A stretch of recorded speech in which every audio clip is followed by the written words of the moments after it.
The Jobs Live channel is an innovative, interactive, moderated online channel that brings job opportunities directly into the home, classroom, or business.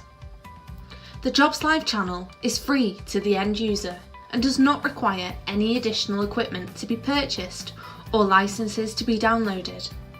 Since 2016, the Jobs Live channel and the Learn Live channel have supported the futures of people across the UK by delivering over 2,000 live broadcasts and reaching over 10 million people in schools, colleges, and the wider community.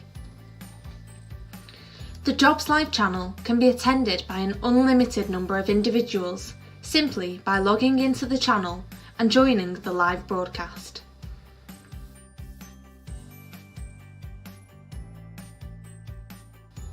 The broadcasts can be customised to showcase an organisation's vacancies and profile, provide live video feeds and live jobs, and have a running commentary from our studios to review the latest job opportunities available across the UK. The Jobs Live channel is a partnership with businesses and the DWP and works continuously to link job seekers to employers and educate them about the types of companies available within the economy. The channel is already working successfully with companies like Balfour Beatty, Network Rail, the NHS, alongside hundreds of businesses supported by the local economic partnerships. Individuals and employees are encouraged to ask questions during the broadcasts via the channel's moderated live chat facility directly to the Jobs Live channel partners. The Jobs Live channel can offer you the following: a channel which gives employers and partners the opportunities to promote and discuss their current vacancies to a captive audience of job seekers. Dedicated channel pages for your business to host video content both live and on demand. An innovative, moderated live chat facility on your channel page to provide real-time interaction between customers and businesses. Fully searchable live jobs applet for customers to locate the latest vacancies and watch videos from employers discussing the roles available.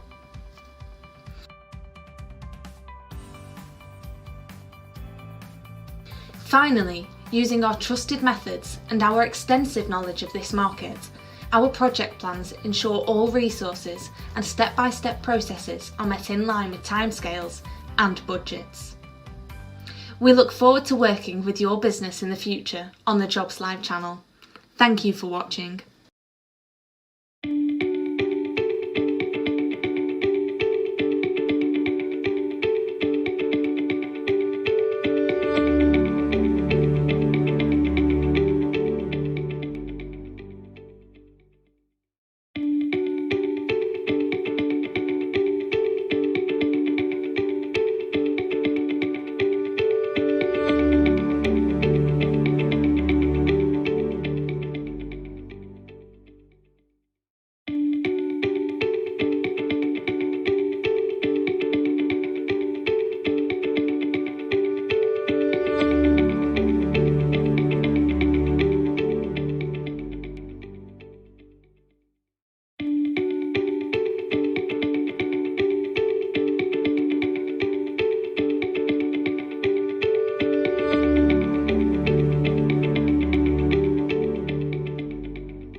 Hello everyone, I'm Andrea Quirk and I'm the Global Head of Methodologies at Standard & Poor's. So I got involved with mentoring circles about a year ago now, and it's something I was really excited about.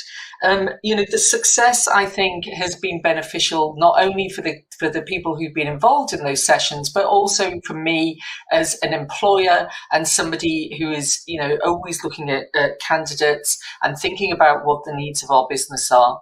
So I think in terms of success that it's brought, it's enabled people to, first of all, interact in a virtual sense across, with a variety of different individuals coming from different backgrounds, roles. They're able to listen in, think about people's different experiences, which I think has been invaluable. I think the other benefit as well, and the other success that we've seen, is that it's given me an opportunity and my organisation an opportunity to share with the candidates my experiences of what we're looking for when we're hiring people, the types of things that people should be thinking about in interviews, things around how they should try and plan for success and how they should position themselves.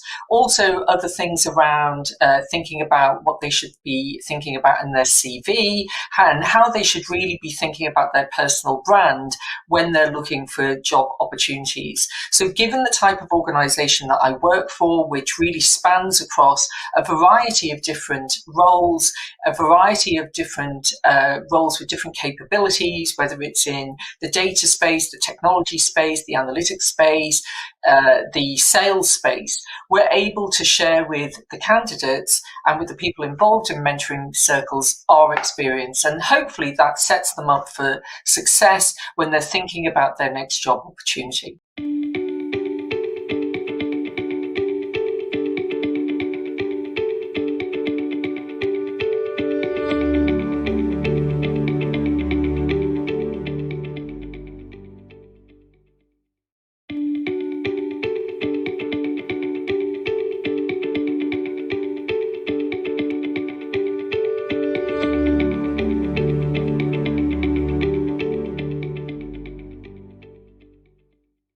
Hello and welcome to the Jobs Live channel. So today I have been joined by Charlie Buckwell. Hello Charlie, how are you?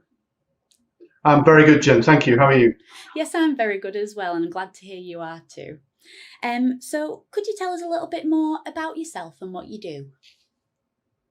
Yes, I head up a business called McCann Health Medical Communications, and we're a specialist marketing communications business which provides services to the healthcare industry.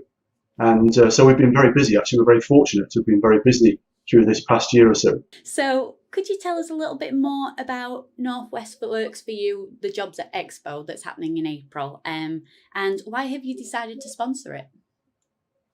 Yeah, I think this is a fantastic initiative. It brings together public and private stakeholders, really with the aim of creating opportunities for people at what is a very testing time. And so it's also a fresh approach, which I think brings together different stakeholders with people who might not otherwise find a way to connect with those companies that are getting involved in this project. So I think it's really exciting and at the right time. That's brilliant. So what would you say is maybe different about this particular Jobs Expo event, and what is McCann Healthcare's involvement within that? Well, first of all, what's different is we're asking companies to make a pledge for roles that they will make available specifically in the Northwest, and particularly in terms of the early career pathways and early career opportunities they might have. And in that process, to also think about how they find opportunities for people that they might not otherwise consider. And so we're really focusing on life skills, if you like, as much as we are on qualifications and what people can bring to the table that might be a bit different, and how we then support those people into those jobs and careers through the interview process, but also then what happens after they start in those jobs. And so it's different from that perspective. And as I said, bringing together public and private stakeholders to connect with those people is different as well.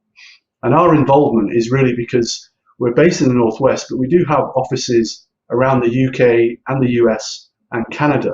But we're making a specific commitment to recruit in the Northwest as part of this program. And I say particularly that early career stage. So we have a lot of roles which are involving graduates or scientific roles, but we also have roles in digital, HR, finance, IT, and other functions which we can look at differently in terms of those early careers I mentioned. And so that's our pledge, and that's what we're committing, and very excited to do so. So going back to the Ambition 21 pledge, could you tell me a little bit more about that and what's involved within that pledge? Yes, so we're trying to open up 2021 roles for people in the Northwest, a minimum of that, that companies will commit to, that they might have looked maybe elsewhere in the country, they might have looked at differently in terms of the kinds of people they might want to recruit. And we're asking the pledge to then be made by the companies involved in the program to ring fence those roles for this program. And in that process, also look at people and try and create opportunities for people that they might not have otherwise considered. And that's why I think it's also very exciting. So companies are getting involved. There's a lot of interest and excitement from employers in the Northwest. And I think that shows a commitment in these difficult times to create these opportunities for people. After the event is complete, what would you say success would look like afterwards? Well, we think there's an opportunity to do a lot more than the 2021 roles that I mentioned, but that's a starting point. And really, we hope this event will become the basis for several future events. And so that's going to create its own momentum and create more opportunities for people going forward. But also for those people who get into these roles, then there's going to be a specific set of hopefully support and backup, coaching, mentoring, and development opportunities that will come with those roles. And that's going to be a part of the expectation that we're asking companies to make when they're making a pledge. So there's a lot of different facets to it. There's some long-term gains, but also for those people who get into roles, hopefully some very short-term gains as well. Perfect. That's lovely. Well, thank you so much for your time today, Charlie. It's been a pleasure speaking to you, and I'm sure we'll speak again soon. Thank you, Jen. Great to speak with you too.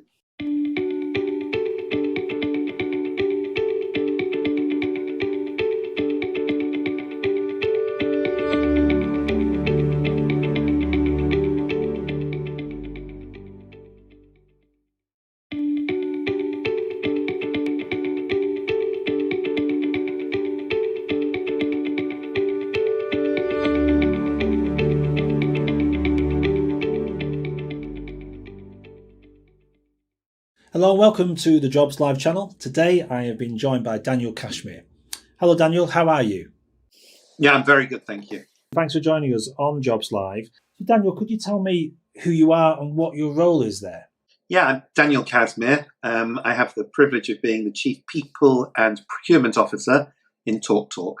Yeah, I'm a proud owner of a TalkTalk system here at Learn Live, so thank you for that. It's a very reliable system. And I suppose you're looking for particular type of people as well to you join your organisation. I had a conversation with one of your colleagues, Emma, recently, and she was saying the type of person you're looking for. But maybe you could just tell us a little bit about the kind of people that you attract at TalkTalk. Yeah, so we're looking for people who work in different sectors. Could be technology, could be commercial, could be marketing. All sorts of different areas. We're quite a young, quite innovative, quite a dynamic company. So we're looking for people who have got could be entrepreneurial, who've got good ideas, can be innovative, and want to come and work in a progressive culture and a progressive business that's doing a product, which is supplying a product to people, which has really been sort of incredibly important during this whole COVID pandemic. Thank you. And what can you tell us about the Northwest Works for You Jobs Expo in April? And why have TalkTalk decided to sponsor it? Well, I think it's just, I think that as a corporate citizen with its headquarters in Salford, in Manchester, we just look around and we sort of just see the constant stories of businesses and the volume of people being unemployed, etc. And we thought it would be really good to try and bring together some of the leading employers across the Northwest and see what we could do collectively in terms of providing opportunities for people who have fallen on hard times and want to get back into the workplace. And we felt that if we brought a bunch of employers together, we thought that actually good things could come out of that. And we're very excited this conference will allow us to do that. That's great. And what's different about this Job Expo event to maybe others that you've got involved with, especially before COVID? Well, I think we've asked everybody who's going to be able to participate to come along with with an open mind and an open door in terms of opportunities that they can offer to people. So we've put this pledge system in place, and some organisations, it may be relatively modest numbers now. They may grow as the economy starts to pick up after this dreadful thing has gone away. But we've asked people to come along and be action oriented. And let's see if we can give people an opportunity. Also, can you tell me about the Ambition 21 pledge? I mean, people may have heard of that. What does it actually mean for Talk Talk? So we've asked organisations to come along, to be open-minded about opportunities, thinking about opportunities perhaps for long-term unemployed people, etc. And Ambition 21 is all about creating real life opportunities for people who have maybe been out of the workplace for a while, and let's see what we can do in terms of helping people with smooth processes, processes that are easy and accessible. And I think where this is different from other sort of stuff, this is not a talking shop. This is a place for action. This is a place for opportunity, and we hope people are going to find it exciting. We hope that quite a number of people are going to find it rewarding in terms of being able to provide a proper, substantial job at the end of it. And what do you think success will look like following the Jobs Expo? What do you think success will look like for Talk Talk, and what do you like to see happening in the future? I think that all organisations are interested in finding talent, because that's the breath. Talent is the oxygen that feeds the breath that keeps organisations going. And I think that this expo is going to give us access to people who we wouldn't normally bump into, and will bump into, and we're going to find some talented people who are going to come along and work for us. And I think that we're all going to be better off as a result of it. So I think success means that we meet people from different backgrounds, diverse candidates, and I think we do some dancing, and I think we come up with some good results. And do you think people have a different view as well of the different roles within Talk Talk? Because I suspect they see it in one way, maybe, of what you do, supplying broadband, but there's a whole raft of different jobs you offer. Do you think there's a chance that people may find out more about you as well? Yeah, I think it'd be a great opportunity for us to showcase what we're all about, who we are, what we do, what our values are, what our ambitions are, the technology that we use now, the technology that we hope to use in the future, and just give people a sense of what we are. Because even if there's not as many jobs as we'd like to offer people right now, as we grow, as the economy picks up, etc. It'll be great to stay in touch with people and let people know about opportunities as they present themselves. Thank you very much, Daniel. Look forward to seeing you back here on the Jobs Live channel very soon. Thank you very, very much. Take care.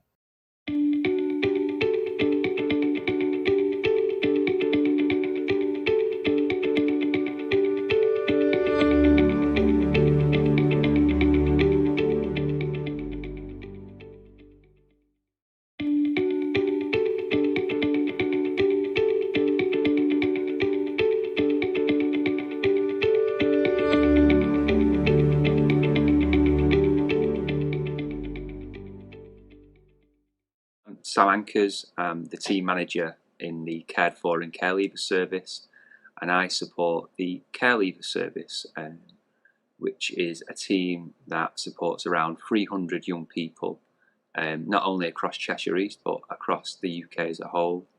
I am a personal corporate parent for all those young people, along with my staff and along with every other council department within the authority. We support young people for a wide range of issues. As I said, we're a corporate parent. Supporting a young person into employment, education or training is a big factor for those young people, and something that we do concentrate on, and something that we're happy that you're all supporting us with today. For those that don't know, care leavers are young people who've had a period of time in the care of a local authority.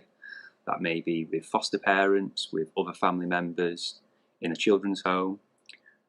These young people, for many and a variety of reasons, have not been able to live with their parents. We also support some young people, some young asylum-seeking children who've come across to the UK with no family in the UK, and we will support them as well through their journey. And then they become care leavers, and we also help them out. Some services and some people, there might be some stigma with some children in care and care leavers. Some people might describe these young people as difficult, challenging and naughty. I totally disagree with that. There's no such thing as that. These young people have suffered difficult upbringings, and some young people suffered some significant trauma in their lives. So I would go against that stigma. There's many young people in our service who are flourishing, doing really, really well. Many of our young people go on to lead very good lives, go to university. You'd be surprised that there's probably many care experienced people within your workforce. I myself would class myself as care experienced. And I think young people who are care experienced would have great value and enrich your workforce. I would hope that employers would give young people a chance, understand some of the circumstances that they have may faced in their childhood, that that employers would give young people maybe some added support in their employment and their roles. Some employers that maybe needed to give young people maybe a second chance if they arrive slightly late for one day. I know I've arrived slightly late sometimes in my job and been given a second chance too. I feel that we need to offer some support for young people to make sure that they can fulfill their potential, and give young people lots of opportunities in many wide-ranging roles. I hope that many Cheshire East care leavers and also care leavers across the Northwest are going to attend the Expo. I hope that many employees will be able to link up with some of our care leavers, build up a bit of rapport with them, hopefully offer some interviews. And what I hope to see is that we see many of our young care leaving cohort find employment with the employers that attend the Expo.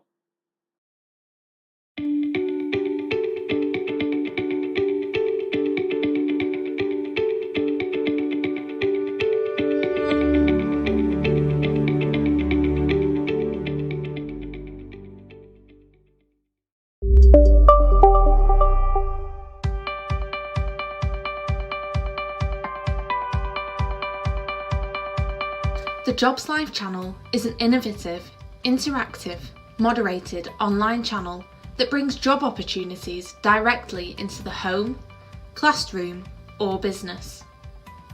The Jobs Live channel is free to the end user and does not require any additional equipment to be purchased or licenses to be downloaded. Since 2016, the Jobs Live channel and the Learn Live channel have supported the futures of people across the UK by delivering over 2,000 live broadcasts and reaching over 10 million people in schools, colleges, and the wider community. The Jobs Live channel can be attended by an unlimited number of individuals simply by logging into the channel and joining the live broadcast.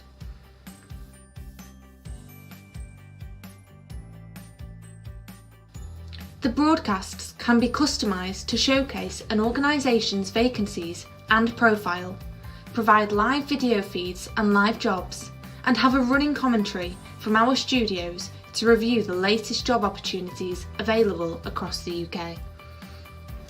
The Jobs Live channel is a partnership with businesses and the DWP and works continuously to link job seekers to employers and educate them about the types of companies available within the economy. The channel is already working successfully with companies like Balfour Beatty, Network Rail, the NHS, alongside hundreds of businesses supported by the local economic partnerships. Individuals and employees are encouraged to ask questions during the broadcasts via the channel's moderated live chat facility, directly to the Jobs Live channel partners. The Jobs Live channel can offer you the following: a channel which gives employers and partners the opportunities to promote and discuss their current vacancies to a captive audience of job seekers. Dedicated channel pages for your business to host video content both live and on demand. An innovative, moderated live chat facility on your channel page to provide real-time interaction between customers and businesses. Fully searchable live jobs applet for customers to locate the latest vacancies and watch videos from employers discussing the roles available.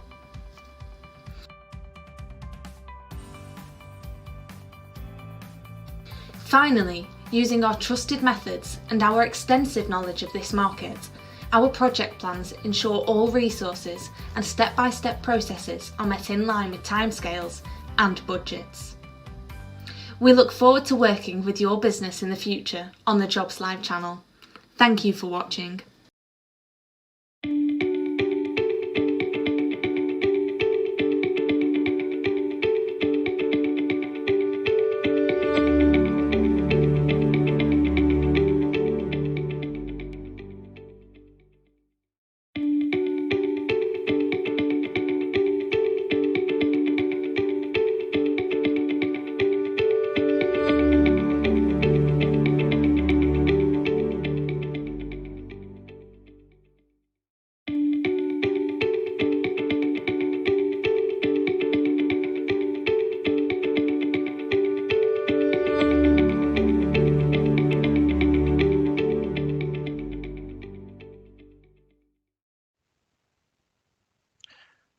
So welcome to this Jobs Live tutorial for people who are joining us next week for the Northwest Works for You Jobs Fair.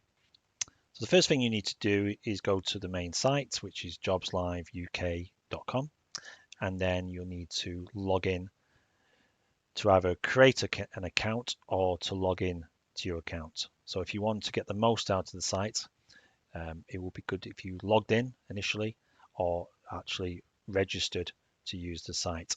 This enables you to able to meet other organizations and to also private chat with them about your application or if you want to find out more about them.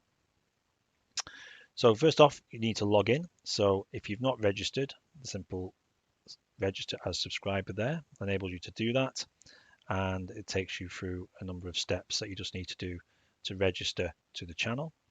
And you can just fill in your details there, and then you will get an email to confirm that you are then logged in or subscribed to the channel.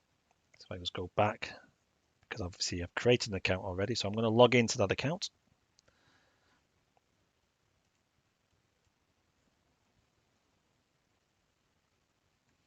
Just need to click the captcha, and you can also click remember me. Then you can log in.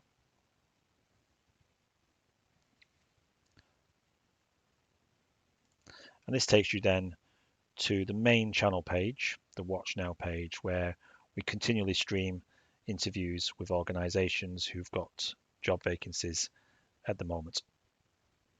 Now you can leave a chat message in there, which is our main channel page, but also next week you'll be able to go straight to the event page itself. So if you scroll down from the channel page, the Watch Now page, you will see there you can go straight to the event.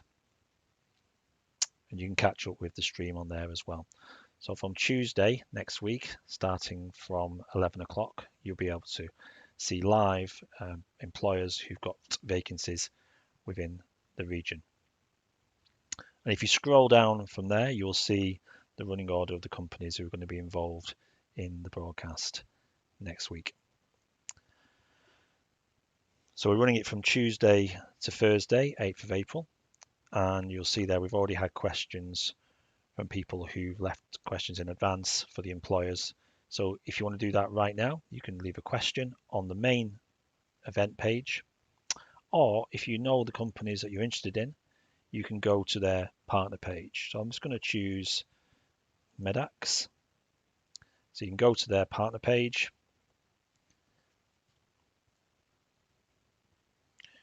You can watch a short tutorial, if there is one there, about using the site. And also then you can read up about Medax and what they do. You can also register to their page, so you could get any further updates on any vacancies that they may have on there. So if you register to them, they will be in touch and give you more information. And also you can follow them on Twitter.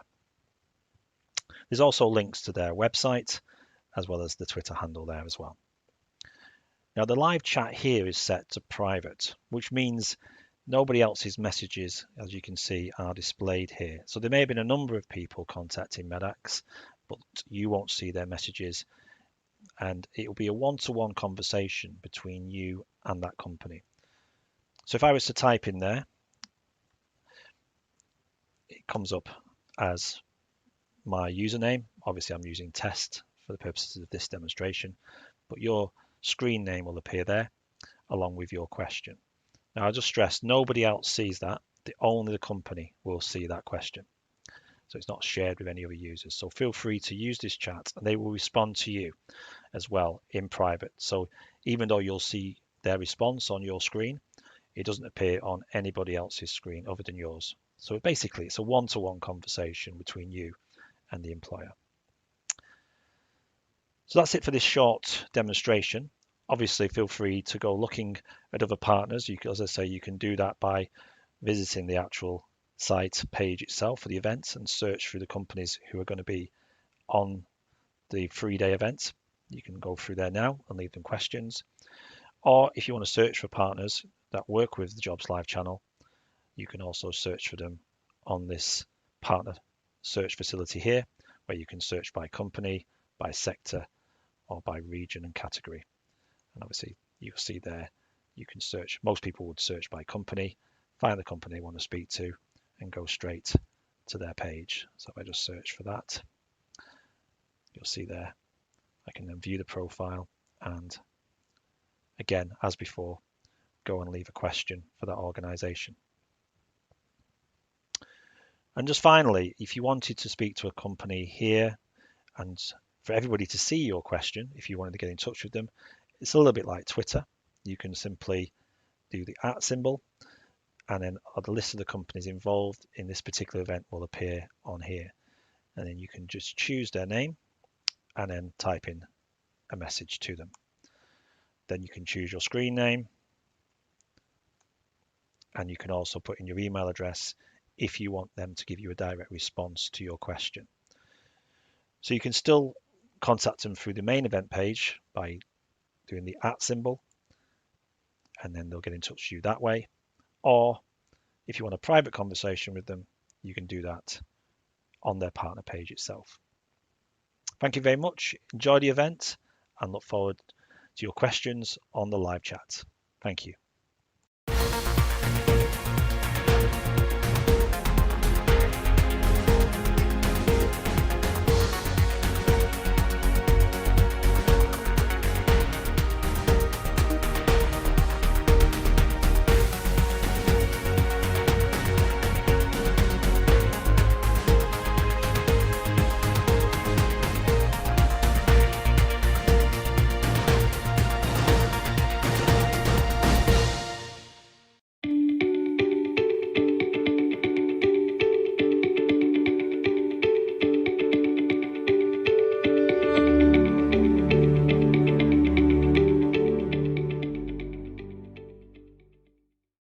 So I've now been joined in the Jobs Live studio by Daniel Casimir from Talk Talk. Hello, Daniel. Hi, good morning. Good morning. Can you hear me okay? Yep, loud and clear. Perfect. Okay. Well, listen, thanks so much for joining us this morning here on the Jobs Live channel. So you work for Talk Talk. Before we get into that, just tell us briefly what your role is there at Talk Talk. So I'm the Chief People and Procurement Officer. So anything to do with people and buying stuff, that's what I get involved in. Perfect. Okay, so you'll be well placed then to answer any questions we may have today around people wanting to work for you. Very much. Absolutely. And so, I mean, probably people have heard of Talk Talk. I would imagine if they use you for broadband, but you're much more than that. Tell us a little bit about what Talk Talk is as an organisation. So we're a business that's based in the Northwest. We're based in Salford, and we have a couple of thousand colleagues working for us. And we put internet into people's homes and businesses. We've got about 4.2 million customers around the UK. And yeah, we offer a television service as well. And it's been a pretty busy time for us during the pandemic. I'm sure it has. You said that you're based in Salford, and some of the roles are they actually in Salford, but do you also recruit from across the Northwest as well?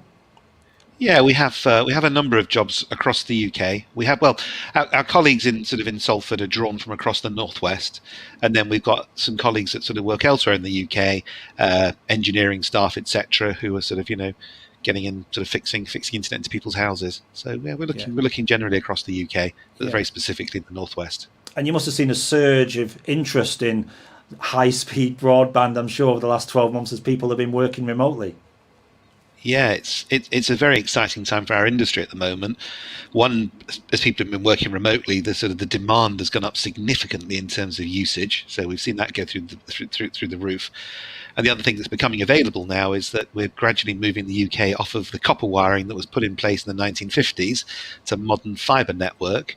And the demand for customers to have faster lines coming into their houses, so the kids can play online and people can watch Netflix, and it's just, demand is insatiable.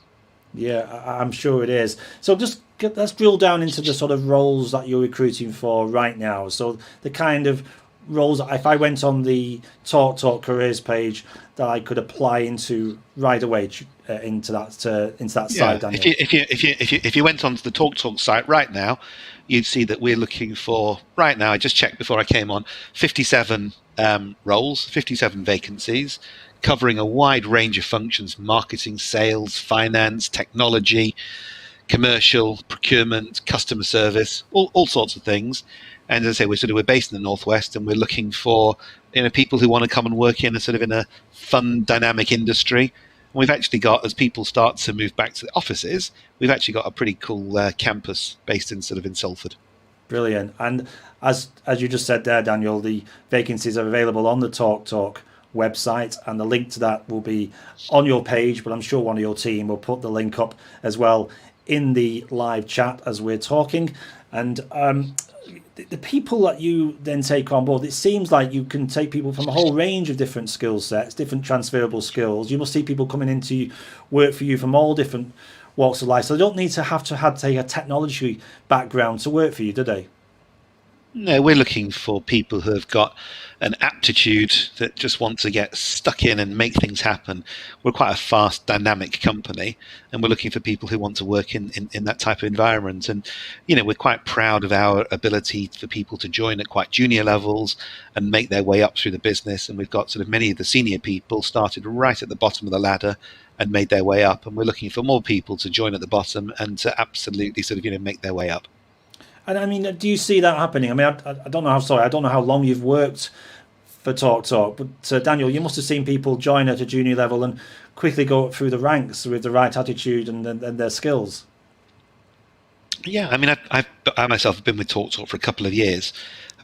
We've made in that time a number of senior appointments, and a number of those appointments have been from people who've been in the business for quite a long time, who have made their way up. So we invest quite a lot of money in training and development, and we're very committed to career ladders and letting people grow, and that's something that we take tremendous pride in. Absolutely. And the kind of people, you sort of alluded to it a little bit there about having passion and attitude towards work. I mean, you see a lot of people who come into interviews, probably more virtual these days, but still, trying to come across as the type of person you want to employ. What is it about people that attracts you to them? What is it about them that you think, I want to take this person on? I think for us, always looking for positive energy. So people who want to get stuck in and make things happen. Yeah, it's been interesting. We've recently had some people start who are on the government's Kickstart program, and one of the things that we just absolutely love is the energy and enthusiasm that comes along. So we're looking for energy and enthusiasm. We're looking for people with creativity, so the ability to look at things and actually think, can we do these things differently? And that positive attitude, that winning mentality. Yeah, and is it always full-time? Because there's a number of people online right now who are looking for part-time roles within your organisation. Do you have flexibility there? Yeah, I mean, we pride ourselves on, prior to COVID, but even more so in COVID, we prided ourselves on being a flexible organisation that lets people work flexibly. And that, can be in the hours that you work. You work on reduced hour basis, part-time basis. We're looking for talent. And whatever we need to do to adapt to get that talent in the door, we'll do. Great. And I mean, today's all about obviously promoting the latest vacancies, Daniel, within TalkTalk and across the Northwest. But we also want to support people as well and getting them back into work. So as someone who's seen a fair share, I'm sure, of CVs and applications, what advice can you give anyone who's applying to make sure that their CV stands out and that you want to see them and take them to interview stage? Yeah, look, so at the moment, as we come out of COVID, there are a lot of people who have been displaced from their work. So there's actually quite a lot of competition for roles. So we get all sorts of CVs coming through on spec. There's nothing worse than seeing a CV that's got sort of spelling mistakes all over it. So there's, I think one of the starting points is to make sure you get that spell checker out and use that before you send it. And then in terms of the sort of CVs, applications, you just make sure you keep it succinct and to the point. No one's really interested in reading sort of reams and reams and reams. If we want to do that, if we want to find out more, then we'll sort of, we'll look at that in an interview. And I want to say, at the interview stage, I mean, you must be seeing a lot of people now online, through Zoom, Teams. What's the difference, and what are you noticing people need to do on camera, maybe what they didn't necessarily have to do physically, or vice versa? Yeah, I mean, I think that we've all adjusted to it. So at the start of COVID, it was kind of weird doing interviews online the whole time. It was a little bit bizarre not having that human contact. But I think we've adjusted. I think because you are that step away, really sort of portraying yourself, speaking clearly, being clear about what you're looking for. Just anything you can do to increase your presence and give a real sense of of who you are is it's really important, even more so than you would do sitting in front of somebody. Yeah, and we mentioned earlier to Charlie from McCann Health about why Charlie's company got involved with something like this. For you, Daniel, what's the difference between this and maybe a traditional jobs fair?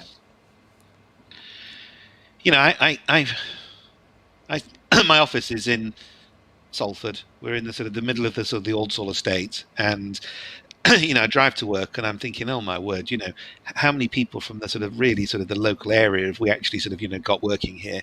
And I looked at the statistics and they just weren't enough. And I want to have diversity in my organization. I want to have people from all walks of life, regardless of their experience, in terms of education, in terms of where they've come from. And what this does is it gives me really, really good access to the widest group of people who are out there. And I'm really, really, really excited. So as I said, we started with Kickstarter. That's generated some amazing people. And I'm really confident that this event is going to generate some even more amazing people. So I'm very, very, very excited. Well, listen, thanks so much for your support of this event. I know Talk have been doing a lot of work behind the scenes, helping promote it and making it work. So thanks so much from the team here for your support, Daniel, to get us to this stage. And long may the conversation continue, because we could do a lot more like this in the future as a channel to support job seekers and get people back into work. And as we said earlier, please keep using the live chat to get in touch with Daniel and the team at Talk. And just to really reinforce that point, they're there to help. They are there to support you and get you back into employment. So I think it's really important you try and connect with them today, even if it's just asking for help, and get you back into work. Because it's been a tough time, hasn't it, Daniel? Let's be honest, a tough time for a lot of people. So it will be a case of keeping morale going, keeping your motivation going. It's been a tough time. I'm optimistic that as the restrictions disappear, the economy is going to bounce back. So I know it's been tough for people, but hopefully we're going to to see a swing in the right direction. And please, anybody who's out there that thinks Talk sounds interesting, especially if you're in the Northwest, click on us, come and talk to us. We'd love to hear from you. Brilliant. Well, so it's been great to meet you here again on the Jobs Live channel. Thanks so much for your support, Daniel. We will catch up with you again over the next few days, I'm sure, to find out how it's going, to get some feedback, and as the questions come in, hopefully your team can get on them and answer them. Thanks so much, Daniel. Take care, and we'll see you soon. Thank you very much.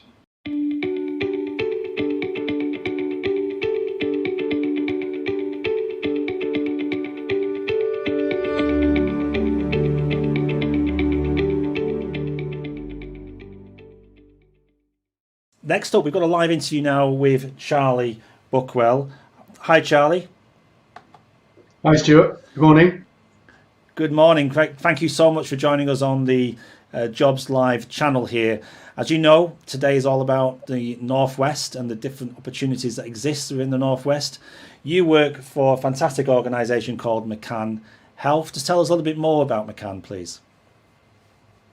McCann Health is a global network of health communication specialists. So quite a niche business we work in. We provide services to the healthcare industry, including pharmaceutical companies, a lot of which have been very much in the press recently. And the part of the business that I look after specifically provides education and scientific communication services. So we do employ a lot of people with scientific degrees and high degrees, but we also have a lot of other roles as well, which is what I'm excited to talk about here today. And we're fortunate that we've been in a sector which has actually been doing pretty well in recent times. Obviously, healthcare communication and how the science is understood and communicated has been very high profile, and we're involved in that part of business. So for us, the last year, whilst it's been tough generally, has actually been quite strong for us. So we've got opportunities and we're growing, which is one of the reasons we wanted to take part in this event as well. Yeah, thank you for that as well, Charlie. Thanks for getting involved with this. And I know you and Talk are one of the key supporters of this event. So without you, this wouldn't be happening. So thanks again for your support for Northwest Works for You. The actual McCann Health then, it sounds like you've had a really interesting 12 months of what's been going on with the pandemic and probably more people needing to communicate medically. But as a person who's looking to work for you, what kind of exciting roles do you have available right now for people to apply into? A very wide variety, actually, Stuart. So as I mentioned, we do employ a lot of people with scientific degrees and higher degrees for specific roles where that's required. But we also have a lot of roles, including early career opportunities, which are in other areas. And that might be, for example, digital work. We do a lot of websites, social media, educational campaigns online as well. And so there's digital roles, there's creative roles and design roles in our studio. Plus, we have roles in HR, IT, business admin roles. So quite a broad variety and at different levels as well. So, and we're really looking for a diverse group of people within those roles as well. Yeah, and I know you probably already had a look at the chat, or certainly your team have, and you're seeing the wealth of talent that's out there, and for people to understand what you do. This has been really interesting, isn't it, to find out more about what you do, because for some people, especially in Cheshire, you're very local to them, aren't you? So there's a great opportunity to join you. Yeah, exactly. We have offices actually around the UK and in the US and in Canada, but our historical home, where we still consider home, is really the Northwest. It's where the company was originally founded, that I lead. And so we have an office in Macclesfield as well as in central Manchester, and it's actually our biggest single hub. So, we're looking to continue growing our presence in the Northwest alongside areas outside the Northwest. But in particular, we've got a lot of opportunities, including those roles that I mentioned in the Northwest. So if you could just break that down a little bit, what kind of people are you looking for? Because what we're seeing already on the live chat is people with a whole range of different experiences. But that's one thing, but it's more than that, isn't it? It's more than just the qualifications you've got. What else are you looking for in individuals that end up working for McCann Health? It's a really important point. We are looking, clearly in some roles you need certain qualifications, but we are absolutely looking for people out with those qualifications that bring skills beyond that. In particular, you can call it recruiting for attitude, if you like. We're really looking for team players. We're looking for people who've developed life skills or have the potential to develop life skills that will make them a key part of our business. And being a team player is a part of that. And also someone who's optimistic, who can be on the front foot, be something of a self-starter, get on well with people both within the business and with our clients, and bring ideas. If you've got a creative flair or a sense of innovation, you want to do something different and try different things, those are the kind of people we're looking for. And another word we use a lot is about being authentic. So one of the things we advise people on when they're coming for roles or interviews with us is to really bring your true self. And really demonstrate what you could bring to the business. Ultimately, that's really important so that you're getting into the right business and that we know we're getting the right people as well. So those skills beyond qualifications are absolutely critical, Stuart. No, absolutely. And I'm sure that will come across today as people start thinking, well, should I apply for you? I might not necessarily have exactly what you're looking for qualifications-wise, but they may have that attitude that you're looking for, and you can always train them, I'm sure, when you're in your organisation. Yes, absolutely. We have a big emphasis on providing careers, not just jobs, and that includes people at all levels in the business, including our early careers program. And we're really looking to build those skills in people. There's a lot of support provided, and part of this initiative, part of the reason I think it's so exciting, is because the employers involved are committing to provide that mentoring, that coaching, that helps people build those skills. So whether or not you've got the right qualifications becomes less of a focus. It's about your potential to build those skills. And so yes, we have learning development programs, coaching, mentoring. We have what we call talent roundtables, where line managers get together to look at people across the business to find opportunities for people that would fit their potential and what they might bring. So yeah, we invest a lot of time and effort in developing people, and that idea of careers, not just jobs, is pivotal to the way we look at how we want to provide opportunities for people. I mean, you clearly have worked for McCann Health for some time, and you've seen, you know the culture of the company. I mean, why would an individual work for McCann Health? What's the benefits of working for an organisation like yours, Charlie? There's many. One is that it's an exciting environment to work in. It's fast-paced. We have different types of work going across the business, very heterogeneous client base, a mixed client base with different needs. We work with clients all around the world. So we've got people based in Macclesfield and in central Manchester they may be working with clients in the UK, but they might also be working with a client in the US or in Europe or in Asia Pacific or in Latin America. And that gives people a great deal of variety, a chance to try different things. And we're an ideas business. So our success is defined by helping our clients succeed by bringing different ideas to the table. And in that sense, people can be very creative. So there's a lot of opportunities to stretch yourself, to try different things, and to be your true self in bringing ideas to the table. A very strong commitment, and it's certainly something I personally believe is really important to our business, is if we're an ideas business, that means you've got to have different perspectives around the virtual table and around the business. And that means we need a very diverse set of people who come from different backgrounds and bring that different perspective to our business. So for people, I think there is certainly a commitment to career development. There is certainly a commitment to your personal development.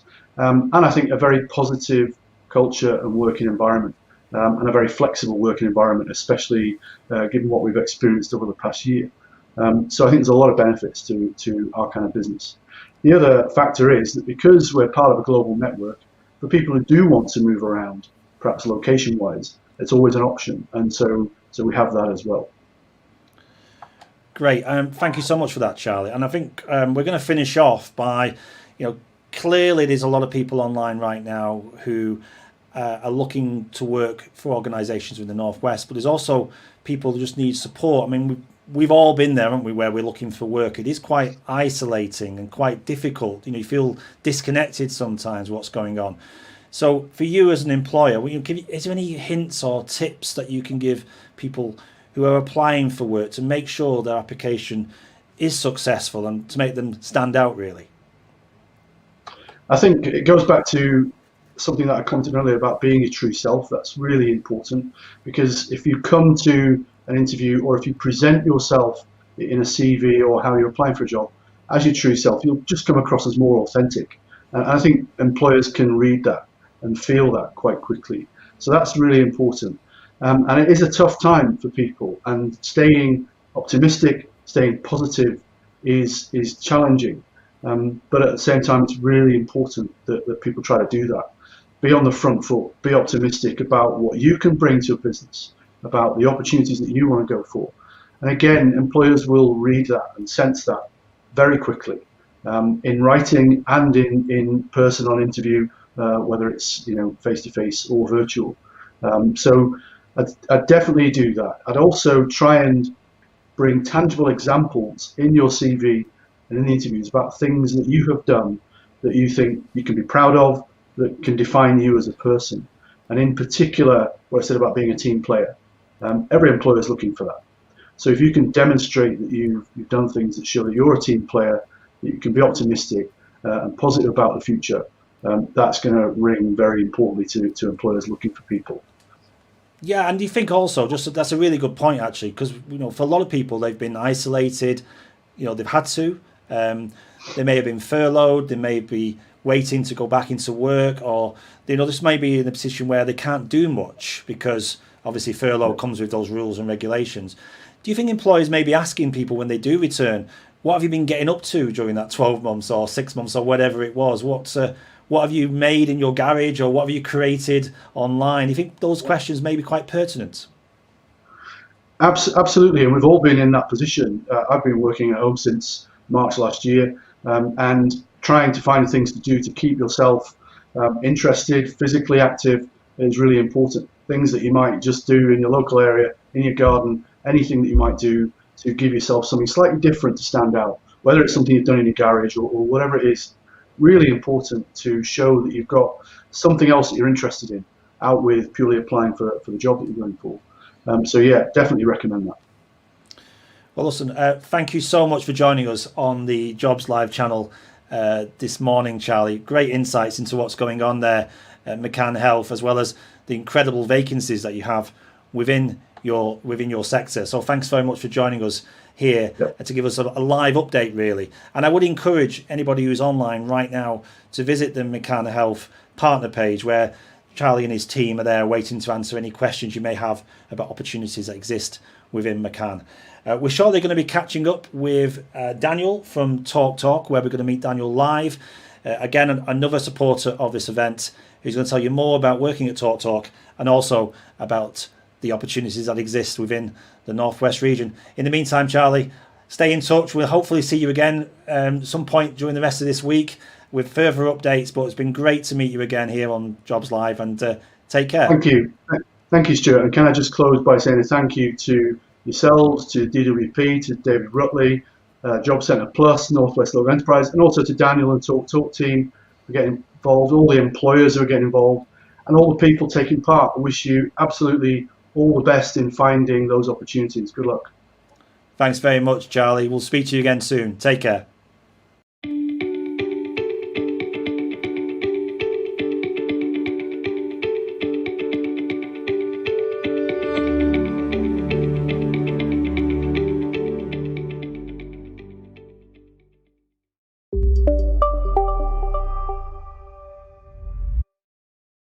So welcome back to the Jobs Live channel. We have a wide variety of roles available at McCann Health Medcoms. So we've got a number of regional offices. We've got both construction and highways are based at Salford Quays. Yeah, so I work on the highways sector of the business, and I'm an assistant HR business partner. So I look after all our highways contracts that we've got currently in the northwest of the Kia business, basically.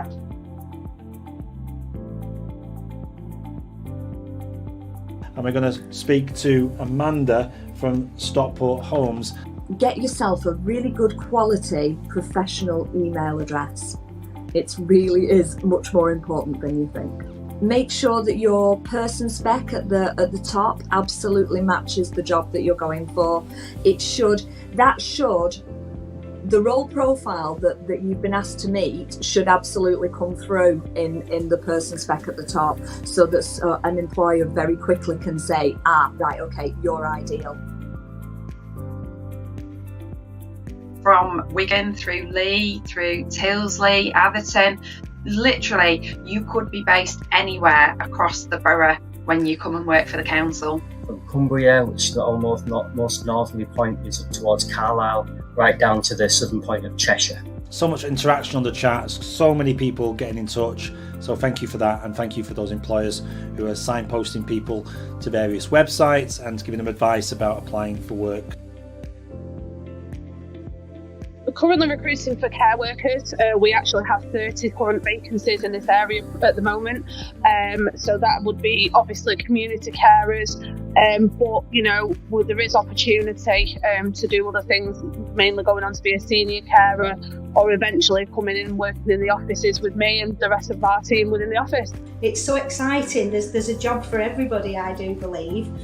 We have people working obviously on site in trade positions, and then obviously back office staff, support staff, HR, recruitment, you name it, there's a job. We are now looking for another 300 individuals to work as traffic management operatives. So that includes trainee opportunities and qualified operatives and foremen into the business. That's a shift paid role. But we also have then additional management opportunities for contracts managers and operations managers. See you again soon here on the Jobs Live channel. Take care.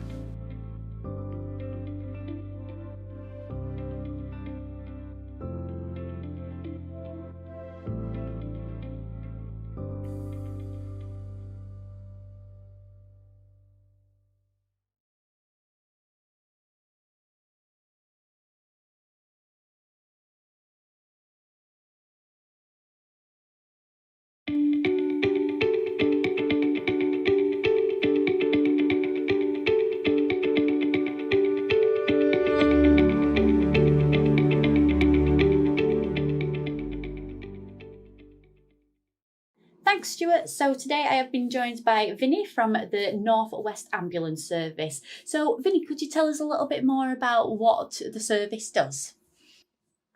So we are obviously a traditional emergency service as an ambulance service. So we do a variety of emergency work and urgent care work.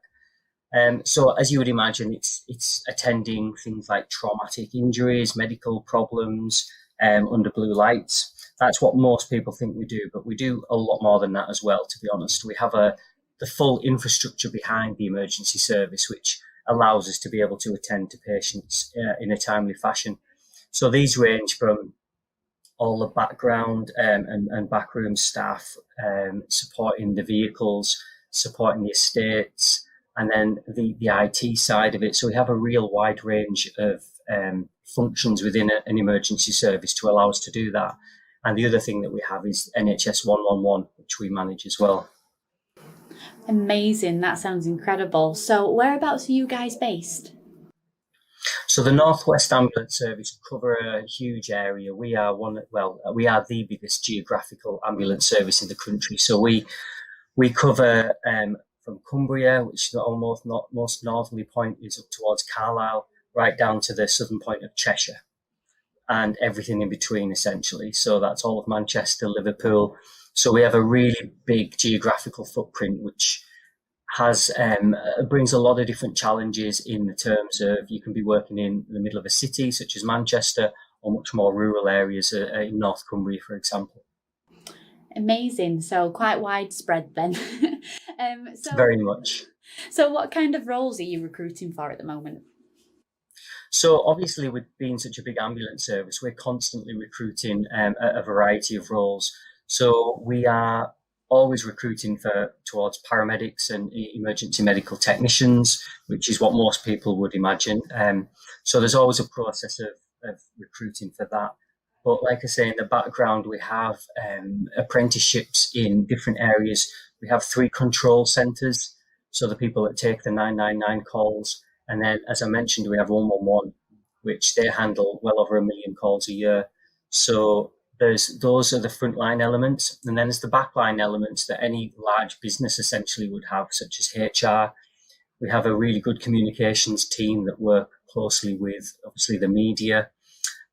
We have a big fleet support, because obviously you can imagine we've got around 1,000 vehicles that we need to maintain and keep on the road. So we do that all in-house. So really, we have a real wide variety of jobs and roles within the ambulance service that we're always recruiting into. Brilliant. That sounds amazing. So what kind of people are you looking for to join your organisation? So at the moment, we're really working on being as diverse and inclusive as an ambulance service as we possibly can, constantly making strides to do that. So we're looking for honest, hardworking people that are really passionate around wanting to serve the public and serve our patients, whether that's front facing or whether that's supporting the crews to be out there. Everything that we do is very patient focused. So whether you're working in IT, whatever you're doing is you should always have at the back of your mind that you're doing it for the patient at the end of that kind of that chain or that line. So yeah, people that are very respectful, that can show compassion and dignity to their fellow employees, and really the commitment to quality of care that they deliver as well is a really important factor for us. Lovely, that's amazing. So why would those people want to come and work for you guys? So as the North West Ambulance Service, we kind of strive to be a great place to work. I've worked within this ambulance service since its conception, really, when we amalgamated, and I've been a paramedic for a number of years now. And for me, it is a great place to work in the sense that there's a really good community within the ambulance service, and more nationally as well. If you're working on the front line as a paramedic or as a technician, there's a lot of national groups, and there's that camaraderie that's there. So and to be able to help a patient, whether that's face to face or even if you're just maintaining vehicles, for example, you know that you're doing it for a really good cause. And certainly within the last 12 months, we've really seen how that's really pulled together. And we are thankfully held in quite high esteem by the public. And that's a really good feeling. So it's not always about your wage package at the end of the month. It's often about that feeling of doing the right thing and doing a good thing. That helps you sleep at night better than having a full bank balance, in my eyes, I think. Absolutely. So for those people that are wanting that feeling, have you got any hints or tips for them about applying? So if you're looking towards joining the ambulance service, I guess the best thing is research. Look at the job that you're applying for. Have a look at the job spec. See what it is and see what skills you can bring into the ambulance service and towards that job. Look at what the role entails and maybe where it'll develop as well. Really think outside the box. You need to come into an interview and an application process so you stand out from other people. So if you've done plenty of research into the job that you're applying for and show and demonstrate that you have passion for it and that you don't just want to fulfill that role, but actually you maybe want to drive it forward, whether it's a profession or not, that you want to drive that role forward and make it a better environment to work in and make it more efficient. I think those are the kind of things that really shine in an interview and in an application process. The basic things you should always be considering around having somebody proofread your application, get somebody to read through it and give you some ideas. And if you've got any contacts of people doing a similar or the same role, have a chat. People are always happy to help and have a discussion to kind of give you a little bit of advice, and you can take that all on board and bring it to your application. Amazing. That's some great advice there. So thank you so much for that, Vinny. But unfortunately, that's all we've got time for today. So before I just hand it back over to Stu in the studio, I just want to thank you so much for your time. And also, hopefully, we'll see you again on the Jobs Live channel very soon. But now it's just back over to Stuart in the studio.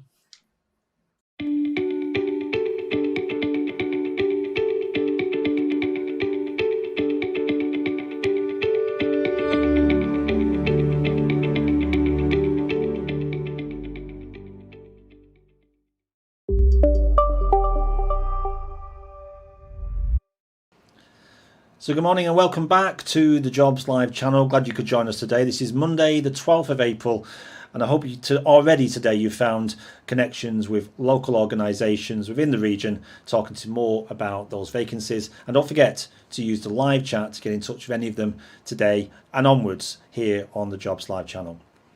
So today we're also going to feature various jobs that are currently live, and we're now going to meet up with Brian from the Cabinet Office. Good morning, Brian. Good morning. Hello. Thanks so much for joining us here on the Jobs Live channel. I know you've got a number of vacancies that you currently have within the civil service, including across the Northwest region as well. But can you just tell us a little bit about your role there within the Cabinet Office, please? Right, so I am the product manager of the Civil Service Careers website.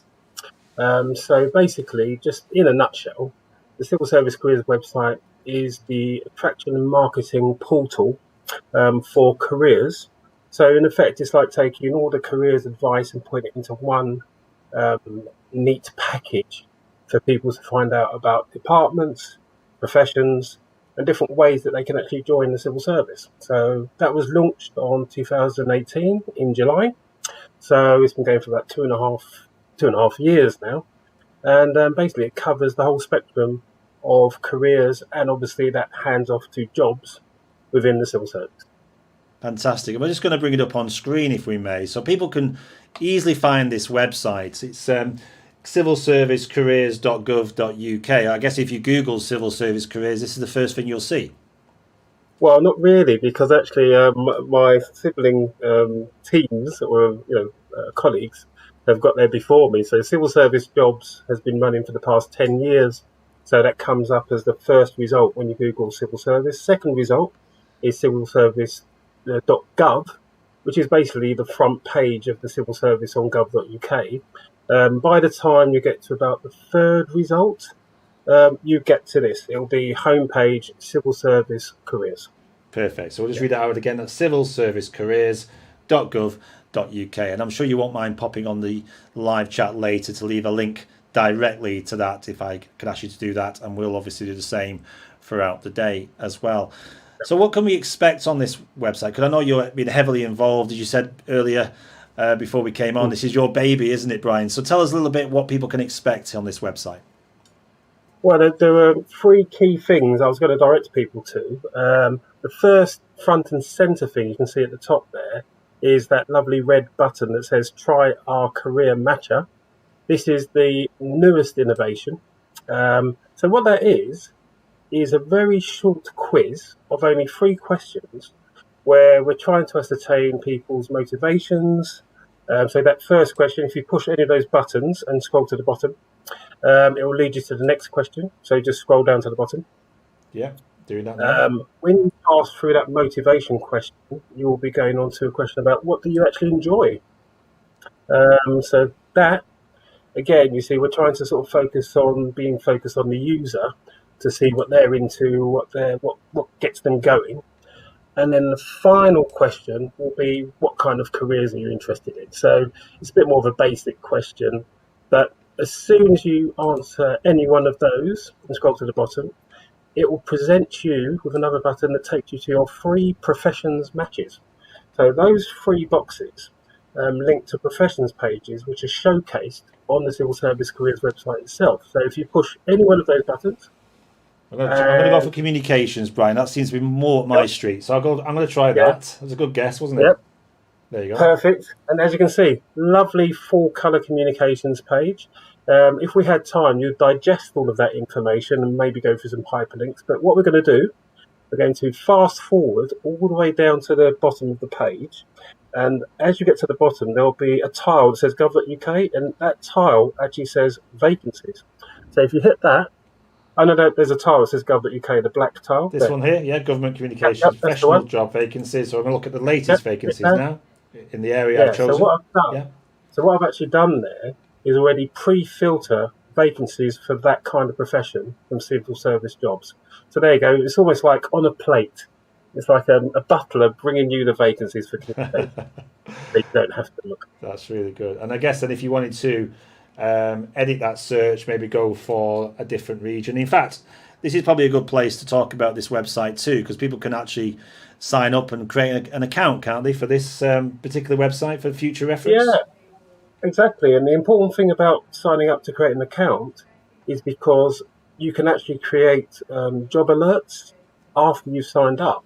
So the reason that's really important for everybody to know is because you may be looking on one particular day and not see the kind of vacancy you're interested in. Mm-hmm. But if you sign up for the job alerts, as soon as a new vacancy comes on at future points in time, the system will email you. So you don't have to keep logging in and out. It does it all on your behalf. So it makes it so much easier than having to just wade through lists and lists.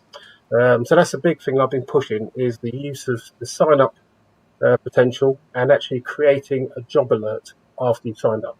Fantastic. Well, I'm just going to nip back to the site we started on, and if we go back to the home page, and if we go below the current Try Our Career Matcher, there's also a video there, isn't there, about the civil service. So is that useful for people to watch as well? Right, so that's a video more aimed at younger people, just to give an idea of how the civil service is transforming into the 21st century. I mean, that's almost like a kind of showcasing video. Yes. If you scroll down a little bit, there's a department bit you can see, and as you scroll a bit further down, it'll say learn about our professions as well. Yes. So you see the professions. Yes. But if you go just a little bit past that, just a little bit more, then here's the next innovation. So this is really important for your viewers to see. The location map was launched in 2020. Yeah. So what it actually does is, as long as your laptop is enabled, because really it's a smartphone, I've actually done this, when you push that big blue button, it will focus a radius of 50 miles around where you are to show you live vacancies. Yeah.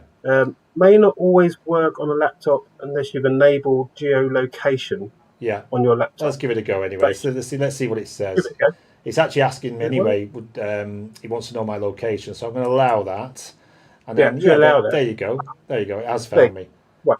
Now, what happens is those little tags. If you tap a tag, it will give you the name of a government department, and then when you tap that department, the next thing you'll notice, it will take you to the department page on the careers website. Yeah. And this is slightly different because as you scroll down, you digest all the material, you learn all the stuff about that department. When you get right to the bottom, you will see that there is a green button. Right, you have to go literally right down to the base jobs start. near you. See that green button? Yeah. Yeah, so hit the jobs near you. So these are vacancies for that department in 50 miles around your radius right now. Great. There you go. Again, that's another big thing. I'm very proud of this one because we did it. Just to be clear, then that's jobs within that particular department that we've selected from the map. So this is purely HM Land Registers, it turns out. But if I'd have picked one of the other tags on the screen, another map showing another department, it would have given me vacancies in that department. So it's department vacancies rather than the whole vacancy position. Yeah. Yeah, exactly. Yeah. So you can see I'm almost trying to sort of give people different types of job search capability. So it's either the career matcher helps you to see your transferable skills and how they work for civil service. Yeah. The location map is more about what are the vacancies near you physically for particular departments. So they're the two most recent innovations. Fantastic. I'm just going to go back to the main site again and return to where we Okay, started. The whole I've got page. my triple threat now. This is the third one. So if I go beneath the map where it says, no, we're going to go slightly different this time. If you go all the way to the top, there's a menu bar. If you go right to the top, on the menu bar to the right, it says ways to join. Ways to join. Yeah, I can see that. I'm going to click on that now. Yep. Now, as you scroll down, first thing on the list on the left will be civil service apprenticeships. So if you scroll down, there it is, civil service apprenticeships. There's apprenticeship. Right, this is brand new. So the apprenticeships page was built in February 2021. And basically, it's the showcase page for all apprenticeships which are being advertised in civil service jobs. So as you scroll down again the page, and you assume we have the luxury of time that we can read and learn about all these different things. So you keep scrolling, you can see some information about people's experience. There's stuff from Chief Operating Officer himself, but there is a button, find a civil service apprenticeship. I click on that. Yep. Just loading now, and it's giving me 25 jobs. And I Well, guess these that's are apprenticeships. Yeah, they're apprenticeship vacancies within different departments across the country.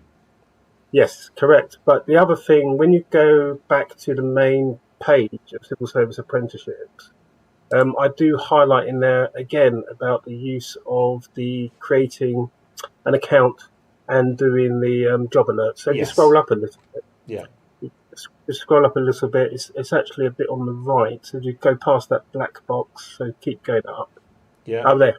So Yeah. yep. You So can that's sign up. paragraph. Yeah. on the right. Yeah. Yeah. This is really because key, one of isn't the it? key, Yeah. Yeah, because one of the key things with apprenticeships is, unlike jobs, there are less apprenticeships. But in terms of how they're going to come on month after month, it's really key for anyone who's interested in apprenticeships to do that sign up, because there'll be a lot more apprenticeships coming in May and June. Yeah, so that's something that's really important. Okay, perfect. So they give apprenticeship vacancies. There's a few now, as we've seen, but there's going to be plenty more coming up. There's so many. Yeah. So many. Okay, well, we'll get you back on nearer the time to that so people can find out more. But that was really good. That was really useful. Thank you, Brian. We're going to chat to you now directly about what people can do and really what kind of people you're looking for, if we may. So we thank you for sharing the websites with us, and they're really useful. And we will obviously send some links out via the live chat for people to get hold of that information. But what kind of people are you looking for to join the civil service, do you think? What sort of personality traits or soft skills do you think makes a success within the civil service for an individual?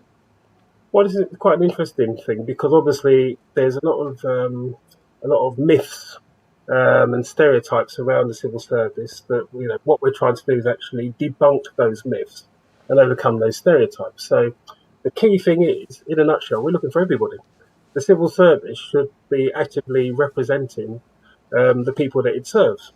Therefore, if you think about it logically, people who could be people who've got some kind of education, university education, which is normally a stereotype when you think of fast-stream graduate kind of things, they're the people who are already applying. However, we also need people who've got real-life skills.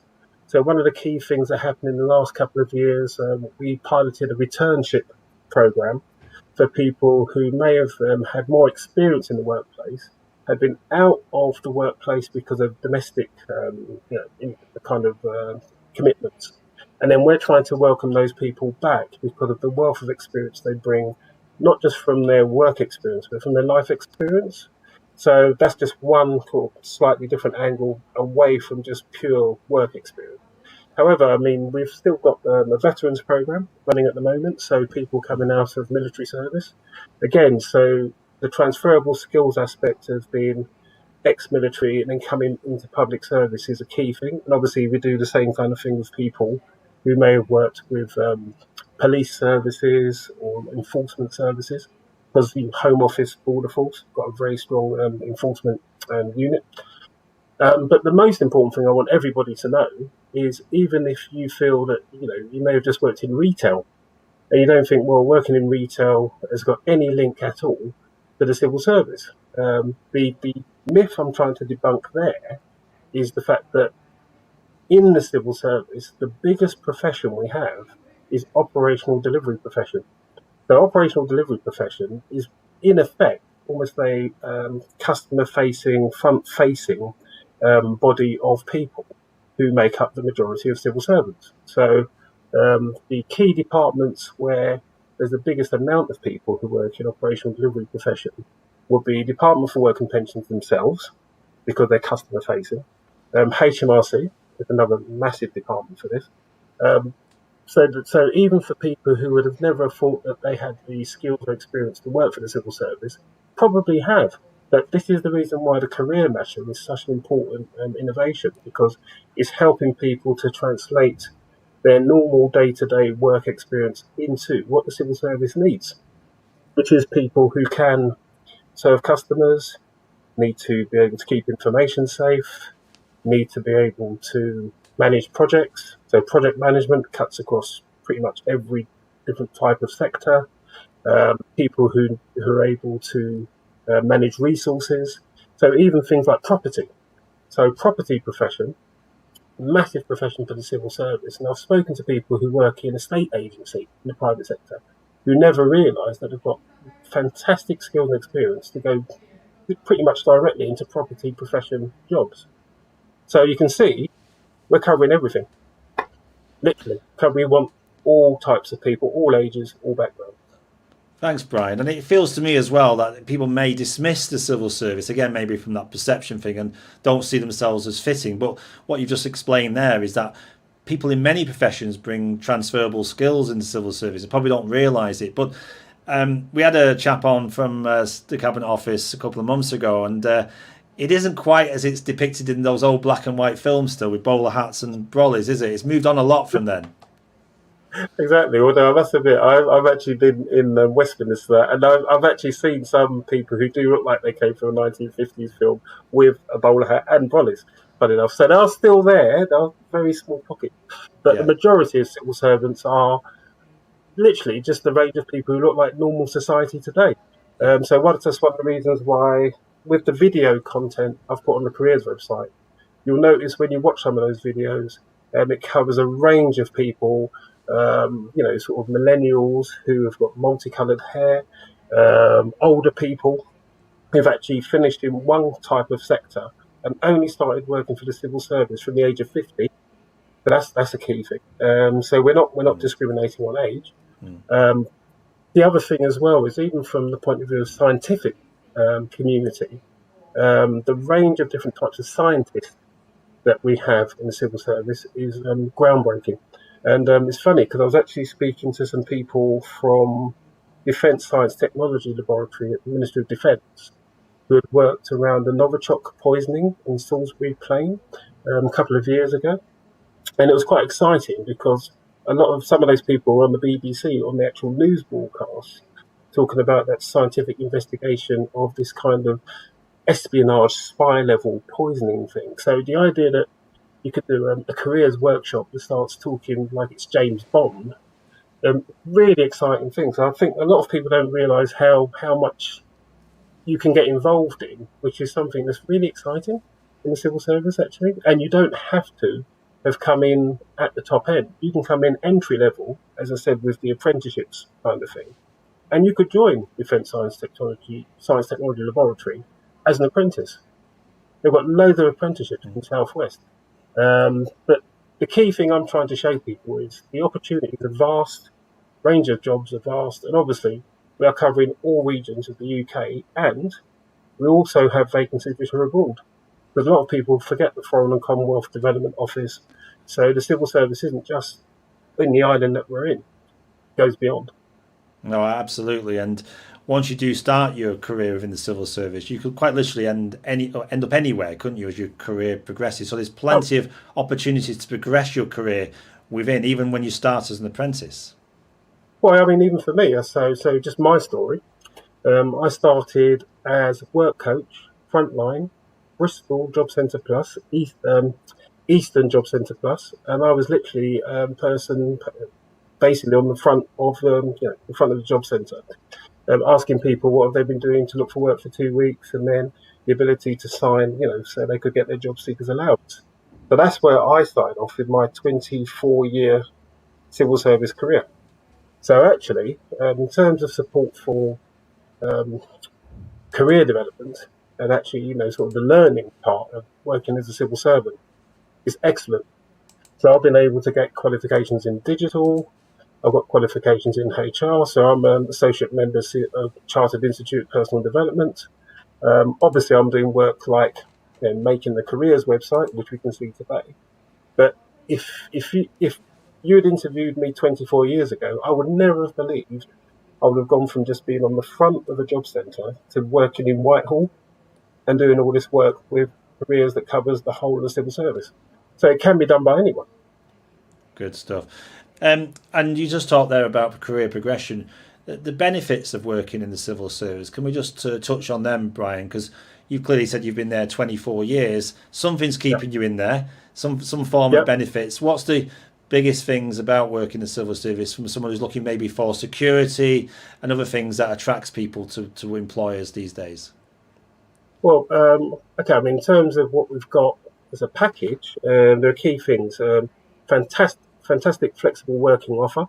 I'll be honest, I champion flexible working a lot myself. So the key thing I would always say to people is, in terms of being able to work maybe not a full-time week, so maybe work a pressed hour week, or even do a job share to show someone else to split up that week so you can fulfill work-life balance. The civil service is a leader in that kind of adaptation work pattern.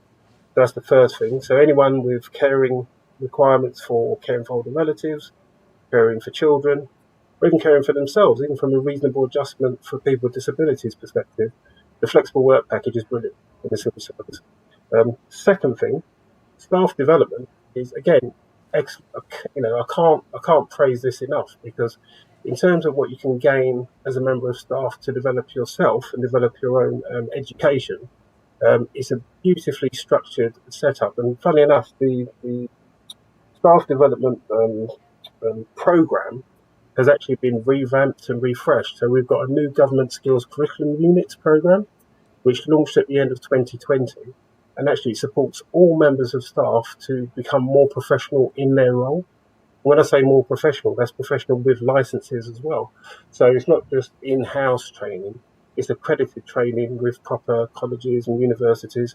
And obviously there's some soft skill training. But the key thing is the civil service will really support you as a member of staff to develop yourself. And as you develop yourself, obviously you can use that to be able to apply for roles to do your staff promotion progression. Yeah. So that's the second thing, the development part. Got to mention the pension. I'll be honest, historically, there was always the thing about civil servants having great pensions. So we do have a very good pension. So that's there. And the last thing I've got to say, which is a really important thing, which is societal impact. So the greatest thing with the civil service is you can contribute to things which make a massive difference in the UK. And if you think about what we've had with COVID-19, so I worked with loads of colleagues who have helped with the response to COVID-19 in the last year. Obviously, before that, there were the colleagues working on Brexit. So again, that was the big ticket thing. Climate change is another thing. So I've got loads of colleagues working on the climate change agenda. But in terms of even just national security stuff, so again, sounds a bit James Bond, but there is a way for you to really make an impact on things that make a difference to all of us. And there's not many organisations that you can work in that do that, really. So, yeah. So they're my four big things. They are massive as well. And I think you say making a difference for a lot of people is what they want to do. So it sounds very satisfying in the work you're doing, Brian. And finally, for people who are looking to apply, maybe they've heard something today, they go, I'm going to take this, another look at this, especially the website we featured. You've obviously seen your fair share of people applying into the service. Any hints or tips for people applying to make sure they're as successful as possible? What would you say to them today? Well, there's only one thing I've got to say, and we're going to have to go back to the website, because the big innovation at the beginning of 2020, before those other things I've said, if you go on that menu bar at the top, right on the right-hand side, it says how to apply. Yeah, we're going to click on that now. Right, so what we've done, to answer the question that everybody does ask, is put some of those hints and tips into a nice, neat page. So as you scroll down, it will explain to you 4 steps of being able to apply for a role. There's like finding the role, the application process. There's something around the assessment of applications. Sifting and shortlisting. And then all that business. Yeah. So on the right side, there's some handy links as well towards being able to write your personal statement. A really important one on that right side is about psychometric testing. So if you just scroll up a little bit, just scroll up just a little up. So those hyperlinks on the right where it says useful to know. Yeah. There should be stuff around there about. Yeah, I got it. That's okay. Good to know. Okay. Yeah. Success profile videos, civil service online tests, and all of that. Yeah. Yeah. Right. So the civil service online test bit is a really rich page where you can actually practice doing online tests before you even take a real online test. So I'd always recommend people definitely look at that, because it's one of the hardest things to get your head around. That's why that hyperlink's in there. And obviously, the ability to prepare for interviews is really important. Yeah. But yeah, so I hope that page actually answers pretty much most people's questions around how do I get my head around the application process itself, because it is quite a rigorous application process, as you'd expect. But we are trying to give as much support as possible. The success profile link, if you scroll up a little bit, there should be a link to a video on the right. Yeah, there is there. Yeah, success profiles video. Yeah. Right, that's a 7-minute video that takes you through the whole sequence of civil service success profile process. I'll just pause that there, but that takes you to YouTube, and it's information for candidates applying to work in the civil service. So that's really valuable video, isn't it? People can watch. Yep.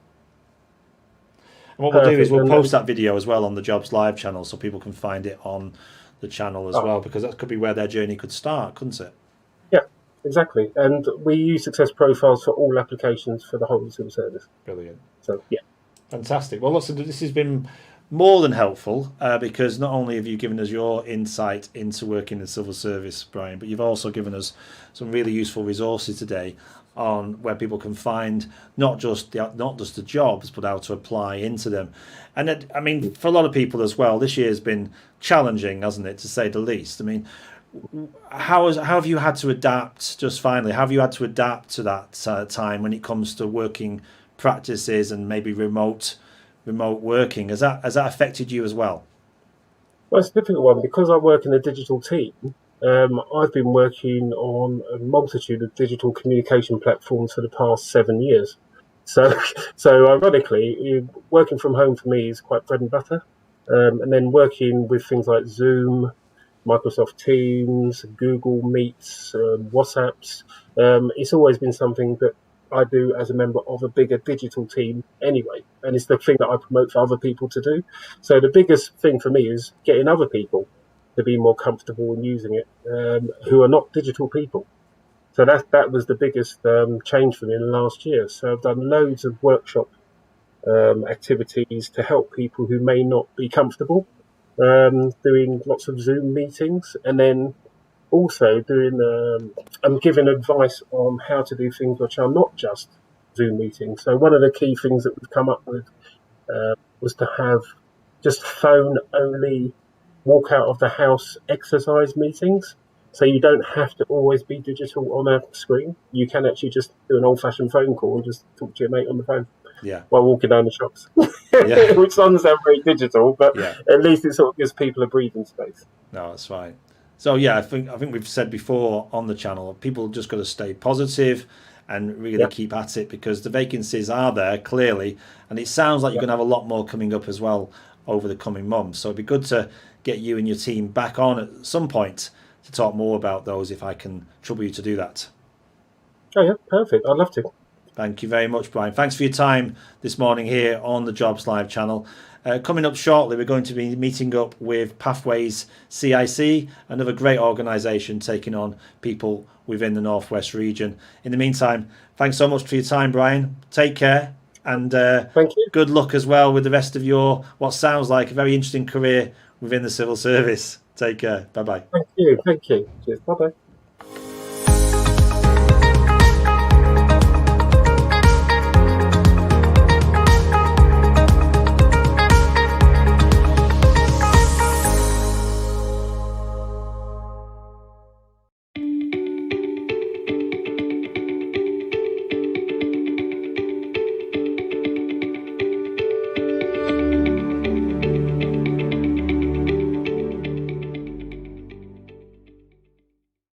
Thanks, Stuart. So today I have been joined by Julie Ferns from Vistry. So Julie, could you tell us a little bit more about what your company does?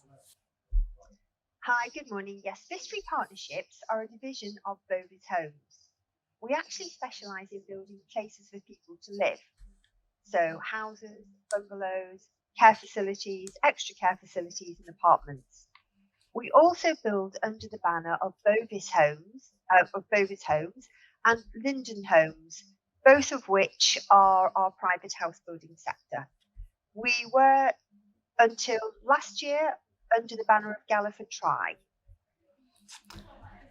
Perfect, that's brilliant. So whereabouts are you guys based? I'm actually based in Warrington in Birchwood, but I work for the Northwest Business Unit. So my area is from the Lake District to Stoke-on-Trent, predominantly working in Manchester, Merseyside and Cheshire. Perfect, that's lovely. So what roles are you guys recruiting for at present? At present, I'm going to be recruiting for some apprentices and some site staff. So shortly, I'll be advertising for an apprentice site manager in the Merseyside region and apprentice community engagement coordinator to assist me in Manchester. Both positions will have good career prospects with the ability to progress within a few years if they work hard and achieve their goals. We are always recruiting for site cleaners, labourers, site managers, but that is as and when we have new sites starting within the various areas. Perfect. Well, that sounds like a nice variety of things that are available there. So what kind of people are you looking for to fill those roles? Well, as a company, we're looking for dynamic people who stand out from the crowd, people who are self-driven and can work on their own initiative and who will actually add value to our company and deliver our ethos. They will need to be adaptable and team players and have an interest in the construction industry and the built environment. They must be willing to undertake and complete any training that is offered to them and complete the courses as required. Perfect. That sounds lovely, and such good assets to have as part of your company when recruiting. So why would someone want to come and work for you guys? They would want to come and work for us because we are a new dynamic company. We've actually been as partnerships company for the last 5 years, but as part of Bovis, which is the Vistry Partnerships, we've only been going just over a year. We have a strong build ethos. We like to build in communities, and we like to do a lot of community work within those communities. Perfect. So that sounds amazing, the fact that you have that community base. So that's perfect. So what hints and tips would you be able to give to us or to anyone that's wanting to apply today? My main tip is to research the company. Do a Google or internet search and make notes and bullet points so you have something to refer to. Look at their ethos and adapt your answers to include these. So if you've been asked about weaknesses when you're being interviewed, try to turn your answer around. So for example, I could answer, if I was asked what my weakness is, I could say, well, I feel that at present my weakness is that I don't drive. However, once I secure employment, I'm looking into doing driving lessons to enhance my career prospects. So if you have a negative, try to turn it into a positive. The other thing is, if you completed a Duke of Edinburgh or something similar, or doing charity work or any unpaid voluntary work, always add this to your CV, because this will show your employer that you are dedicated, you are looking for work, and you're willing to work, and you have a strong work ethos. Perfect. There's some incredible hints and tips there. So thank you so much for sharing them. But unfortunately, that's all from yourself today.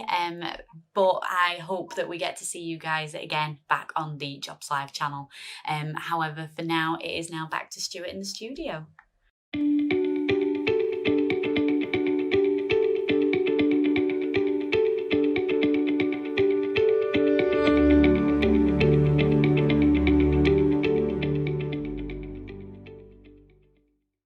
Thanks, Stuart. So today I have been joined by Helen Bilton, who is the head of HR at Star Care. So hi, Helen, how are you? Hi, Jen. I'm fine, thanks. How are you? Yes, I'm very good, thank you. I'm glad to hear you are as well. So could you tell us a little bit more about Star Care and what you guys do as a company? Absolutely. So we're a home care provider specialising in helping people live independently in their own home, and the support workers work out in the community to look after our wonderful clients. We are one of the largest independent care providers in the Cheshire and Merseyside footprint area. Perfect, that's amazing. So could you tell us whereabouts you guys are based? So we've got 3 offices, one in Merseyside, one in Chester and Ellesmere Port areas, and one in the Winsford and Northwich location. And as I say, we are a large organisation. We provide over 7,000 hours of care each week in the Merseyside and Cheshire footprint areas. Perfect. So what kind of roles are you guys recruiting for at the moment? So we're really, really fortunate as a company because we've gone through a period of growth, which I think is music to everyone's ears during these very, challenging times. We have a number of support worker positions in each of the 3 locations. The role is to support our wonderful clients live as independently as possible in their own homes, and the support worker will be supporting the clients as detailed in the individual's care plan. Perfect. So obviously with that role, you need a certain kind of person for that. So what is that kind of person that you're looking for to join the organisation?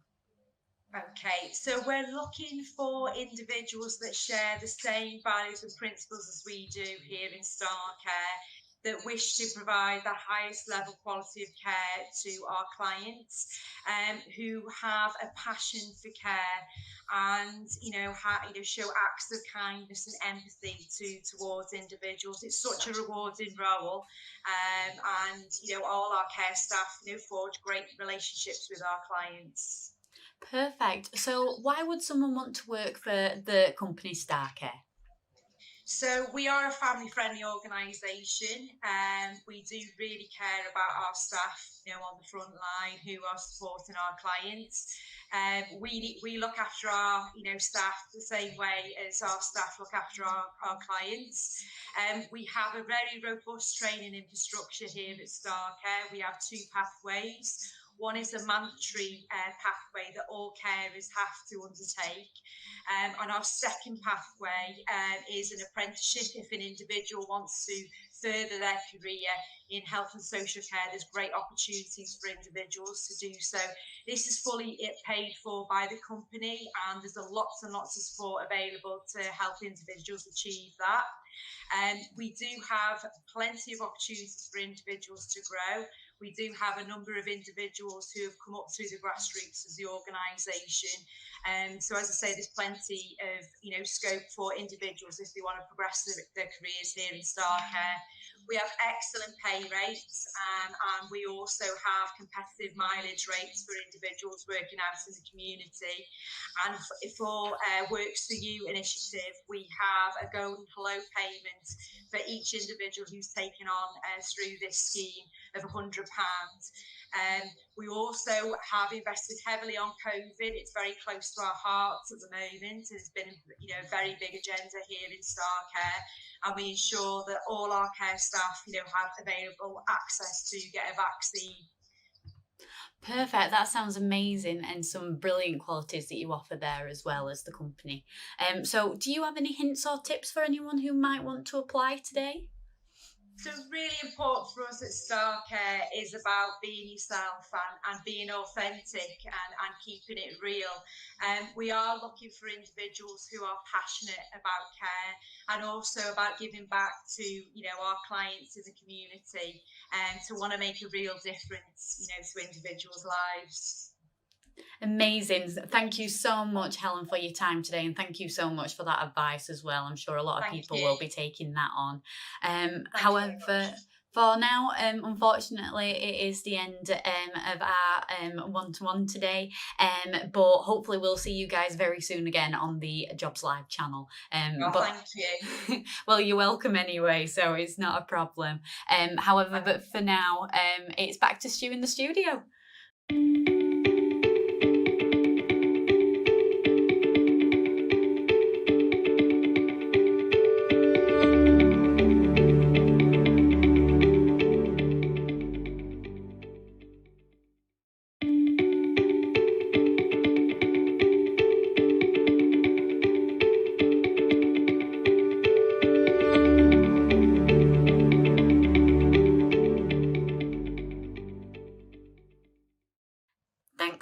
So today I have been joined by Robin, who is from Network Rail. So hi Robin, how are you? Hello, I'm very good, thank you. I hope everyone at home joining us today is too. Perfect, so do we as well. So Robin, could you please tell us a little bit more about yourself? Yeah, of course. So Network Rail are an infrastructure maintenance company. So we look after all of the 20,000 miles of track, overhead line, and then over 40,000 other structures connecting to the railway. We also look after all of the big managed stations across the country, like London's King's Cross St Pancras, Manchester Piccadilly, London Euston, London Liverpool Street, and Birmingham New Street. So I'm sure all of you will be well aware of those stations. We also create the timetable for our train operating companies and freight operating companies. Perfect, that sounds amazing. So where exactly is it Network Rail based? So we are based all across the UK. So that could be in our large cities like Birmingham, Manchester, London, Milton Keynes, Stafford, Crewe, all the way down to smaller offices in Leighton Buzzard or Bletchley, and all of the other places that we've got across the Northwest. Perfect, that sounds great. So what roles are you guys recruiting for?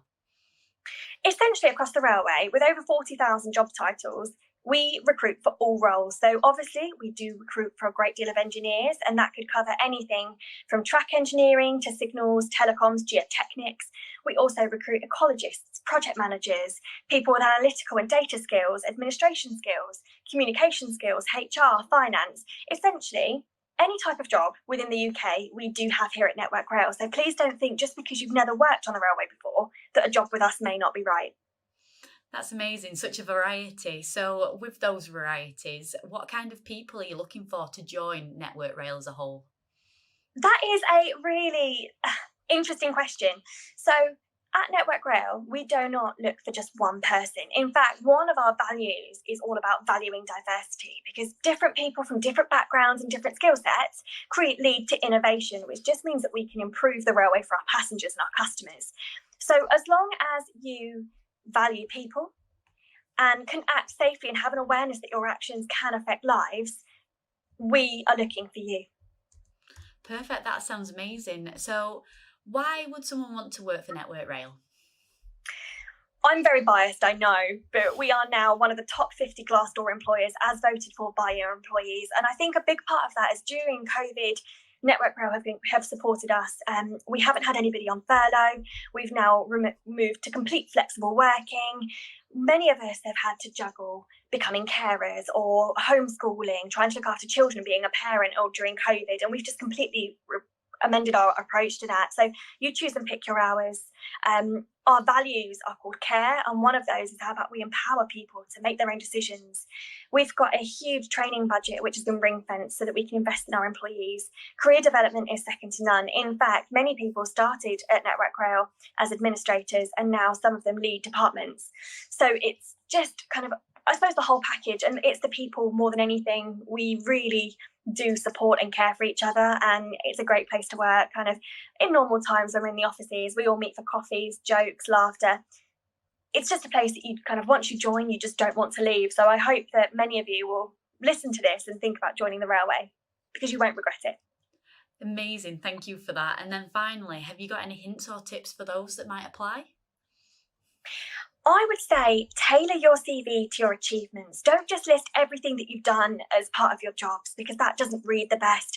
Talk about achievements. So, for example, in my job as a resourcing professional, I would talk about how I've increased the diversity of applicants. For project managers, you'd want to talk about projects that you've completed on time and with what benefits. So show what you can do rather than what you have done, and that'll make all the difference. Perfect. Thank you so much for that advice there, Robin. And it's been lovely speaking to you today. Unfortunately, that's all. But thank you again so much for your time.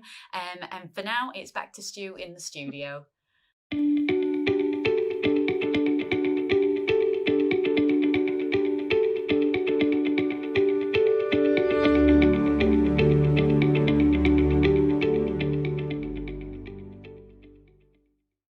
Thanks, Stuart. So today I have been joined by Jeanette, who works at Pathways. So Jeanette, could you tell us a little bit more about yourself and the company you work for?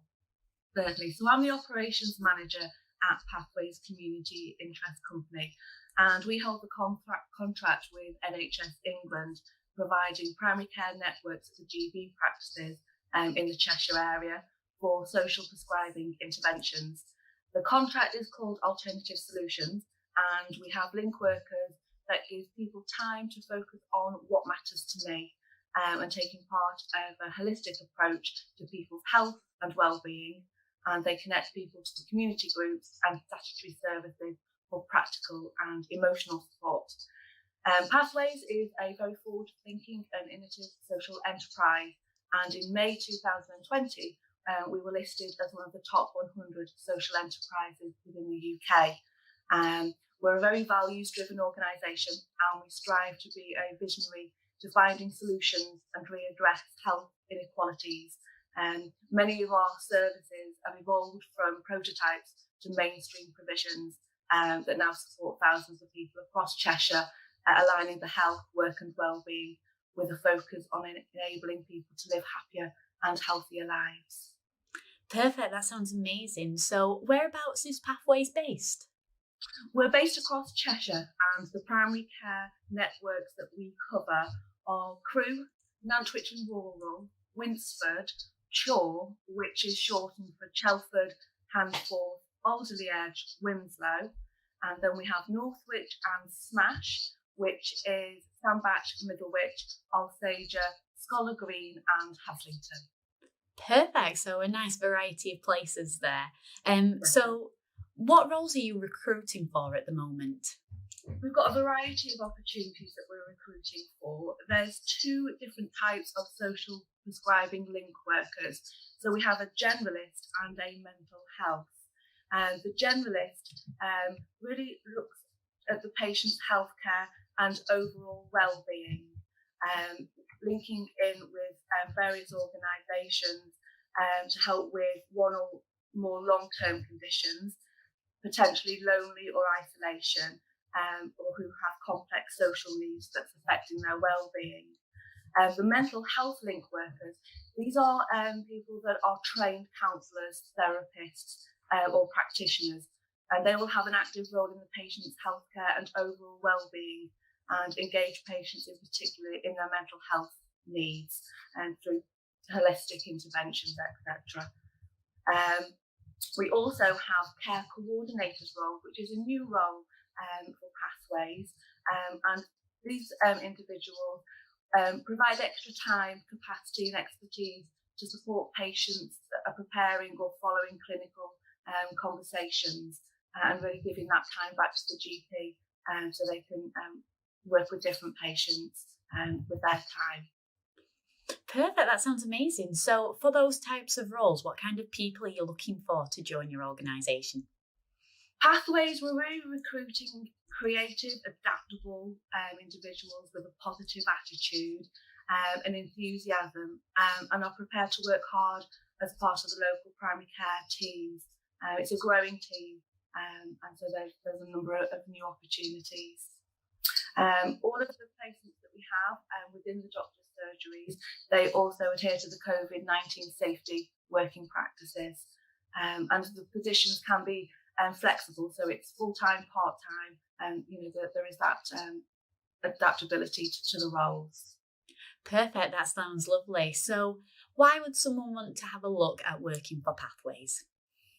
It's fair to say that Pathways is passionate about people, and that's whether it's been our clients, our patients and our staff. Last year we were thrilled to receive the prestigious Gold Invested in People Award, and we just put people first. We share vision and values, and we try and make a difference and strive to always do things better, and we support and develop staff, and we all love working for Pathways and to be part of that family, and that's what the ethos is, having that family environment, and so it's an excellent company to work for. That's amazing, thank you for that. And then finally, have you got any hints or tips for those that might apply? To apply, it's looking at what other skill set that you might have. So even if you don't necessarily tick all of the boxes on the job application, it's still worth applying, because we will potentially be able to look for some sort of training plan in place with the peers, etc. All of the vacancies are advertised on Pathways website and on Indeed and with DWP. And the interview for the selection, it would be initially a conversation with myself, and then from that we would look to taking you forward to a panel interview, and then from that having a second interview with the leading primary care practitioners. Amazing, that sounds lovely. Well, thank you so much for that, and thank you so much for your time today. Unfortunately, that's all we've got time for though. So Stu, it's back to you in the studio. Thanks, Stuart. So today I have been joined by Rosa, who works at My Dentist. So Rosa, could you tell us a little bit about what you do there and what the company does? Yes, so my name's Rosa and I work at My Dentist. My role is to look after all of our advertising campaigns, as well as everything to do with careers talent.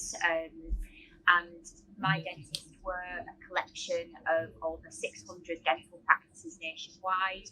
We treat over 4 million private and NHS patients, and we're a strong team of dentists, dental nurses, managers and head office staff. Perfect, that sounds lovely. So whereabouts are you guys based? So our practices are nationwide, so all from Scotland through England, Wales and Northern Ireland, and our head office is based in Kearsley, Greater Manchester. Brilliant, so nice and local. So what roles are you recruiting for at the moment? So we do recruit quite a lot of experienced and student dental nurses. As a student dental nurse, you don't really need any previous experience within dental nursing, but instead we look for people that have got a passion to get into that field, the right attitude and commitment to complete the course, which is paid for by my dentist, and then you will be a fully qualified dental nurse at the end of that on the GDC register. We also recruit practice managers nationwide, so in that role you'd be responsible for running your practice, managing staff and driving performance.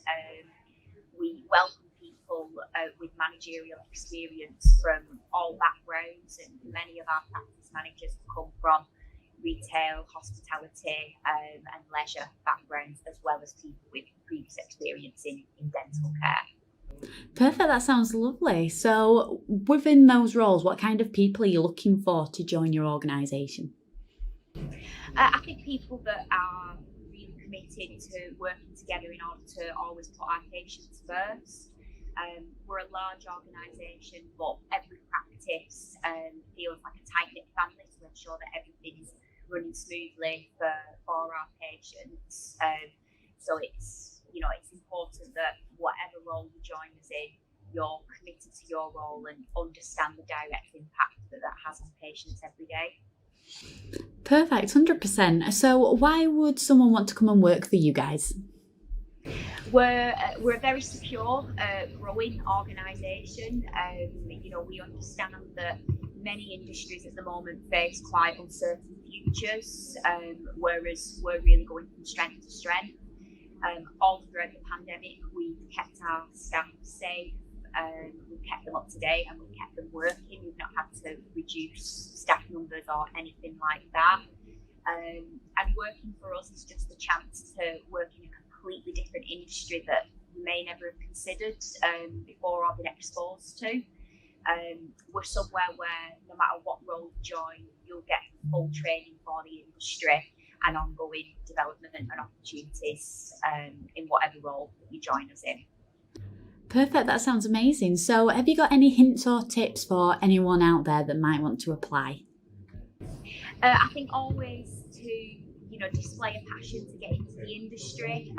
Obviously do research, especially if you're considering one of our student dental nurse positions. It's a tough role where you're on your feet all day and there's a lot of studying. It's the equivalent to like an A level in biology, which is really tough. As an organisation, we live by our strengths, which are patients first, community matters, a place to grow, altogether better, and restlessly ambitious. So I would encourage anybody that's thinking of applying to go onto our homepage on our careers website, view the videos that are associated with our strengths, and think about sort of how you could bring that to life in the role that you're applying for.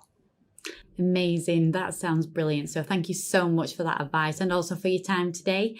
And hopefully we get to see you again on the Jobs Live channel very, very soon. But for now, it's a goodbye from me to you, Rosa, and back to Stu in the studio.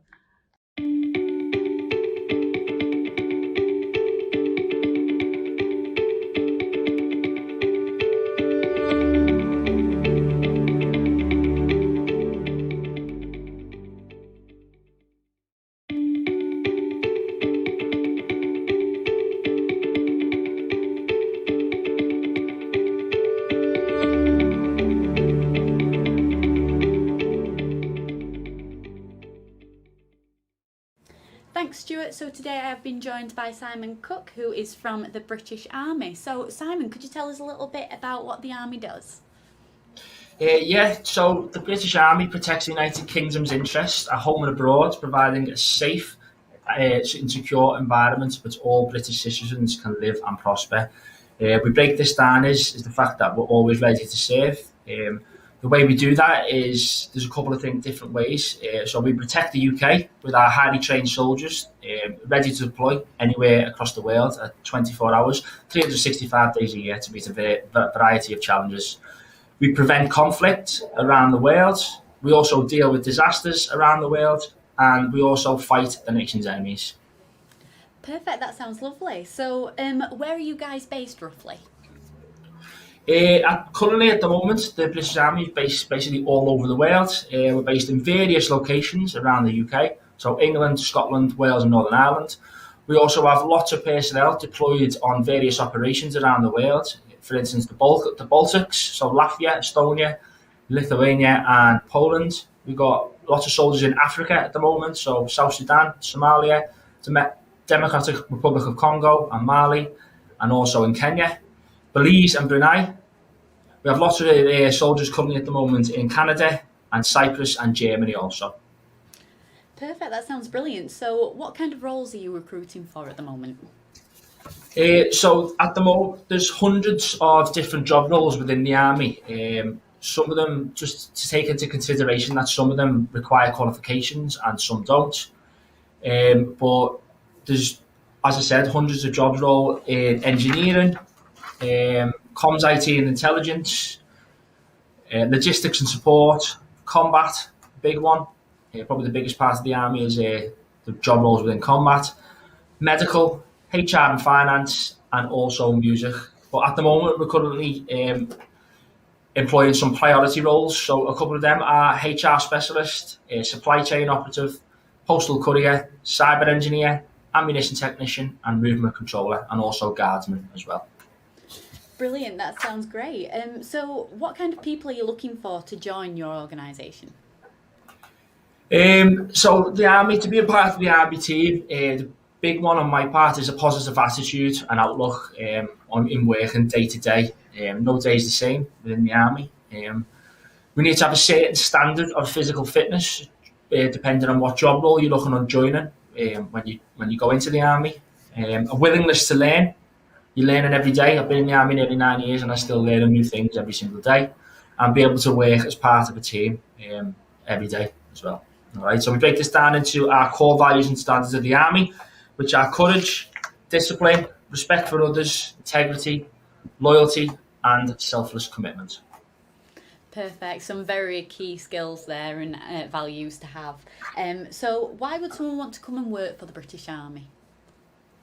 There's lots of different reasons why someone will come and work for the Army. So the big one is personal satisfaction and pride. All right, having pride in wearing combat every day and being in the British Army. Variety and adventure. So as I said, no day is the same. And some would say the Army is one big adventure, seeing the world. Travel, see parts of the world that you never see in ordinary life. Job security and economy and stability. All right, the Army provides a good wage, and the longer you're in the Army, with real prospects of going up in rank, the more money that you're going to earn. Physical fitness, a chance to live a fit and healthy lifestyle day to day. Some people might be doing that now, some people don't, if it suits them. An option of full-time and part-time service, and also sport. So be big on sport. The Army is also massive on it. So whatever you're good at, you can travel to various locations around the world and across the UK, conducting sports that you're good at. Perfect. That sounds like a lovely list of things for someone to join the Army for. So have you got any hints or tips for those that might be applying today as well? Yeah, so for me, it's self-motivation. So joining the Army is obviously quite a life-changing decision. So be confident in your decision that you are ready to do it and it's truly what you want. Fitness. So keep up with your fitness. As I said, if some job roles require harder fitness requirements than others, all right. So depending on the job role that you're going into is how fit that you need to be. All right. Have a job role in mind and do your research on that job role. There's nothing wrong with coming into the careers office and not having a clue what you want to do. That's why we're there, to guide you into basically the job that suits you. But have an idea in mind of what you want to do, whether it be combat, engineering, logistics, medical, nursing, stuff like that. And stay positive during the application process from start to finish. That's about it. Brilliant, that's amazing. Thank you so much, Simon, for those pieces of advice there that you've given, and for your time as well on the Jobs Live channel today. And unfortunately, I'm going to need to pass back now to Stu in the studio, but hopefully we'll see you again very soon on the Jobs Live channel. Thank you very much. Cheers.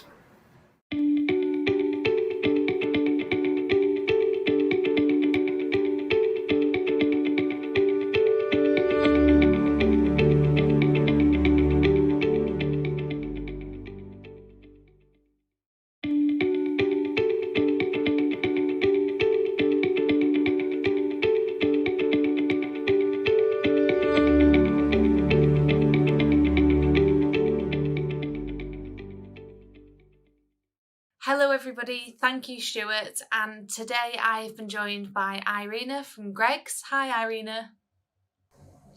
Hi, my name is Irina Delika, Recruitment Advisor at Greggs, and I'm here to tell you a little bit about our business. Whenever I say that I work for Greggs, I can see people start thinking about our retail shops, our staff members baking and selling the famous sausage rolls or vegan sausage rolls, serving customers, or working behind the scenes and preparing fresh sandwiches. And yes, all of that is true, but Greggs is not only about retail shops on a high street, but so much more. Greggs is much loved and trusted brand with a strong heritage. And we have been baking and selling our products for over 80 years now. It all started in 1939 when John Gregg started to deliver fresh eggs and cheese to families of Newcastle. 10 years later, he chained up his bike and opened Greggs of Gosforth, Newcastle, making, baking, and selling fresh bread and tasty treats from his very own shop on the Gosforth High Street. There's still a Greggs there today. Over the years, we opened more shops across the country and looked for ways we could make Greggs even better. And today, we are UK's leading bakery food-on-the-go retailer with over 2,000 shops and 20,000 employees serving millions of customers each week. At Greggs, we have big plans for the future and big opportunities available today. With ambition to grow over 2,500 shops nationwide and ownership of our supply chain, we are in a unique position to make high-quality, freshly prepared food accessible to everyone.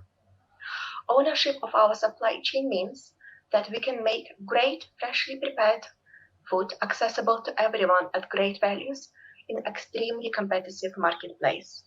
By managing our own logistic operations, we can remain focused on the customer, delivering what our shops and customer needs. So, could you tell us, where are you based? Sure. Currently, we have over 2,000 shops, 8 regional bakeries, or we call them the centers of excellence, 1 central savory production plant, 2 distribution centers, and they are located throughout the UK and Northern Ireland, plus our head office, or Greggs House as it's known within Greggs, which is located in Newcastle.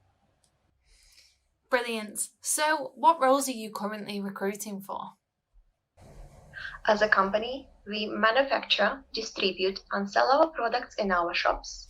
Majority of our roles are based in our retail shops, and we are currently recruiting for shift leaders, supervisors, and shop managers across various locations in UK. But we're also on a constant lookout for various roles in digital and IT teams, roles in marketing, food and safety, logistics and supplies, and so on and so on. So, what kind of people are you looking for to join the organisation? We believe that success is down to putting the customers first. That's why Greggs is looking for people with a great customer service skills to join our family. Our shop team consists of shop manager, supervisor, shift leaders, and team members. Depending on the role you're interested in, previous experience might not be essential. However, though, you will be required to demonstrate an understanding of what makes a great customer service. Generally, Grex shops are made up of small teams, around 5 to 15 staff members working together to deliver first-class customer service and quality products every day of the week. Whether you're a shop manager or a team member, your role will be very hands-on, and you will be involved in entire shop's operation, from cleaning to food preparation and customer serving.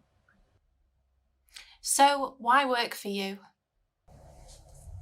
As a member of Grex family, you will benefit from competitive pay rates, generous staff discount, and a share of the profit. Our shop teams also take part in regular competitions and charity events, which ensure there is always fun going on within the shop. Progression is key to our business, as well as building career from inside up.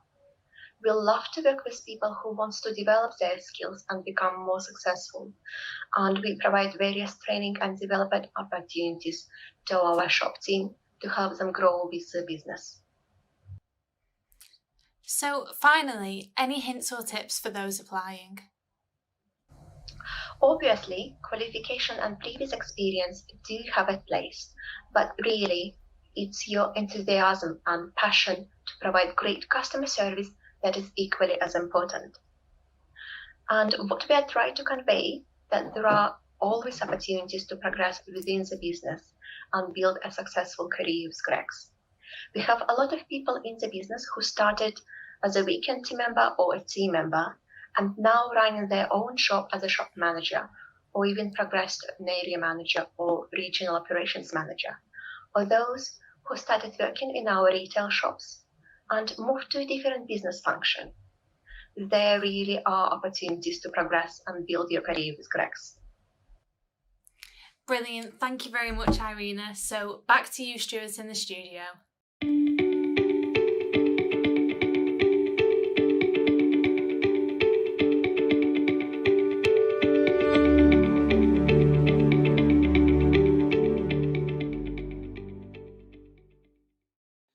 So I've now been joined by Alice from Rosendale Trust. Hi, Alice. Hi. Thanks for joining us on the Jobs Live channel for this Northwest Works for You broadcast. Just tell me a little bit about yourself and what your company does. Yes, so hi, nice to join you. My name's Alice Clues. I work in the HR department at the Rossendale Trust. The Rossendale Trust provides supported living care to adults with learning and physical disabilities in apartments and houses.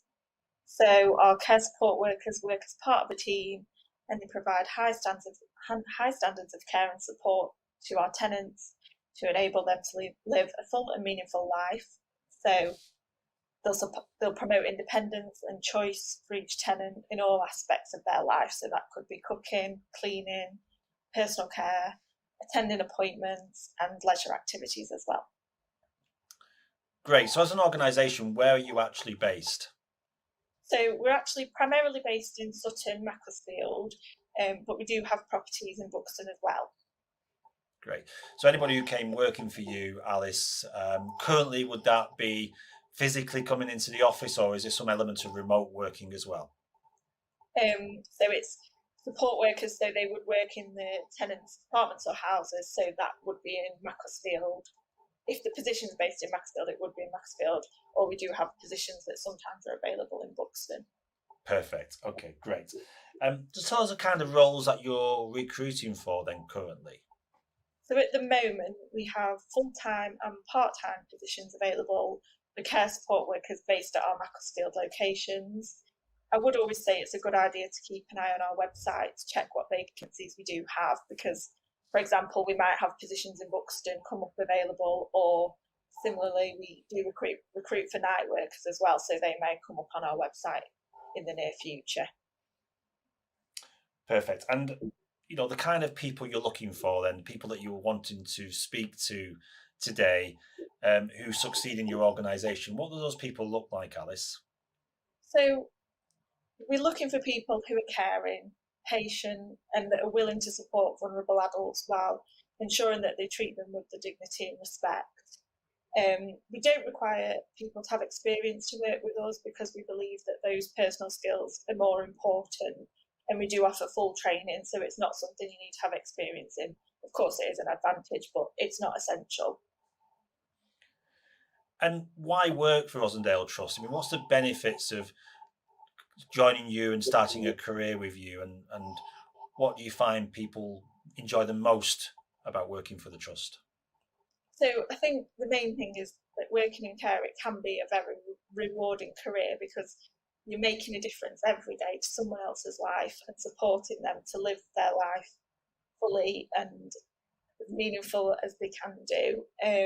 So we also have career progression opportunities. So we offer the opportunity to gain qualifications, so level 2, level 3 in health and social care. And we also have a range of staff benefits such as a health cash plan, long service awards, enhanced sick pay schemes and life assurance schemes. So plenty of benefits, and obviously all of that is detailed in the job vacancies. As people apply, they can read up on that. Yeah, there's lots of information, and if anyone has any questions, they can get in touch with us. Perfect. Well, this is their chance to do that actually now on this broadcast, to use the live chat to get in touch with Alice and the team at Rossendale, and I'm sure you can guide them. And really my final question is around that, for people who have applied successfully to work for you in the past, any hints or tips for those applying maybe today and to make sure they are successful in that process?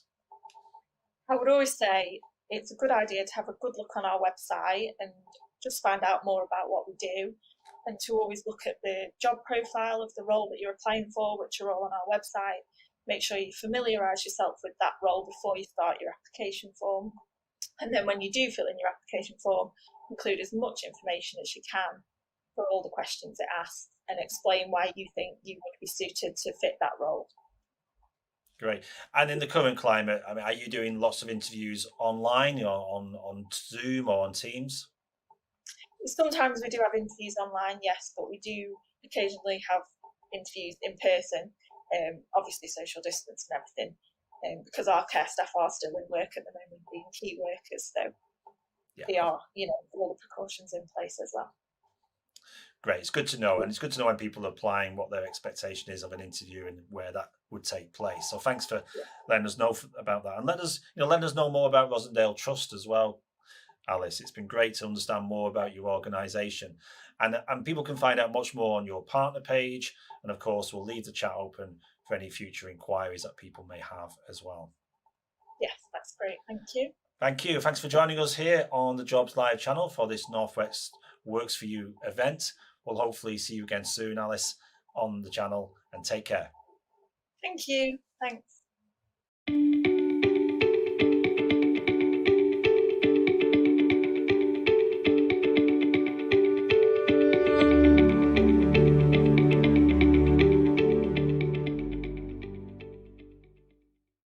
Thanks, Stuart. So today I have been joined by Scott Austin from Apprentify. So hi, Scott. Could you tell us a little bit about Apprentify and what you do?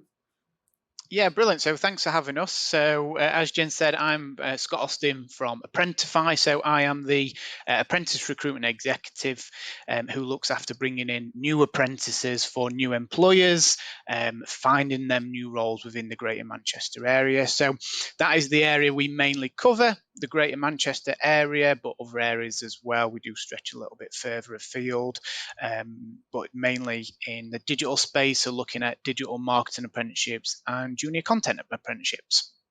Perfect, that sounds lovely. So whereabouts are you guys based roughly? Yeah, so we're actually based in Wilmslow. But as you can see, because obviously a lot of us are at home, and we were based at home even before COVID as well. So we are scattered around. Most of us, though, are based around the Greater Manchester area and bobby in and out of the office in Wilmslow every now and then. Perfect, that sounds brilliant. So what roles are you recruiting for when it comes to apprenticeships? Yeah, absolutely. So like I mentioned a minute ago, so our main two apprenticeships are digital marketer level 3 and junior content producer level 3 as well. So very similar, but have their own differences. So with the digital marketer, they're more around the analytics, the web development, web design. With the junior content producer, it's exactly what it says on the tin. So very much creating content, videography, photography, that sort of thing as well.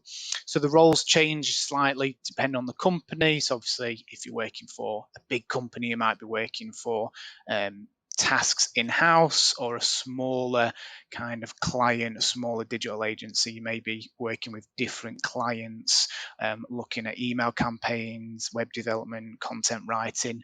The list of roles within the industry kind of can go on forever. There's absolutely loads that you can kind of go into. Perfect, brilliant. So what kind of people are you looking for to join those apprenticeships that you line up for? Yeah, absolutely. So apprenticeships are open now for anyone aged 16 and above.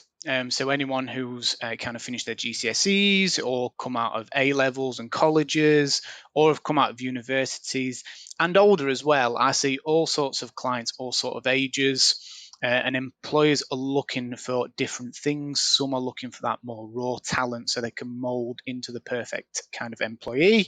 Some are looking for that more experienced candidate, a little bit more life experience, a little bit more kind of can hit the ground running with a little bit of experience like they've already gained. Perfect, amazing. So why would someone want to do an apprentice through you guys? Yeah, so obviously there's a lot of providers out there and they all do a great job. We are different slightly to those because, as well as the apprenticeship standard, we also offer additional training towards the end of the apprenticeship, what we call Path to Mastery. So this is additional training that you can get qualifications in, whether that be web design or paid search, whatever it is you may want to go down and get additional qualifications and training in. We can do that with apprentices towards the end of the apprenticeship to give them that little bit extra. Perfect, that's amazing, and sounds like such a good opportunity as well, as you said, that little bit extra. So do you have any hints or tips for those that might apply for an apprenticeship through you? Yeah, definitely. So as you can imagine, I see hundreds of applications coming through week in, week out. So my advice would be to obviously get creative with your CV. It's a creative sort of industry, this. There's lots of free templates out there on things like Microsoft Word. The basics, make sure your spelling and your grammar's correct, but also tailor it to the industry and the job role that you're wanting to kind of go for as well. Make sure your relevant skills are on there. And if you do have a portfolio, links to your kind of social medias, then do put them on there as well. Now, if you don't have a portfolio, go and create one. It really does help sell yourself within this industry to employers and recruiters like myself, to give you that kind of edge above you, ahead of your peers. Amazing. Well, thank you so much, Scott, for that advice there. But also thank you for your time today. Unfortunately, that's the end of today's interview. However, I'm sure we'll see you again very soon on the Jobs Live channel. Thanks again. No, thank you. But now it's back to Stu in the studio.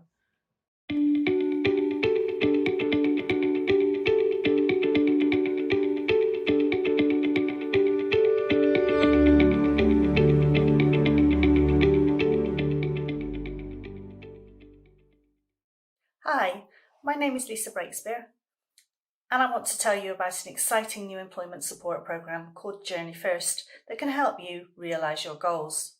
So what is Journey First? The key focus of this programme is on the journey you will take. The Journey First programme provides intensive one-to-one support for young people and adults across Cheshire and Warrington, helping them to overcome barriers and reach their goals, whether that be support with job search, employment or access to further education or training. Funded by the European Social Fund, Journey First will aim to help 3,165 participants aged between 16 and 24 in the next 3 years, and 2,225 adults over the age of 18. The project will be delivered by 3 local authorities, Cheshire East, Cheshire West and Warrington. Today, I am focusing on the adult support programme offered by Cheshire West and Chester Council. So how will it work? Journey First will provide each beneficiary with their own employment support officer who will work with you to identify and provide personalised one-to-one support, helping to navigate the whole journey to work. Our employment support officers will work with you to identify all the barriers that may be preventing you from progressing into training and employment, and agree a plan of action and support to move forward. The programme will not judge you or impose actions on you. Journey First will help you to identify your skills and goals, provide skills and tailored employment advice, offer a one-to-one wraparound support, working alongside your key worker, help tackle wider issues that are preventing progress such as debt, health, housing and caring responsibilities, meet employers and find out about different employment paths, guide you through the job search and help prepare you for the workplace, help you to find opportunities and unlock your potential. So who is eligible for the support? Our Journey First project will support adults 18 and over who have been unemployed for over 6 months and or have a range of other barriers to employment, such as physical or learning disabilities, or other complex needs, including mental health conditions or other barriers that are preventing progression into employment. So how do you refer into the programme? Participants will be identified primarily through existing support teams and will be referred directly through a number of referral partners. Eligible individuals can also refer directly through our work zones. So I now have a short case study for a real customer that was long-term unemployed and supported to find work with help from one of our work zone mentors. This will give you an idea of how Journey First could support you.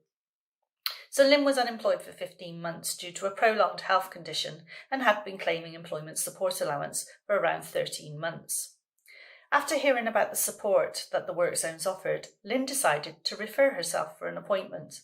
Lynn's confidence was very low and she was very anxious after being out of work for such a long time. After a work zone initial registration, Lynn was signposted to a mentor for one-to-one support.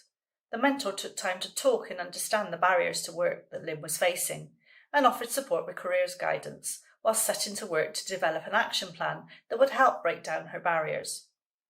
As well as confidence, Lynn lacked the knowledge and skills that would give her the independence to search for jobs online. In time, Lynn went on to attend several courses to address her confidence, such as work clubs, employability courses, wellbeing, and an IT skills course, where she achieved an award in digital skills. Lynn's confidence started to grow with each barrier that she overcame. The WorkZone mentor continued to support Lynn with creating a CV and cover letters, and also helped with applications for jobs.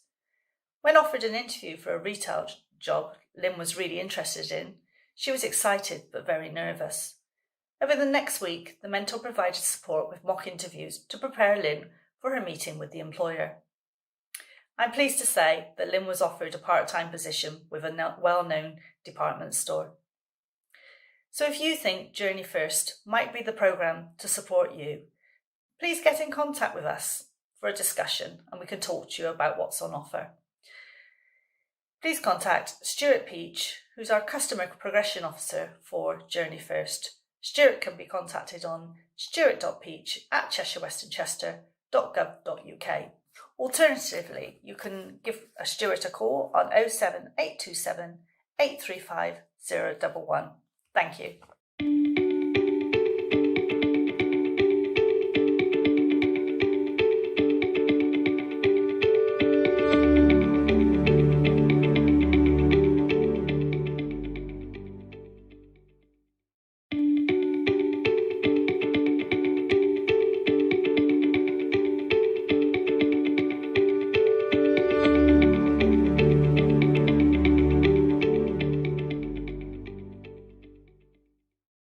Okay, welcome back to the Jobs Live channel. As you know, we're actually today helping you find work, and we're doing that through this Northwest Works For You event, and we're meeting different businesses from across the region who've got vacancies right now to help you back into employment, or maybe give you a career change or get you to return to work after a while away from the workplace.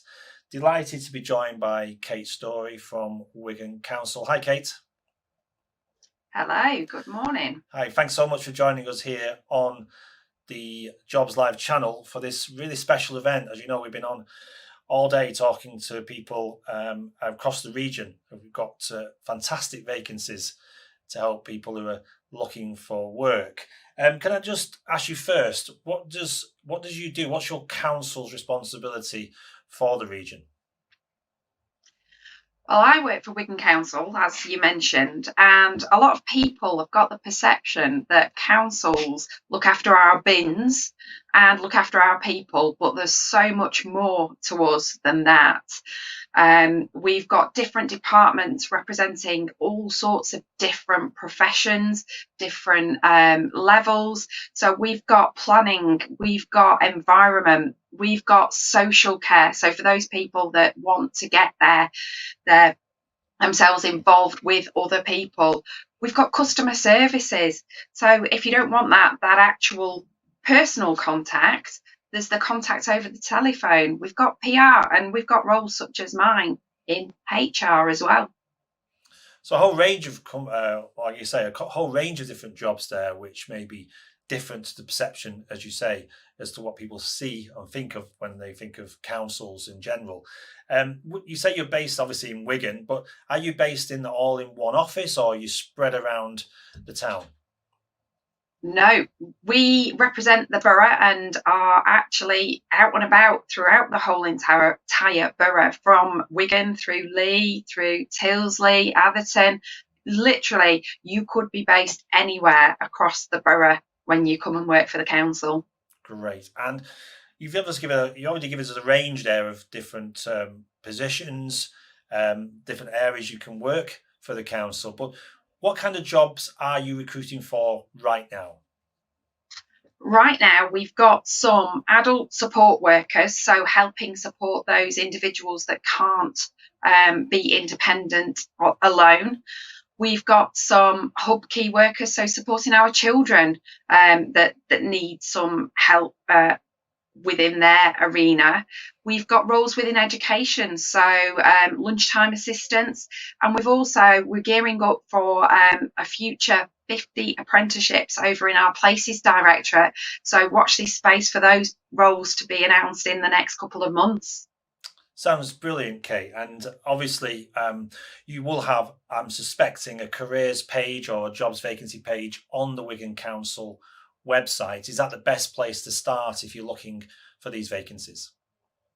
I would say go to greater.jobs, because that's where we advertise all our vacancies. So that's a collaboration of all local authorities across Greater Manchester, and it's where is our touch point. You can sign up for job alerts. If you can't find something that tickles your fancy today, you can still sign up for the areas that you are interested in, so that you're the first to hear about when those jobs go live.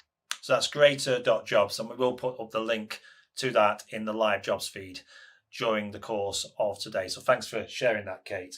The people who then work for you at the council, you've obviously seen your fair share of CVs, applications, I guess, over the years. You know, what sort of people do you think are most successful when they join you? What sort of attitude or what skill set do they tend to have that makes them successful when they come to work for you? When you're working for the council, tenacity is a good thing. We have 3 behaviours that we really seek out in all our applicants, which is be positive, be accountable, and be courageous. So we want people that are coming on board to help and support our residents in whatever area they're working in the council. And I know it sounds an obvious question, but why work for Wigan Council? What do you offer people who come to work for you? It is a great organisation. Clearly, it's local authority, so there's all sorts of different pathways. The amount of people that start off in one particular area and then take a sidestep and go and work somewhere else, that have actually come up through our grassroots, through our apprenticeship schemes, and hit the top. So it is a bit of a political beast. I'm not going to hide away from that in certain areas, but it is a great company, an organisation to actually support your communities and do the right thing by our communities and work for the best of the best, really. We were Council of the Year in 2019. We've got great rewards. We've got a great work-life balance. You can probably see that I'm working from home right now. Yes, some of that has been COVID-induced, but we're looking at ways to help people be flexible as well in their approach to work going forward, so we can capitalise on some of the good things that have actually come out of COVID. Brilliant. And obviously you say there things have changed and people are working from home, but that will probably continue in some shape or form. So great if you're embracing that as a council. Finally, I just wanted to ask you, for people who are applying maybe on the back of this, or have seen something about any role today, you as a HR manager, again, you've seen a lot of people who've been successful, but you've been also quite frustrated, I guess, when you see a potential candidate who's not quite hit the mark with what their application needs to say or do. What hints and tips can you give people applying for any role today to make their application stand out?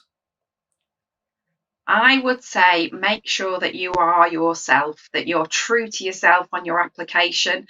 Make sure that your skills stand out, and that's not necessarily your actual qualifications, but what skills have you got? You might have been a stay-at-home mum, but actually your multitasking will have shot through the roof whilst you've been at home. Make sure that you link through some of your real-life examples to what you're actually doing and how that can take you through to being a great employee. And when you get there and get that interview, relax and be yourself. We don't want to see a potted version of you. We want the real you and bring you the whole you to that particular application process. Great advice, Kate, and thanks so much for that, and also for your support of the Northwest Works for You event, which is taking place this week, and hopefully we'll get some vacancies filled for you on the back of this event as well. Thanks so much for your time, Kate, today. Look forward to thank you. No, my pleasure. And thank you for joining us here on the Jobs Live channel. We'll speak to you again, I'm sure, in the future. Thanks, Kate. Good luck with your applications, everyone.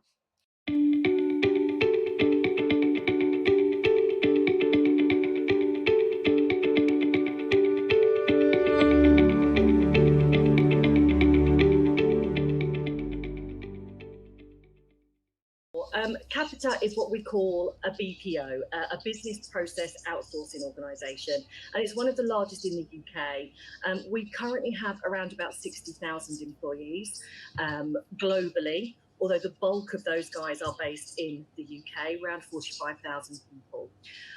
We support in all manner of outsourcing. Across primarily the customer service space, which is why we're talking today. We manage multiple call centre locations across the UK and Ireland, and typically these sorts of outsources include mostly client-facing activity, supporting the likes of telecoms, utilities, retail, government, and anything that these guys need in order to support their clients at the other end of the process. Perfect, that sounds lovely. So could you tell us whereabouts you guys are based? So the company as a whole is based in the UK and mentioned offices globally as well. But for the purpose of today, we are supporting roles that we are recruiting for primarily in Prestonbrook and Manchester, although we also do have offices around the area in both Darwin and Bootle. Although it's worth noting that location and where we're based, I think within the current climate, is probably not as important as it perhaps was 18 months ago, because we also have a large number of roles, more so than we've ever have done, that would be home working based too. So my advice would be for anyone looking to apply for a role at Capita is not to worry too much about the geography or the location. If those office spaces work very well for you, then superb, but if they don't, it's still worth applying because of our home working offering that we have currently. What are the kind of roles that you're recruiting for presently for that flexibility?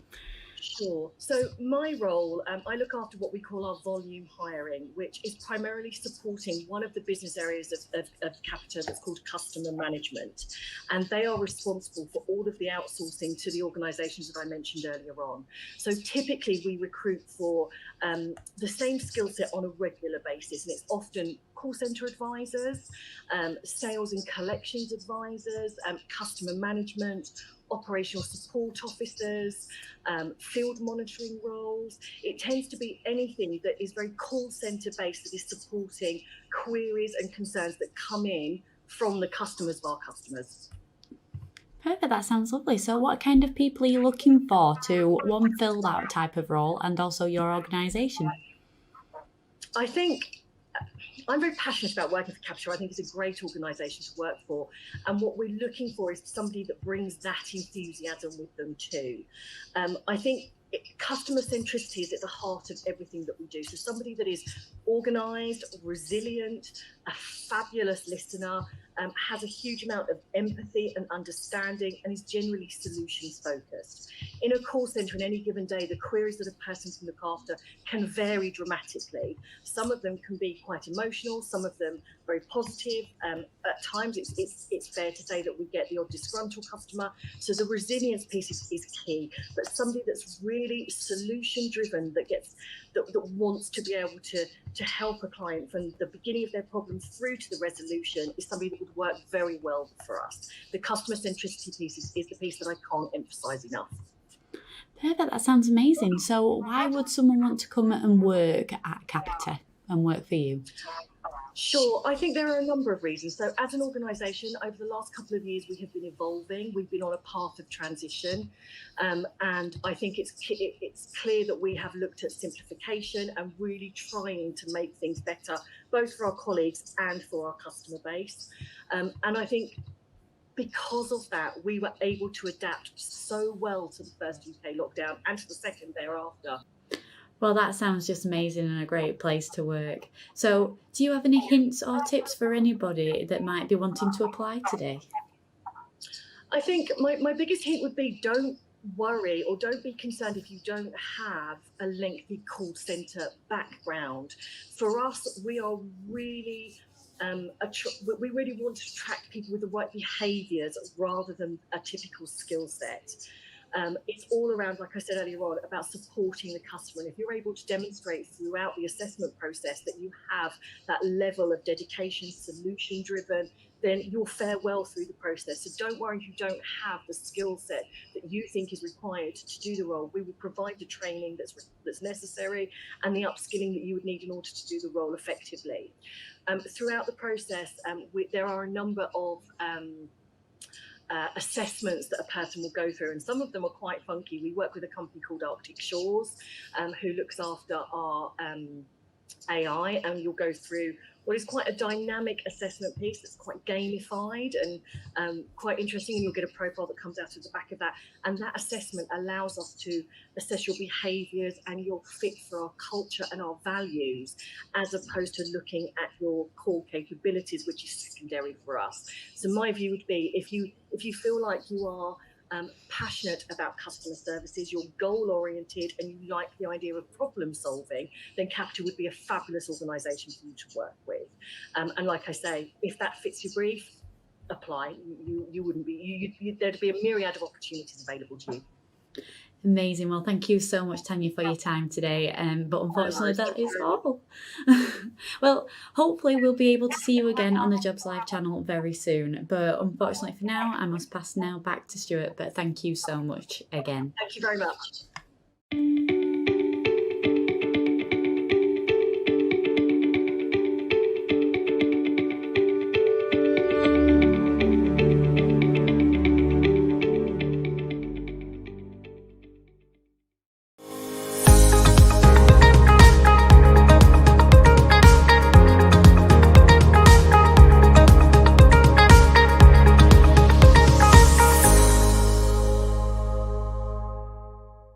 Delighted to be joined today by Laura. Hi, Laura.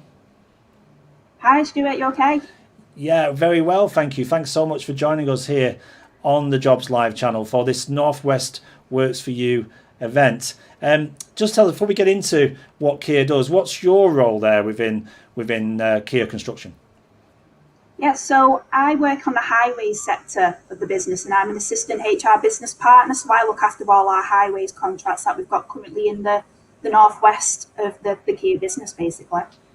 And we were saying earlier to Charlie and to Daniel from Talk and from McCann Health that I think your sector, like theirs, has seen a real boom, hasn't it? I mean, lots of projects being awarded, which means you must be incredibly busy at the moment.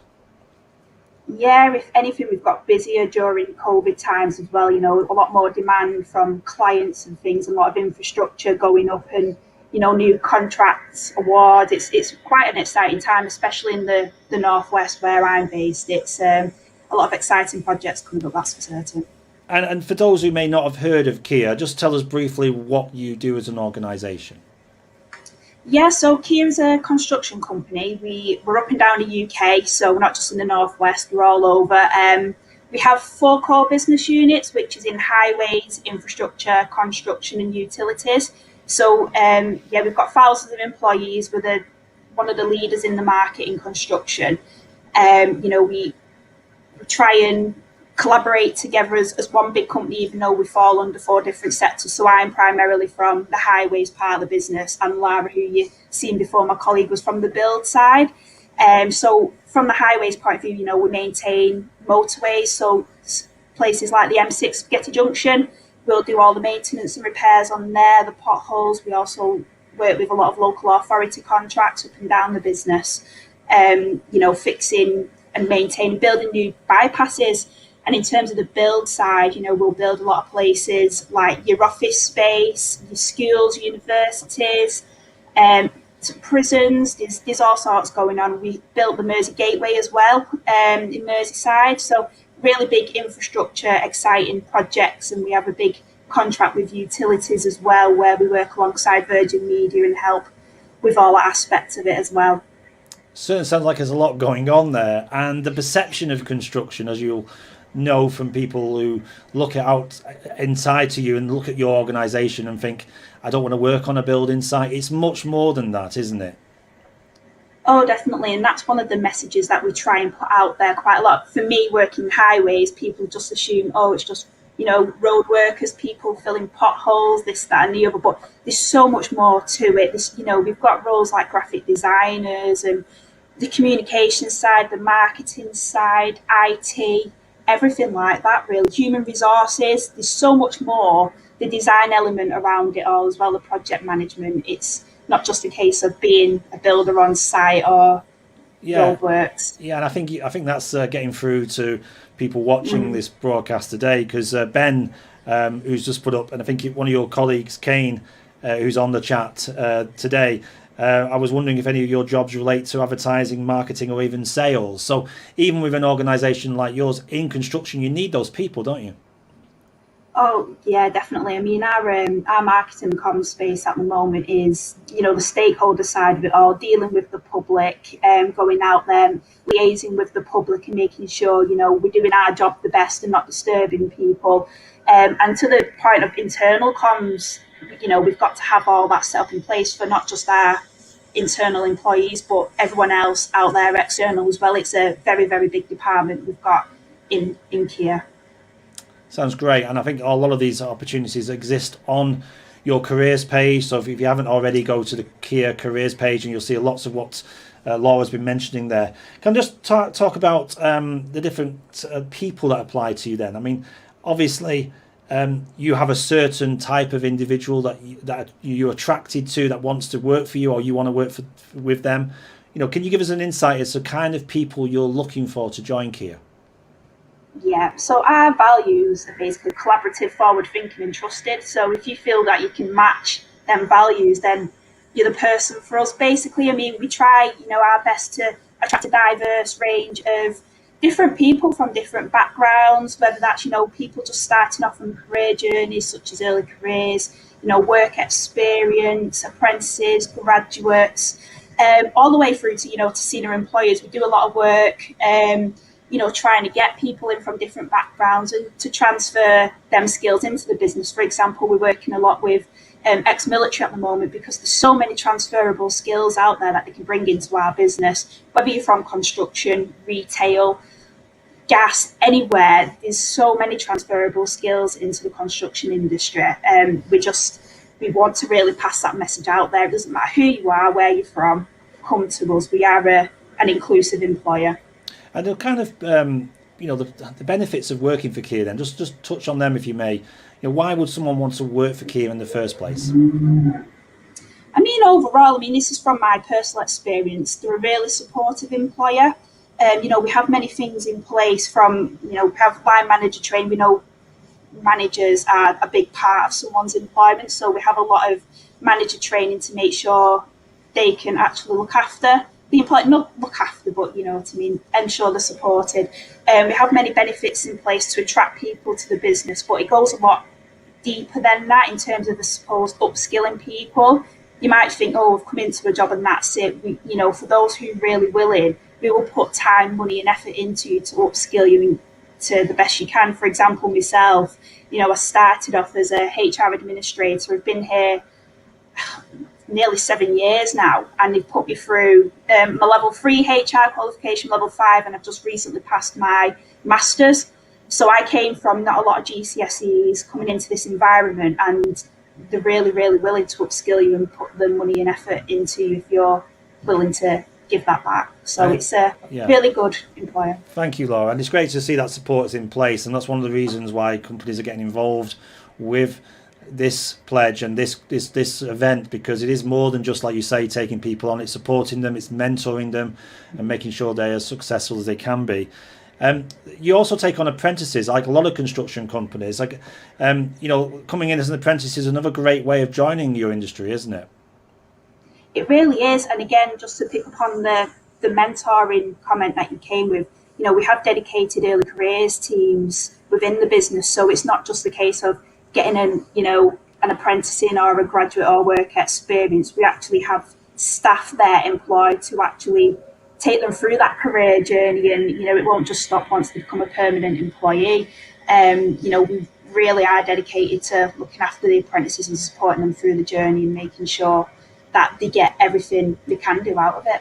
Yeah, and over the past 12 months, I'm sure you've seen a lot of changes, a lot of people working from home like yourself. It's been, I know, and you've had to adapt to that. So for some people joining you, that will still be the case, that they'll still need to work remotely for now.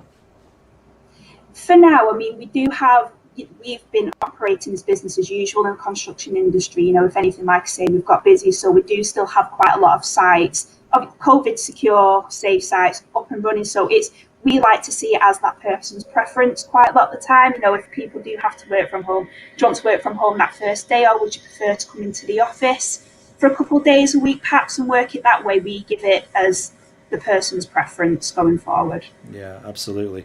And finally, as today's been about support as well and getting people, you know, so they can apply and be successful. You know, you've obviously seen your fair share, Laura, I'm guessing, of CVs and applications and people going through that process. You know, what's the key ingredients to get somebody to be successful and get to interview stage? Yeah, I think with me, overall, doing a bit of research on the company and, you know, applying for the job, do a bit of research. If you're not too sure what that job is, have a, you know, further look and kind of just be open and honest. If there's not something you've experienced but you're willing to learn more about, then just let us know. Researching the company, I think any company will definitely help you. It shows that you're interested and you know, you've done your research on the type of company you're working for, what they've done in the past. And I think, you know, when it gets to interview stage at all, you know, we do quite like seeing, you know, when you share your examples of, you know, how you've worked well in a team, what you've done, how you've done to mentor others or help people better themselves. Them sort of responses really do shine out, especially in a company like Kia, where we're very people orientated. And for you personally, can I just ask, what's the best thing about working for Kia? What do you enjoy the most? Ooh, definitely the people. I'd probably say, I'm not sure if that's going to be a common answer, but the people that make it and having good management in the business. We've had a lot of changes in Kia recently, and you know, we've got a really good CEO that works for the business, very people orientated. We've just got everyone's amazing. The people are amazing. It's the people that make the business at the end of the day. And yeah, I think it's it, the people. And just on a final note from you, what do you hope this will achieve for you as an organisation and for people who are looking for work? What do you hope will come out of this event? Well, hopefully, a lot of people applying for our roles. I mean, I specifically look after a project in Blackpool and Liverpool at the moment. And, you know, trying to get people to apply from a local area and, you know, people around the Northwest has been proven a bit difficult in certain areas like Blackpool. So just to have that bit more encouragement for people to apply for the roles, and you know, don't be too scared whether you think you can or you can't do it. Apply, ask the questions. It might be a case of you've got a lot of transferable skills, we just need to break it down a bit more. So just don't be afraid of applying and get to the website. Absolutely, and I think that's what the channel is all about today as well. You know, it's a chance to have a one-to-one chat with, you know, Laura and the team there at Kia. You know, this is a golden opportunity really, whilst they're online, to get in touch. And if you joining this late, don't worry, there's still plenty of chances to do just that. Go to the Kia partner page and ask a question, or you can ask it through the main event, which I know a lot of them have already been doing this morning. There's been quite a few questions, Laura, you'll be pleased to know, while we've been chatting to you here for the last 5 minutes or so. Well, listen, thank you so much for joining us today for the Northwest Works for You event, Laura. Hopefully, you know, for your point of view, you've convinced people that it's not just about hard hats and muddy boots. There's a lot more that goes on in the construction industry. So thank you for sharing that with us. And we're going to shortly meet up with Amanda from Stockport Homes, keeping that building and construction link going this morning. But before we do that, we have a short interview. We met up with Sue from IMAP to tell us more about what IMAP do in the region. Thanks, Laura. Take care. Enjoy the rest of the event.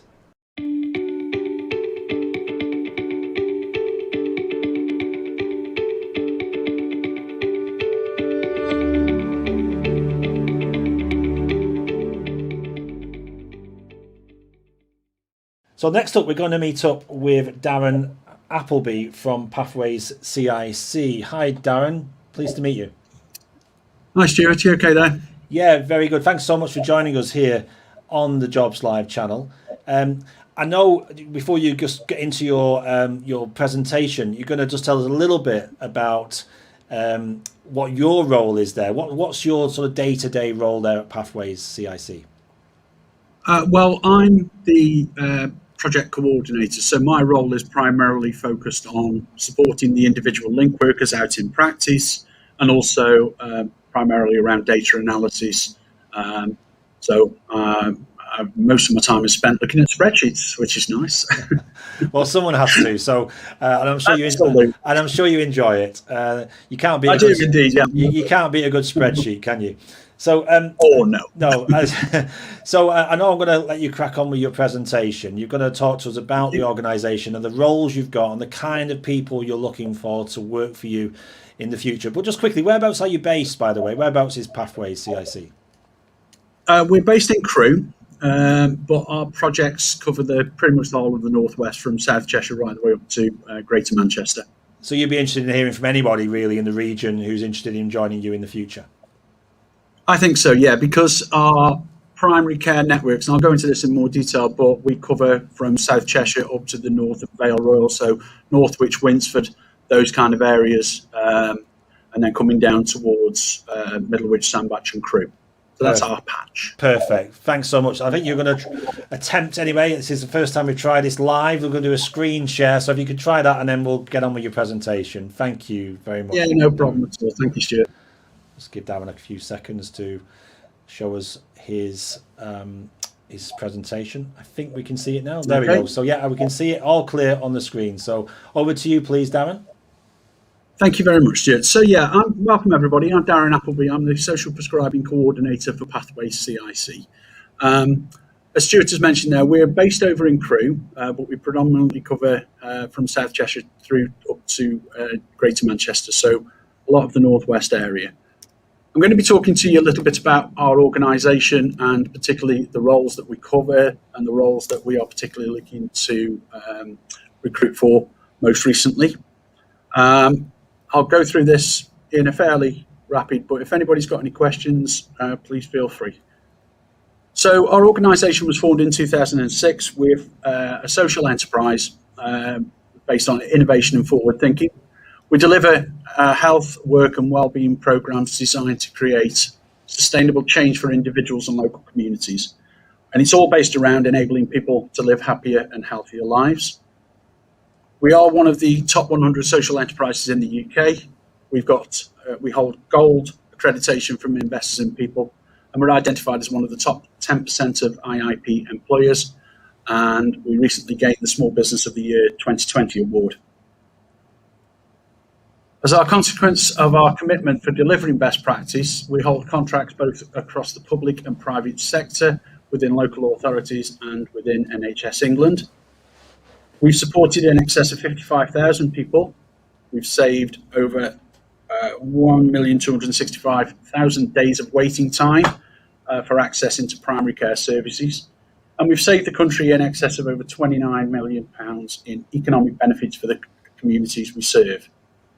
Our commitment is all about outcomes and return on investment, and that enables us to have a stable blueprint for future ongoing investment. Just a little bit about our investors in people. We strongly believe that a good employer's best asset is our staff. We have a great workforce that come to work for Pathways. We have quite a number of benefits. For example, you get your birthday off, which is great. I had mine last week, thanks. But the external assessment confirmed that the people who work for Pathways enjoy it marries into their own personal ethos. So we're very much around support for staff. It's a challenging job. It's a difficult. It can be difficult working with people who are going through difficulties themselves, but we ensure that our staff are supported in every step of that. The staff have got a strong sense of ownership and pride in their work, and we particularly kind of encourage people to feel empowered in the judgments that they make. We're very much around autonomy. We're very much around self-management, and really that giving that people that autonomy to take decisions, which I feel is really important. Moving on to the recruitment phase, we're currently looking for 3 specific vacancies. Those are the vacancies that we're currently recruiting for. Now, these roles I'll go into in more detail, but as a whole, they require a very positive attitude and also that element of working hard as part of the local primary care team. So it's about being embedded in the local GP surgeries, really delivering the service at point of need. Where there are gaps in skill sets, we provide comprehensive skills training through formal NHS-based training, our own internal training, and also elements of peer support, both locally and nationally. The roles, the social prescribing roles that we recruit for, you're part of a wider team, not only within Pathways and then further within the NHS, but also on that national basis as well. Naturally, we have COVID-safe working practices, and many of our link workers are currently based out in practice now in a COVID-safe environment, but some are continuing to work from home, and that's really based on what those particular practices require. A little bit of an overview of what social prescribing is. We are kind of innovative in the way that we deliver social prescribing. It's a way for agencies to refer people to a link worker and vice versa. We give people time, we focus on what matters to them, and we take that holistic approach to people's health and well-being.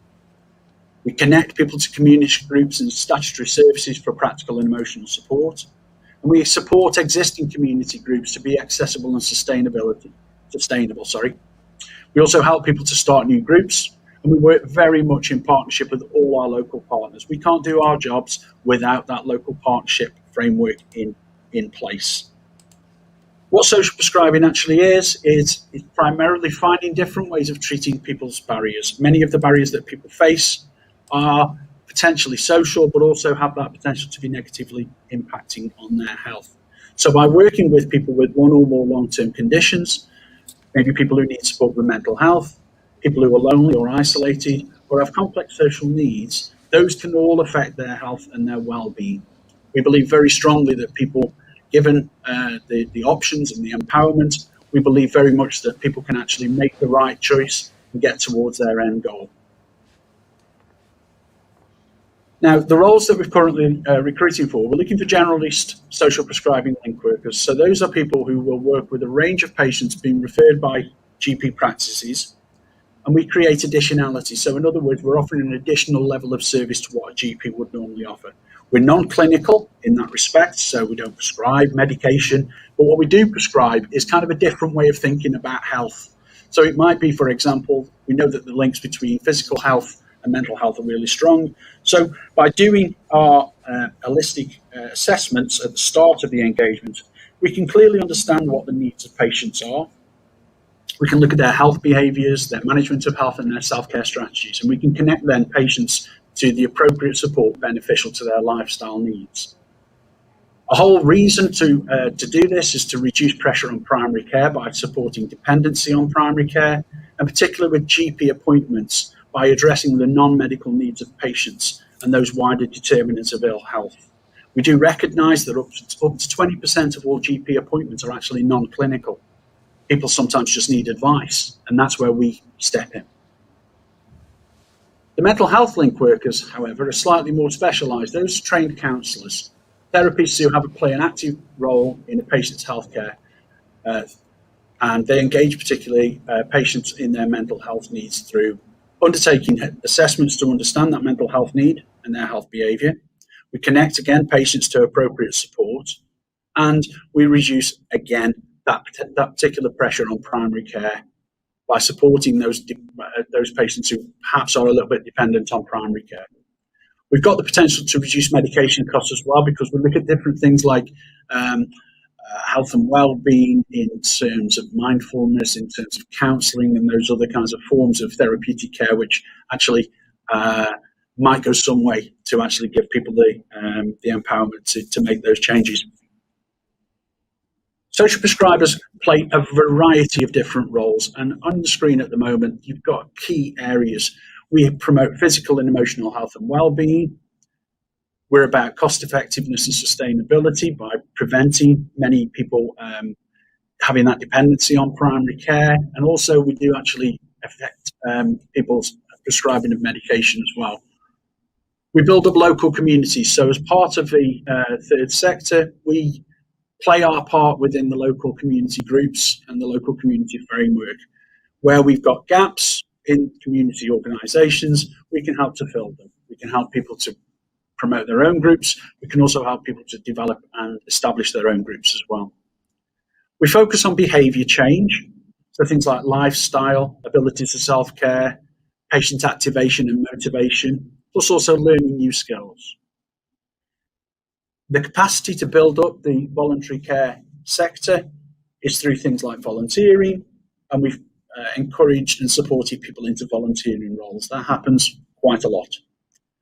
We look also at the social determinants of ill health. So we help people to improve their employability, reduce their isolation. We reach out to marginalised groups.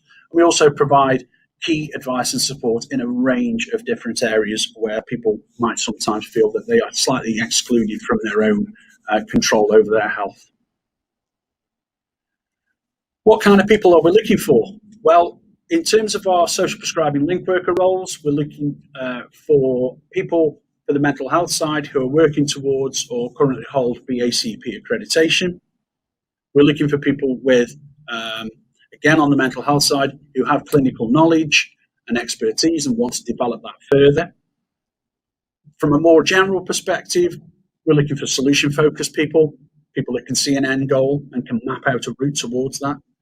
They build relationship with practices, with patients, with community groups and organisations, and also other partners.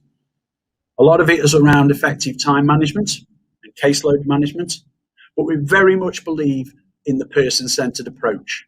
Our clients, our patients are the key to this. And without their buy-in and without providing them with clear goals, then we ain't going to get where we need to be. But definitely we're around that positive aspect, that aspect which inspires trust, confidence and motivation.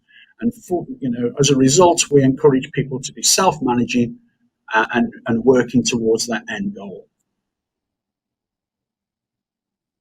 In more focus, the social prescribing link worker, the salary bands are between 22,000 and 26,999.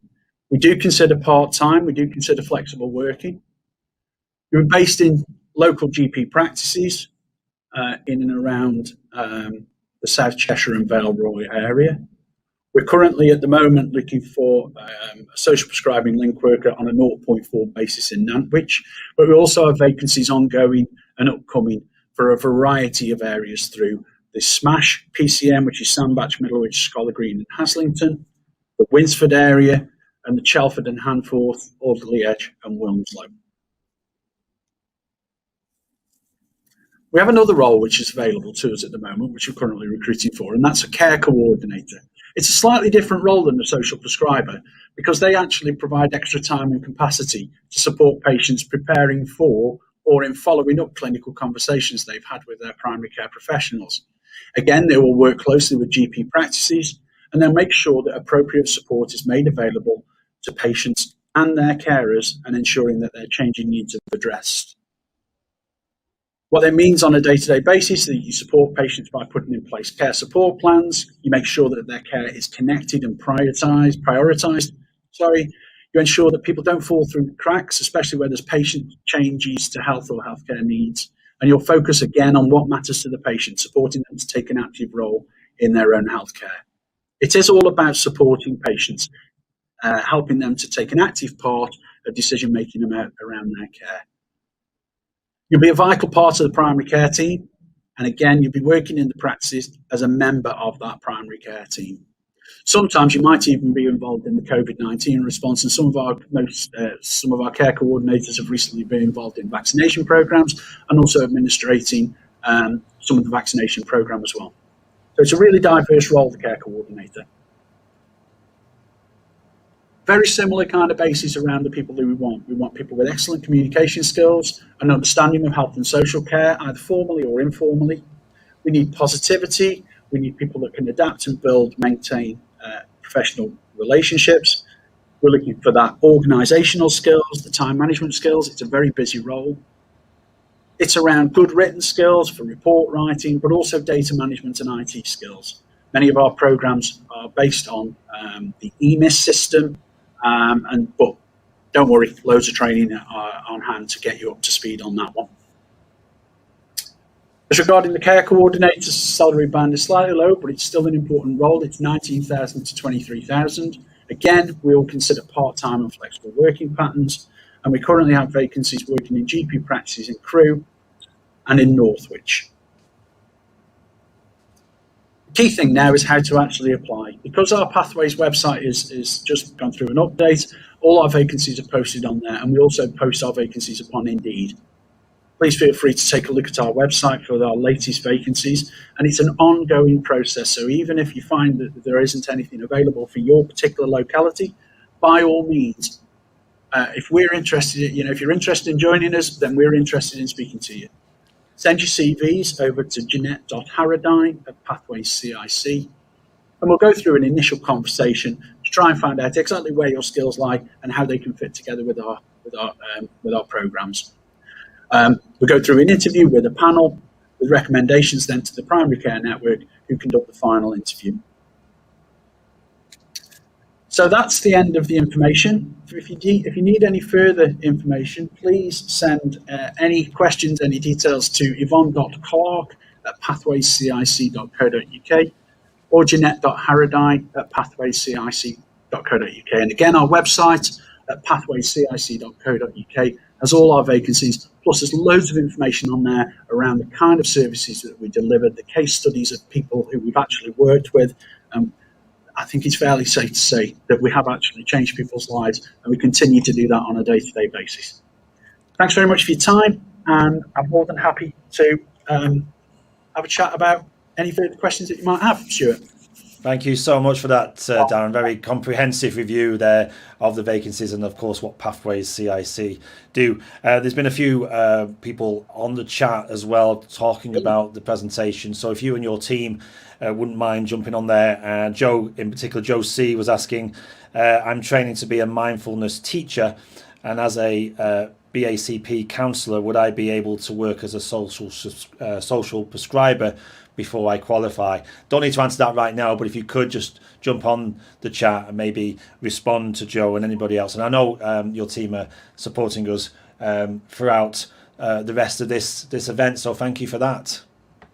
Thank you very much. Thank you very much. No, Darren, I'm sorry we're going to have to leave it there, but I know you said you continue on the chat and helping people during the course of this event, so please feel free to. And if you are getting in touch with Pathways, as Joe has done, make sure you tag them in your questions. So put the @ a bit like Twitter, put the @ and then Pathways CIC. Really nice to meet you, Darren. Thanks so much for that information. Really, really useful. And we'll hopefully see you back here again on the Jobs Live channel. Take care.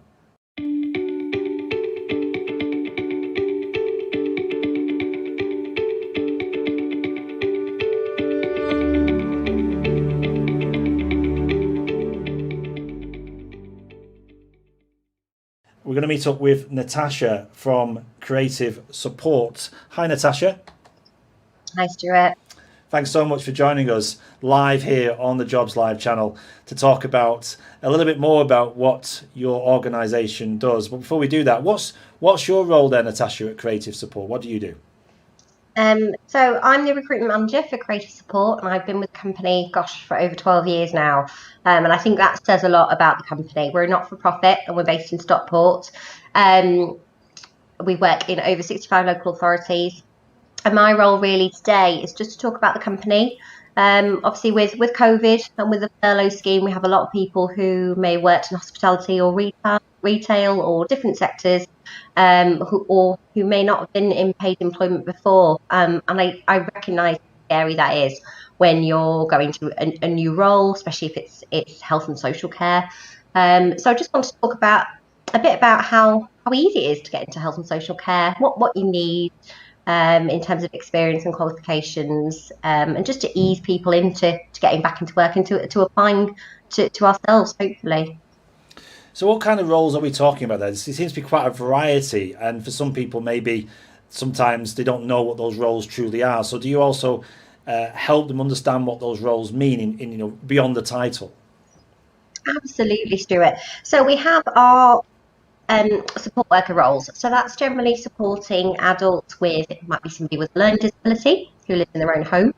It might be somebody with mental health needs who needs support to go out to the bank or to go shopping. It might be an older person who lives in their own home and might need some support with dressing in the morning or with preparing a meal.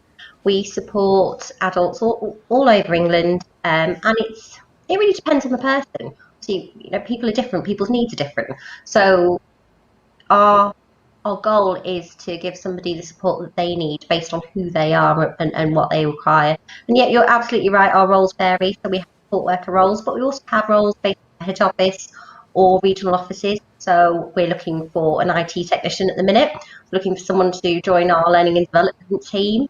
So it really does vary depending on your background and what you're looking for. Yeah, and I know your team have been on the live chat. What struck you about the kind of questions and the individuals out there, because you may not necessarily get that access to them in the way you've got this over the last few days? No, I think that's been really helpful, and what's really struck me is that people are so keen to just know whether it's something that they can apply for, if it's something that they'd want to do. It can be quite overwhelming for people. So what I'd say really in terms of the questions that we've had is, you don't need any experience, you need any qualifications to come and work in health and social care, to come and work for Creative Support. What we do look for is we're looking for the right values and ethos of it. So we want somebody who's caring, who's compassionate, and who wants to help. And I think what we've learned from the pandemic is that people really want to give back. We were clapping for key workers, we're clapping for the NHS, and we're all working really, really hard together to support everybody in England. And I think people want to be a key worker. Join health and social care, join Creative Support. We've been supporting our staff to have a vaccine. Most of our staff are on their dose of a vaccine.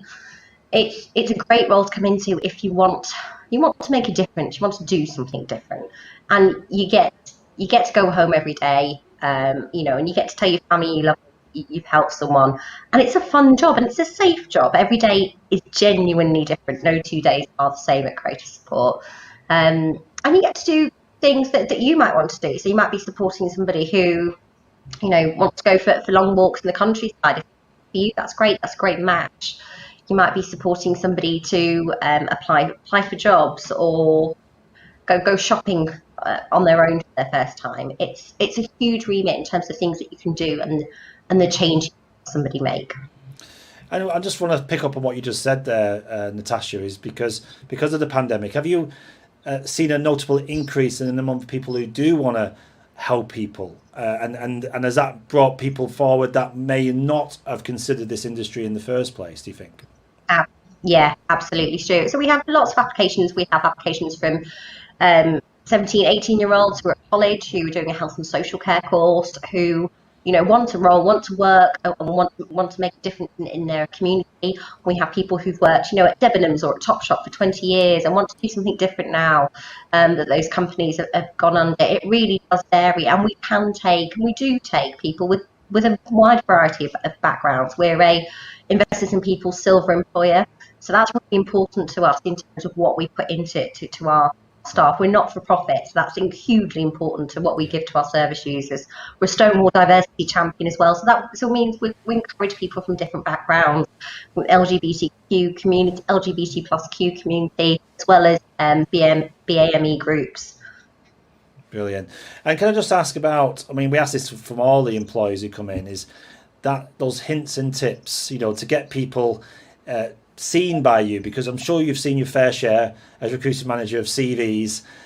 What makes a good CV for you? Let's start with that. What would you say to people now to make sure their CV stands out? For me, I'd want someone who's just honest about why they want to work for Creative Support or whichever organisation you're applying for. Just be genuine. If you haven't been in work for a long time, say, I've been a stay-at-home mum for 20 years, I want to come back into work, make a difference. But try and have a look at your skill set yourself. Most recruitment managers will know when we're looking at a CV or an application form what your transferable skills are. But I want you to tell me. I want you to tell me why you think you'd be good at this job. Why would I want to hire you? Because that's something that I can't see. So yeah, be honest. Talk about your recruitment history. Tell me about your 5-year work history, what you've been doing, where you've been, or what it is that interests you and who you are as a person. That's what I want to see when we get to interview stages as well. I want to know who that person is genuinely. I'm not interested in buzzwords. I'm not interested in, a presentation. I want to know who that person is, because at the end of the day, we're supporting vulnerable adults, and I want to make sure that's the right match, that it's a right match for the person applying for the role. It's a right match for the company as well. No, that's great advice. Thank you for that, Natasha. And can I just remind people of your website? So if they've got to go to that now, and I know you're going to put us up in the live chat as well, but what is the website for people to go to? It's www.creativesupport.co.uk. You can always call our head office as well, 0161 236 0829, or you can pop me an email. It's natasha.palmer@creativesupport.co.uk. So that's been Natasha Palmer here on the Jobs Live channel from Creative Support, a fantastic organisation doing some great work with vulnerable people, and there's stacks, isn't there, of care jobs available if they go onto that website, Natasha, right now. Yeah, absolutely. And get in touch if you've got any queries. Perfect. Well, that's what it's all about today. It's about getting in touch with these employers, including Creative Support. So feel free to use the live chat and even go to the Creative Support partner page. And the guys are there now ready to have a private conversation with you.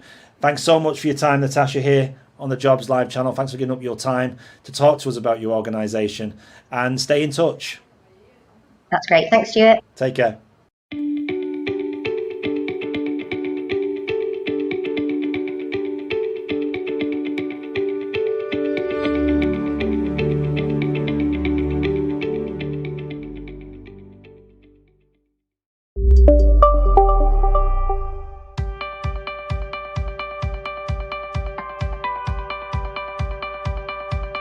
The Jobs Live channel is an innovative, interactive, moderated online channel that brings job opportunities directly into the home, classroom, or business.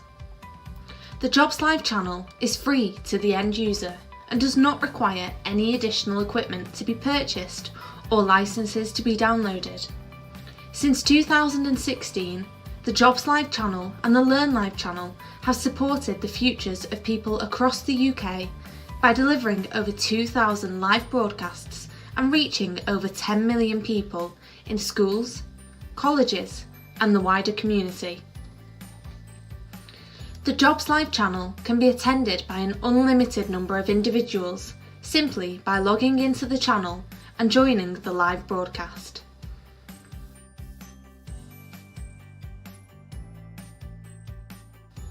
The broadcasts can be customised to showcase an organisation's vacancies and profile, provide live video feeds and live jobs, and have a running commentary from our studios to review the latest job opportunities available across the UK.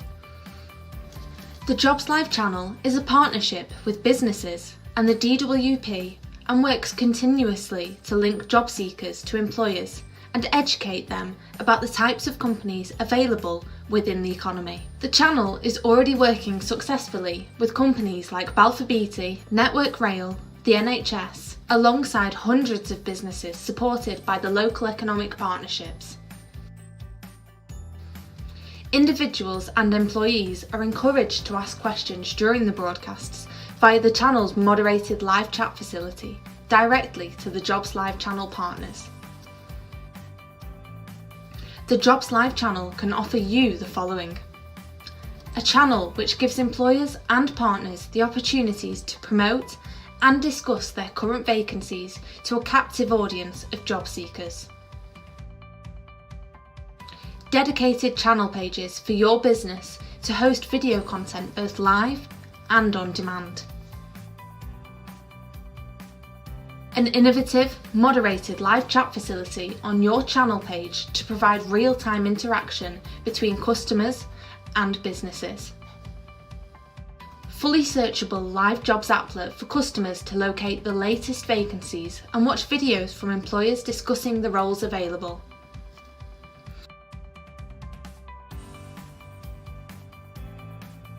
Finally, using our trusted methods and our extensive knowledge of this market, our project plans ensure all resources and step-by-step processes are met in line with timescales and budgets. We look forward to working with your business in the future on the Jobs Live channel. Thank you for watching.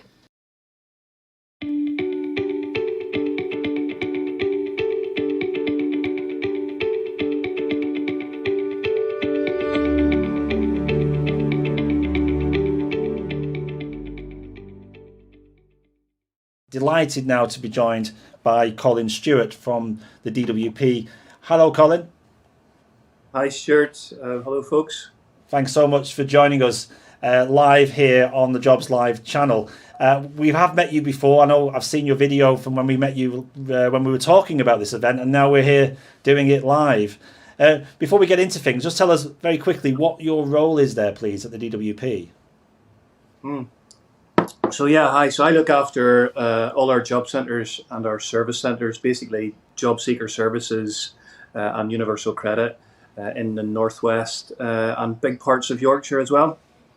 Perfect. So this is very much at the heart of your region, this event, and seeing all these companies get together, over 80 organisations already joining this channel. I mean, when you first set this up, I mean, what did you think was going to happen? I mean, you know, we talked about the comparison between a physical jobs event and this. What do you think the benefits are of doing it this way, Colin? So when we set it up, we tried something similar in Cheshire, and the ideas come out of Cheshire, and I'm really proud that this is, I've got a cuckoo clock going off in here. I'm really proud that this is coming out of the northwest, because I think we're going to take this model and we're going to roll with it, because it gets such reach across thousands and thousands of job seekers. People are able to access it. You can get onto it quickly, and I think it brings our employers closer to our job seekers as well. It's a community place-based approach. People are more into it. It's got that local feel. So I think it's a brilliant model, and I already know that we're going to take this and do it differently, in different places around the country. So really proud of it, Stuart. Really proud of what it's become. I appreciate that, Colin. And obviously, what we thought was at the start of all of this, a place to match people with work. What we've seen, I think, over the last few days in particular, is the range of support people are getting as well from both employers and the DWP. Something which you all need, don't you, when you're searching for work?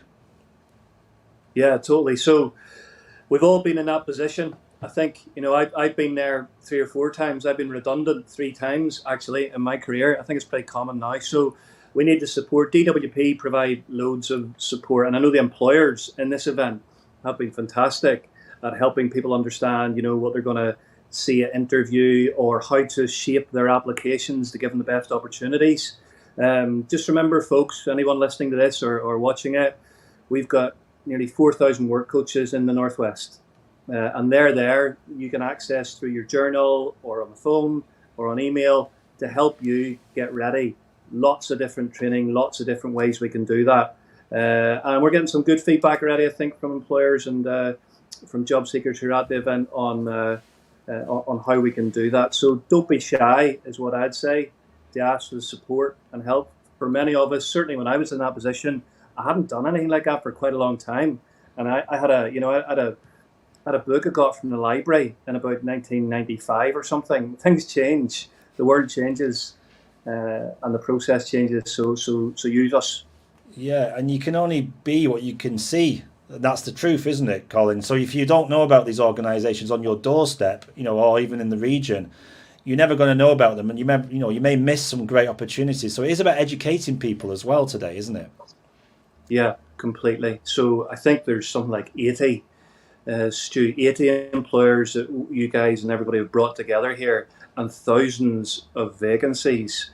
So educating yourselves if you're out there on how to go about it, on who's there, the reach that this has got, I think is one of the most powerful things about it. No matter where you're sat in rural Cheshire, if you're up in Merseyside, if you're in the middle of a city, you're still able to connect here and talk to these employers, which is fantastic.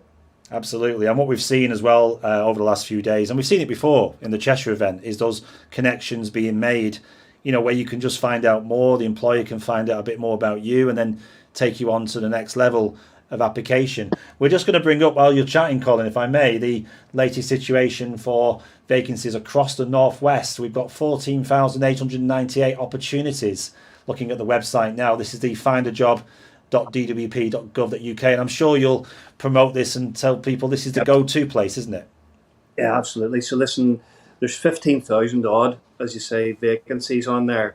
So a very wide range of vacancy type as well, which is important to point out. So it's not all one type of vacancy. There's something, basically, there is something there for everyone at different stages of a career with different skill sets. So go on to it, create your account, get alerts, get those matched alerts, nominate your skills, get the skills alerts matching going, and it'll fire you out the vacancies that'll be appropriate for you. And again, those work coaches are there to support you to do that and to help you through any of the process. There's loads of information out there. I think, staying positive through all of this, using events like this, that everybody involved, and thanks to McCann Health Media Communications, and thanks to Talk and you guys, Stu, for helping put all of this on and sponsoring it and committing to it as well. So plenty of help out there. I suppose, Stu, what I'd honestly say is it's been a rough 12 months for a lot of people. Let's be really honest about that. But we can see in the Northwest, in the places that you're talking about, in the cities, in the more rural areas, that there are growth sectors, that there are companies that are coming out of this and growing, and that, the furlough point will change at some point, and the economy is coming back, and we can see as things start to open up, more and more vacancies, we can see them coming through, and it will snowball, and there will be lots of opportunity. But please, everybody listening, just use the support that all these guys are putting on. Thanks so much, Colin. And just finally, before we let you go, what do you want to see happen now? Because we've done a number of these events. This is the biggest one so far. We're going to carry on the channel promoting opportunity and educating people. What would you like to see happen? What's the legacy of this? So, I just start with the feedback. The feedback's been amazing. So the feedback from employers has been great. And the feedback from our job seekers has been incredible too. And we're all about just getting people into work, So what I want to see from this is more of these. So I think this gives us that word reach.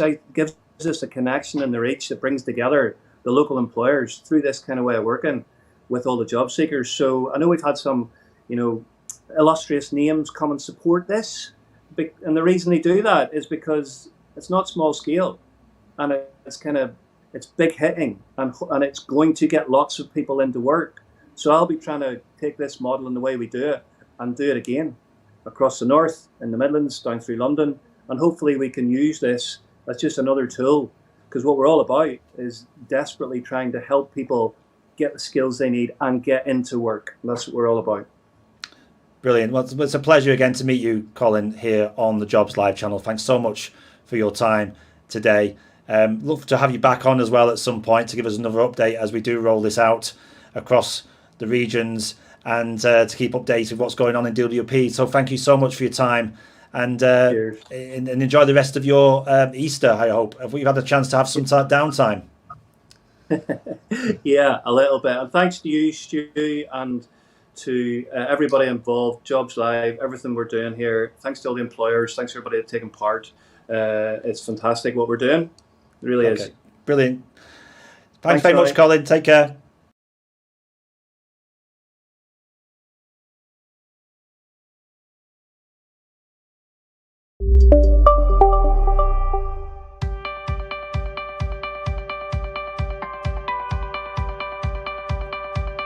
The Jobs Live channel is an innovative, interactive, moderated online channel that brings job opportunities directly into the home, classroom, or business.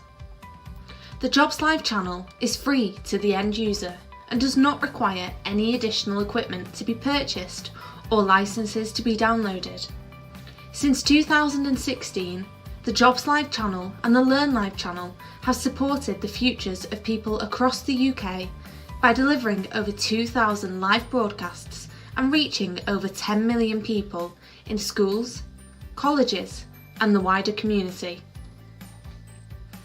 The Jobs Live channel can be attended by an unlimited number of individuals simply by logging into the channel and joining the live broadcast.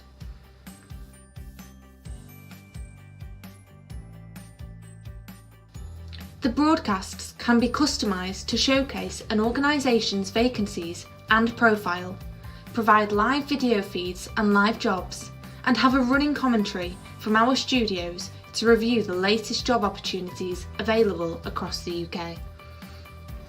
The Jobs Live channel is a partnership with businesses and the DWP and works continuously to link job seekers to employers and educate them about the types of companies available within the economy. The channel is already working successfully with companies like Balfour Beatty, Network Rail, the NHS, alongside hundreds of businesses supported by the local economic partnerships. Individuals and employees are encouraged to ask questions during the broadcasts via the channel's moderated live chat facility directly to the Jobs Live channel partners. The Jobs Live channel can offer you the following: a channel which gives employers and partners the opportunities to promote and discuss their current vacancies to a captive audience of job seekers. Dedicated channel pages for your business to host video content both live and on demand. An innovative, moderated live chat facility on your channel page to provide real-time interaction between customers and businesses. Fully searchable live jobs applet for customers to locate the latest vacancies and watch videos from employers discussing the roles available.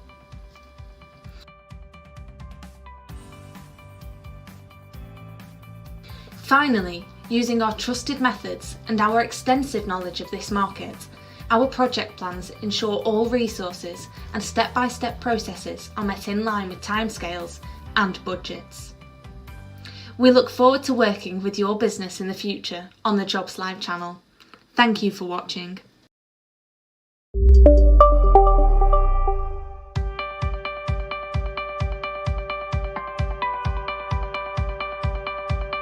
The Jobs Live channel is an innovative, interactive, moderated online channel that brings job opportunities directly into the home, classroom, or business. The Jobs Live channel is free to the end user and does not require any additional equipment to be purchased or licenses to be downloaded. Since 2016, the Jobs Live channel and the Learn Live channel have supported the futures of people across the UK by delivering over 2,000 live broadcasts and reaching over 10 million people in schools, colleges, and the wider community. The Jobs Live channel can be attended by an unlimited number of individuals simply by logging into the channel and joining the live broadcast.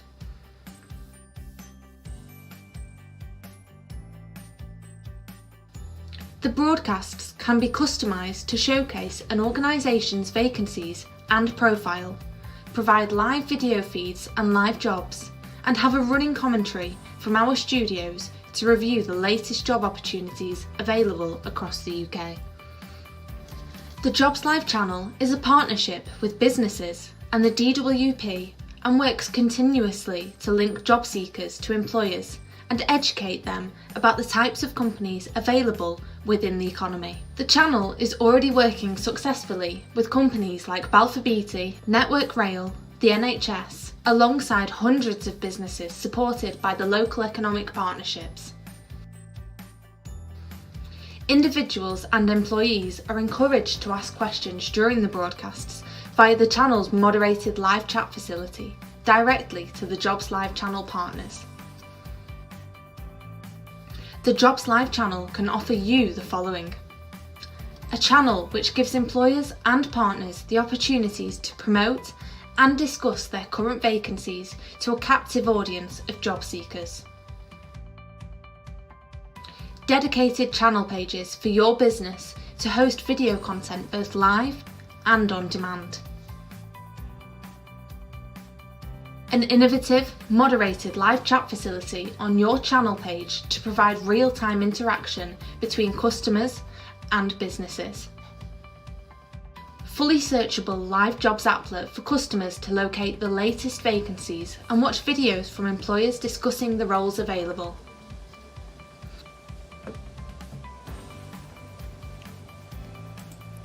Finally, using our trusted methods and our extensive knowledge of this market, our project plans ensure all resources and step-by-step processes are met in line with timescales and budgets.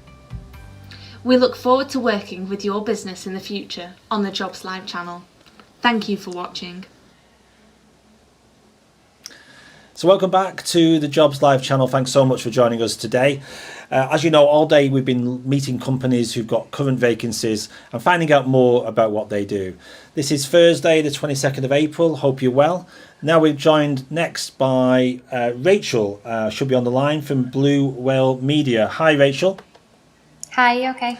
Yeah, very well, thank you. Thanks so much for joining us here on the Jobs Live channel.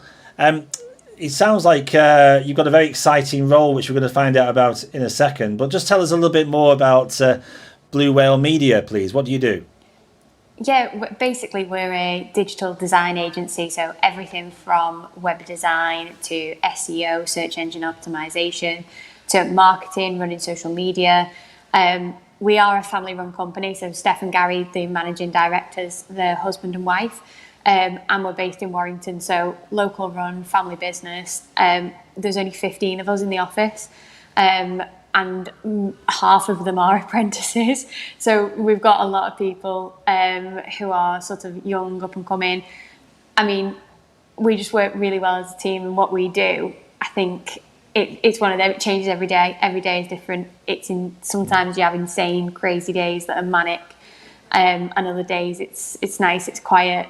At the moment it's a bit on the busy side, but it's good. And and seeing businesses bouncing back from COVID and everything, and it's just insane some days. It's hard to explain. No, I know the world of media can be like that, can't it? A bit of a roller coaster. But thanks for doing this. I appreciate you're busy, but thanks for taking some time out it's not a problem. of your diary to do this. So whereabouts are you based, Rachel? Where's your headquarters? We are in Birchwood, so Birchwood Boulevard in Warrington. Yeah, most of us are local as well. So. But because of the nature of your work, your clients will be national, maybe even international that you work with. Yeah, we've had quite a few national ones. I mean, there's a lot of companies in the Northwest as well as Warrington that we've worked with. One national company was YKK, the zip manufacturer. And then we, other businesses that you may never have heard of that are local but are set up by quite prominent people. So there's a beer company, Batch 95, who was set up by 3 Sale Sharks players, the rugby union club. So we have smaller companies and then massive companies as well. And a lot of them, they range from, London up to Glasgow, across to Newcastle, back down to the Northwest. Everything in between, really. I'm just, we've got your website ready to show in a second. And for the roles you've got currently, just break that down for us as to what roles you currently have that people can apply into. And then while you're doing that, we'll share the careers page that you've got with these roles on. Thank you. Yeah, that's fine. So we're advertising a couple of a graphic design job a web developer job. I know there's a PA to director's job and a video and social media assistant job. So you'd be working, if you applied and got the job, you'd be working within the team, the whole team. We're not segregated. Everyone is collaborative. So everything you do, from social media to web design, you learn a little bit of everything in between. I know myself, when I started, it was mainly content writing, but I've learned about the world of web design in so many ways. And I think it's really good because we're a group of people that want to share our love for, media and design. And those roles on the, you'll get to learn everything in between. I mean, some of the things on the things, we have 3 office dogs as well. So within the office, you get a bit of a nice home environment. We're a bubbly bunch, for it that way. Yeah. But it's nice. And a lot of the things on are like apprentice roles as well. Within our business, we've had 8 apprentices so far that have come with us. And gone from strength to strength, and some of them have qualified and gone on to other jobs. One of them is she's working with the Liverpool Football Academy, so she's gone from strength to strength. As of a lot of we've got a few apprentices. One of them has been here for 4 years, and he's now head of graphics. So there's massive amounts of potential and opportunity if you do apply. Brilliant. So I'm just looking at the web designer role currently. It's on our screens at the moment there. And you've got details of the job, the overview. So if I scroll down, you've got the must-haves and the benefits. That sounds great. And then the educational requirements as well, and a bit about the Blue Whale Media itself, so you can read up that. So if someone was to find this on your careers page and wanted to apply, just talk us through that process, please, Rachel. What happens next as soon as you click apply, and then what would happen if you were successful? So if you clicked apply, you'd end up on a contact us page where you'd input some information and you'd send over your CV. Alternatively, you can just email us your CV and we'll have a look at it. Then it'd be a case of an interview process with, if it's the web designer role, it would be with our head web designer, Callum. He'd give you a bit of an interview, possibly even give you a few quizzes on web design and what's involved within that. And then from then on, it would be a case of, if you got the job, you'd probably start pretty much immediately. Okay. If it's an apprentice role, it'd be a case of, we'd get, the information ready for the apprentice company.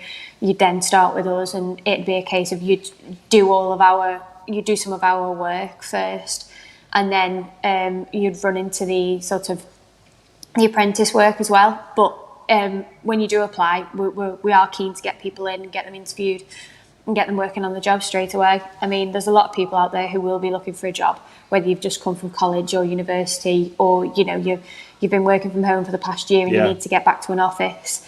And as long as you're driven and you're willing to apply and come in for an interview, then the job could be yours. There's the world's your oyster in that sense. You never know what you might get, you might not. You've just got to wow us, I suppose. Yeah. And just on the, if I can just touch on the educational requirements, for this particular role, web designer, are they all must-haves, or are you also looking for attitude and passion as well? Yeah, I think it's a bit of both, if I'm honest. I think the educational requirements, are pretty much a standard thing. There's a case of if it's an apprentice role, I think you have to go through and do a maths and an English assessment anyway when you join with us. But if it's a case of a web designer role, we are sort of looking for a few years experience within a web design environment. You don't have to know everything. There's things that the head web designer Callum's still learning now, and he's been with the company for 3 to 4 years, so you don't have to know everything. It's just a case of if you're driven and you're passionate about it and you want to learn more, show that to us when you come for an interview. Tell us what you're passionate about. Bring websites that you could say, oh, I can improve on this by adding such a thing, or because a lot of the designs are done as a collaborative thing with the web designers and the graphic designers, so you'd be working within quite a creative team. So any ideas, any thoughts that you have, passion wise, yeah, by all means bring it and show us. If you've got a portfolio, we'd be happy to see that too. Perfect. I just wanted to check with you because obviously you've got web designers joining you, but then you've got apprentices. So apprentices, you're looking for GCSEs, 3 GCSEs or equivalent A to C grade in any subject, and then GCSE Maths and English of grades D or above. Obviously, whatever the number equivalent is as well now for those grades. Yeah. And learner must not hold on existing qualification at the same or higher level than this apprenticeship in a similar subject, and then ideally have planned apprenticeship offers substantive new skills and knowledge in their existing or new role. So it's quite clear there what you're looking for. How long does the apprenticeship programme last? Because I know apprenticeship programmes can differ, can't they, depending on what level you come in at? Yeah, I think ours is currently a level 3 to 4. That's the one that we offer, and I think it's with QA, the apprenticeship company. Yeah. I think it's around 13 to 14 months. It may differ, obviously, depending on when the course dates are and when the coursework is done. Of course. I know one of our apprentices, due to COVID last year when we were all working from home, she had to put her whole course on hold. So although she's been working with us and learning, it's now nearly 17 months worth of coursework that she's had to do, but it paused. So I think it does depend on their schedule and what they do, but it's around 13 to 14 months, a year and 2 months, I think they say, depending on, how quick the work's done and whatnot. I'm loving the benefits, by the way. In particular, the free tuck shop caught my eye. Yeah. Yes. Yeah, we've got a free tuck shop. So when we've recently moved offices, and when we came back from COVID, one of the things that the managing director, Steph, was looking at is making the office more of a healthier environment. So there's hand sanitising stations, we've got free fruit, free low-calorie snacks, stuff like that, just to make the office environment a little more homely. Because I know we're also used to working from home and it's really difficult to get back to the office, but trust me, when you've got free popcorn on the go, it really helps. Yeah, that's a great idea. I must think about bringing that in as well. Although we seem to eat a lot of biscuits here. Just on that point, then, the kind of people you're looking for. You mentioned there the qualifications, and for someone who's thinking of applying into Blue Whale Media, Rachel, what other attributes are you looking for on their CV in particular that gives them a chance of an interview? Yeah, I mean, experience within, design or social media, if you're applying for those roles, a little bit of experience, even if it's a case of you've come up with your own ideas of how to create a social media strategy campaign, or, you've designed a brand yourself. It can be on your phone, it can be on Photoshop, it doesn't matter. If you've got the drive and the passion for that, then, we are fully on board with, looking at it. One of the things I put on my CV when I started was that I was looking to learn. One of the things is within the office there are opportunities where you can go on courses and learn more. We're currently registered with the Chartered Institute of Marketing as well, so there's a few of us who are looking to better ourselves and go into courses. I mean, I've done a university degree and I'm still looking to learn more within the industry because it's changing so quickly.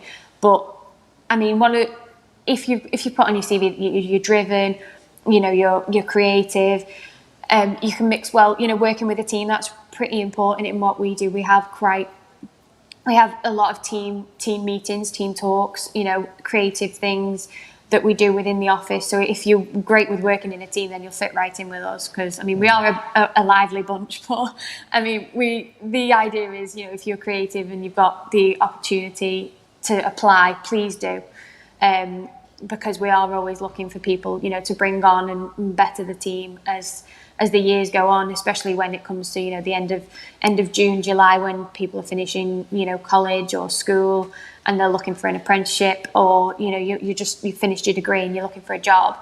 There's an opportunity out there for everyone. Yeah, and just talk us through as well, if you don't mind, how important is it for the people applying their social footprint? So is it more and more important now for people like you as employers to see what they're up to on Facebook or Instagram or even TikTok now? I mean, are you looking into that too before you make a decision?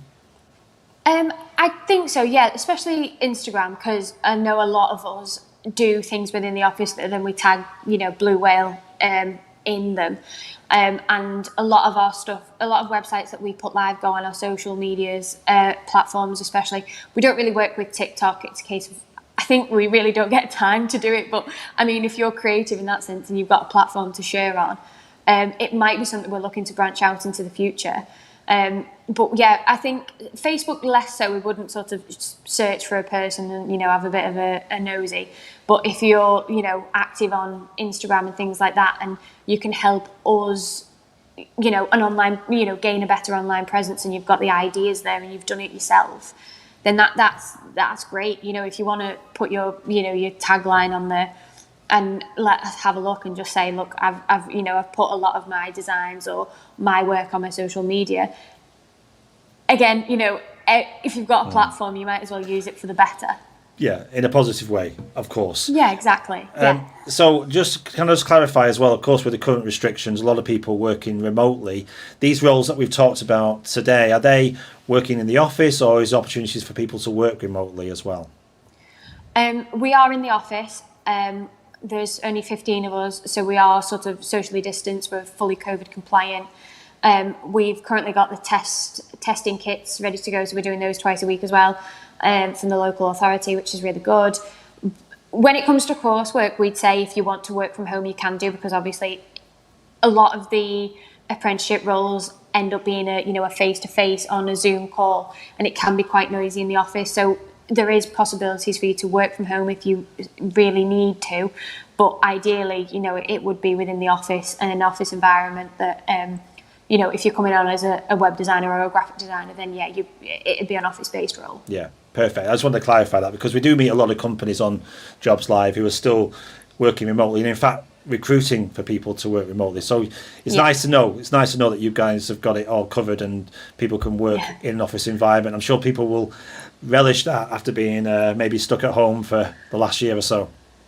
Yeah, definitely. Perfect. Okay. And finally, I know we've sort of touched on what you're looking for on CVs, but, for someone who is applying to you on the back of this interview, what sort of hints and tips can you give? I mean, you clearly want them to be successful. It must be quite frustrating for you when you see someone's application and they've just missed out a few key points, or they've made an error on their CV. What can you say to them today that will make them more successful?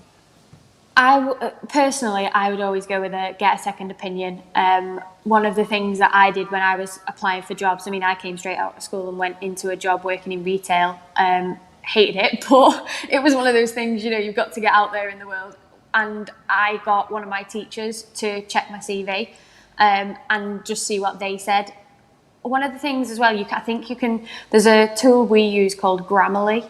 Now, it is an Americanized version, so you'll have to watch for the spellings, but it kind of teaches you how to phrase certain sentences, what words you can use instead of just picking up a thesaurus.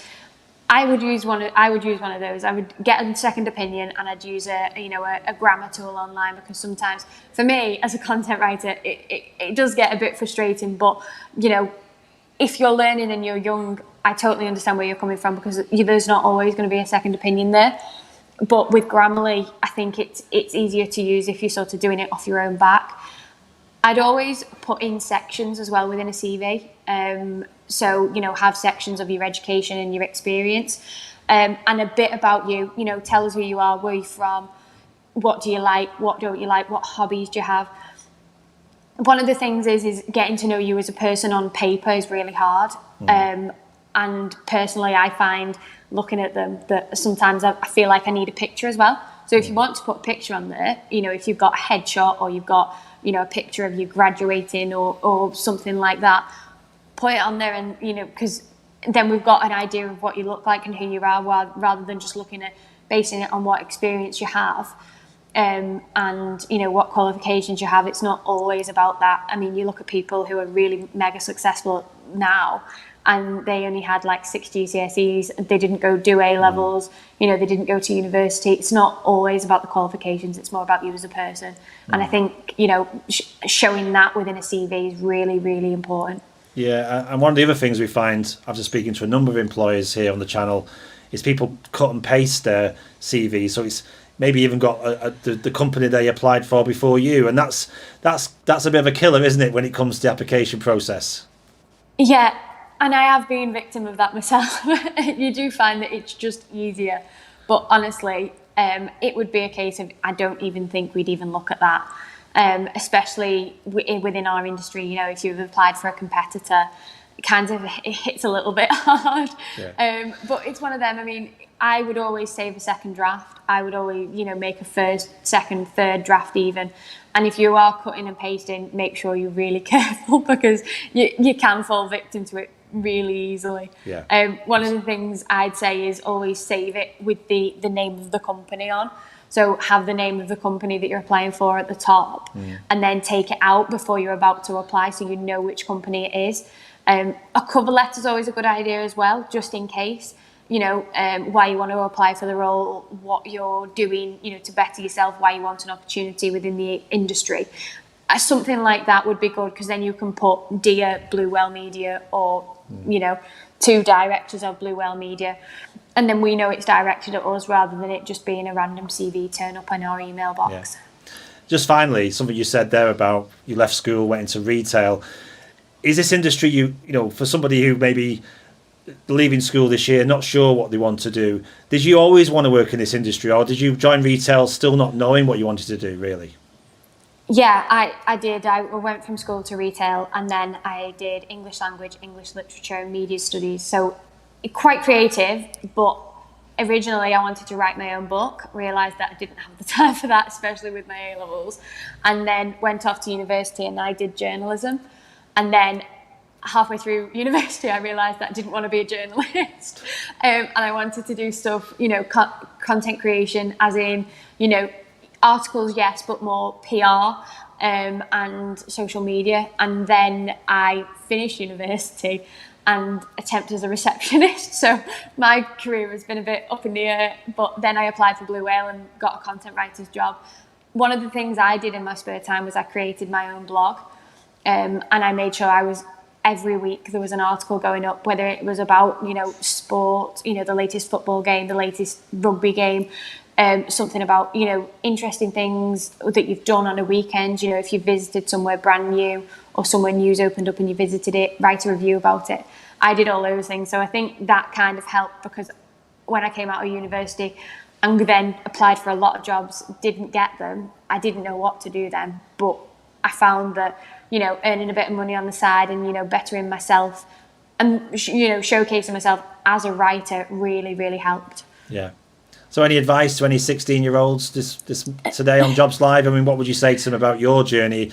Is it like just follow, maybe not, you follow what you like to do rather than what people are telling you to do? I think so. My mum and dad were really supportive of me going off to university being a journalist, because that can be, sometimes you say journalist and people go, I would say follow your heart. If in your gut, if you're feeling that you want to apply for a graphic design role and you feel creative enough and you've got the skills to do so, please do. One of the things I can't believe that I've got my dream job at the age of 24. That was something that came last year, and I'm still here now, so it was really, I think it was a case of I followed my heart, and I would suggest that anyone who wants to do that, do so, because it makes such a difference. And if you're doing something you love, it doesn't feel like getting up and going to work in the morning. It feels like getting up and going and being in an office with a load of people that are really good friends who can have a laugh, and and you do stuff that you enjoy. There's bound to be bad days, but the good days outweigh the bad days, especially for me. So if you want to follow something you love, go for it. Go all in. Fantastic. Well, go all in is exactly, I'm sure, what people will do, following those words. So thank you so much for sharing your story, Rachel, and also for sharing your vacancies, which are up now on the Blue Whale Media website. If you go to careers, they're all available for you to apply to now. And if there's nothing there that you like, Rachel, I'm sure you'll update that page throughout the rest of the year. Yeah, with more. If there's nothing there that you can see, drop us an email. We do look for work experience opportunities as well. So if you're looking to get some work experience 1-2 days a week in the office, drop us an email and we'll happily get back to you and give you a call. Perfect. So Blue Whale Media, based in Birchwood, in the Warrington area. There you can see they'll taking on work experience as well, which is fantastic. Rachel, thanks so much for joining us on the Jobs Live channel today. Tell us more about Blue Whale. You take care, and hopefully we'll see you soon back on the channel. Thank you so much. Thanks.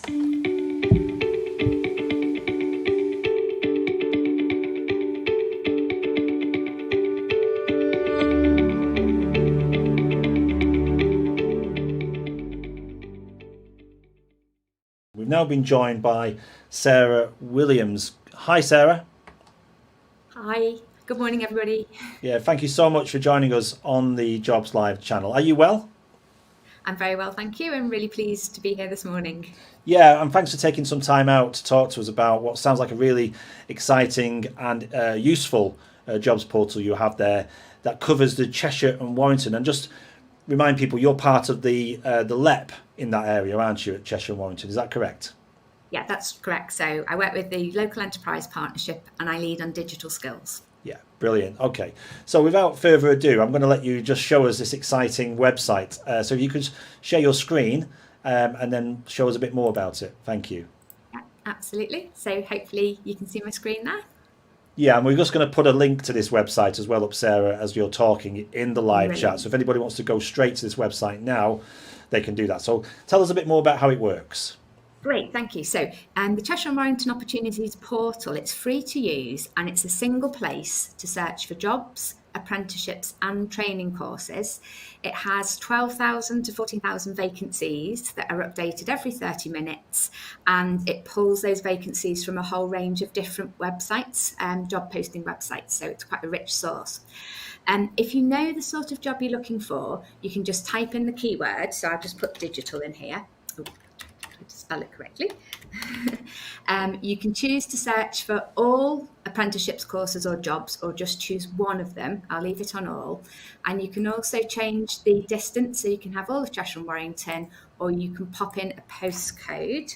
So if I just pop in, just pop it in here. So, oops. Oh, there's nothing like doing it live, is there, Sarah? I was going to copy and paste it, but I've closed my window. There we go. Don't worry. There. Right, so click on the search. Now what that's going to bring back on this next screen is jobs coded in red, apprenticeships in orange and blue for training courses. So you'll see as I scroll down the list, the colours are changing here.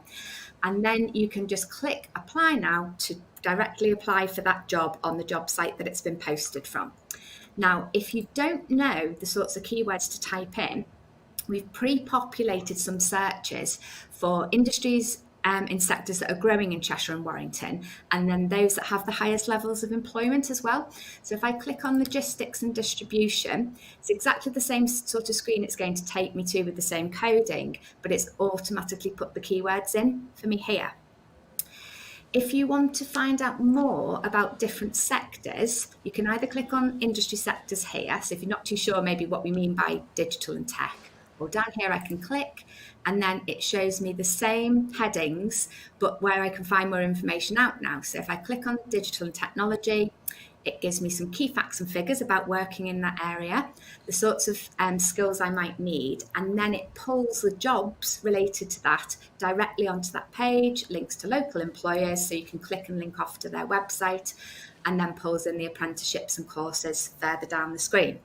And there is also a careers directory, I'll show you on the right here, and that has 350 different job roles. So if I choose, say, web design from the bottom, and if I just click there, it's then going to take me through to key information. It comes from a variety of sources. Some of it's from the National Careers Service that we've populated here. So salaries, descriptions of the jobs, the main sorts of tasks, qualifications needed, what people studying that did in higher education, and then the prospects going forward, and then it pulls jobs again in related to that specific sector. As well as that, there's lots of information around redundancy help, maybe starting your own business, information on how to get a job. We link through to the find it down here. Yeah, find a job, which I think you've been talking about on the jobs fair this morning, which is Job Centre Pluses and their job help. And then the final thing I was just going to show you is we have a retrain and upskill section. So as well as the courses that are automatically pulled in from the portal, we've listed some that might be useful for you. Most of them are free. This one here, LinkedIn, Microsoft and GitHub, they've identified the 10 most in-demand jobs and developed a series of courses to help people develop skills linked to those. Lloyds Banking Academy focuses on things like tips for CVs and digital skills. And then finally down here, we've got some free webinars coming up about careers goals, creating a CV, and your own personal brand. So if I just go back to the main home page here again, so just a quick recap, there's 12 to 14,000 vacancies updated every 30 minutes from a whole variety of places. And finally, I know that everybody, so this is a Northwest Jobs Fair this morning, so we've got links to our existing, so other portals that do a similar thing in our neighbouring regions, and ours are Manchester and Greater Manchester, so Liverpool City and Greater Manchester. But once you click on that, you can then move from one region to another, and they're all listed at the bottom here. So I don't know if you have any questions, Stuart, if there's anything that's come up in the chat. No, Sarah, that seems really useful, actually. The chat, I mean, the chat is live at the moment, and so what we'll do is we'll get people, if they've got any questions about your website, to feed them in. And I know you'll be on the chat later to help anybody who needs more information about this. So thank you so much, Sarah. Higher in the resources section as well, I think, that people can access for a summary of it. Perfect. So that's great. And I mean, really useful resource. As you say, thousands of opportunities there. So this really complements what we're doing here on the Jobs Live channel, is educating people about these organisations. Then they can literally go to this site if they're in those areas and apply. Yeah. Perfect. Thank you, Sarah. Are you able to come back on screen just for a second? I just wanted to. Yes, absolutely. Is that okay? Yeah. Perfect. Yeah. So everyone can see you again. Just while Sarah's doing that, I need to stop sharing, don't I? That's okay. That's okay. So it's all new. It's all new. There you are. So just wanted to mention we've got coming up. We've got an interview with Colin Stewart, who's director at DWP for the Northwest. We're going to be meeting him very soon. And also coming up, some organisations which possibly on that website, Sarah. So we've got the British Army, we've got Greggs, My Dentist. You'll recognise some of these organisations, I'm sure. Plenty more to go at. And it's, what I wanted to ask you is, you clearly seen an increase in some of these sectors and some of these opportunities. Yes. So even though some sectors are suffering maybe because of what's been happening with the pandemic, there's other sectors that are really booming, aren't they?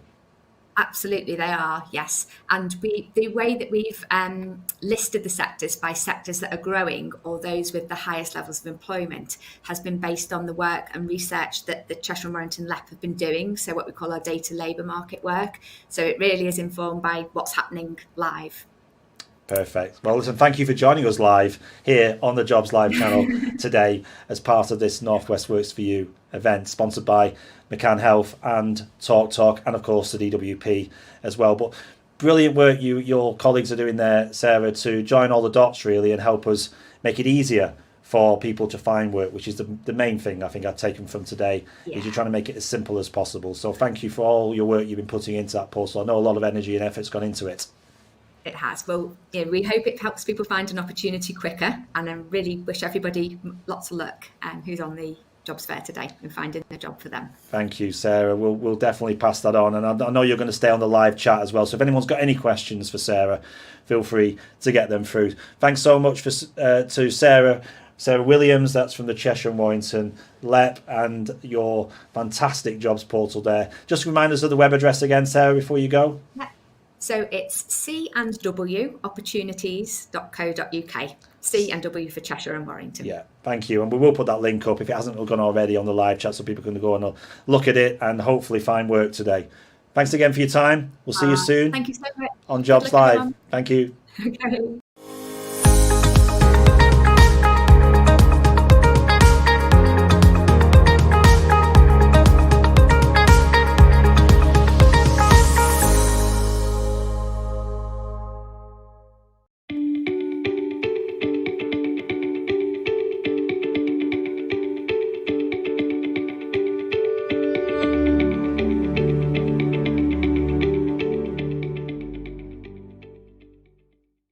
And next up, a little bit different. This is the RAF, and I'm delighted to be joined by Rachel. Hi, Rachel.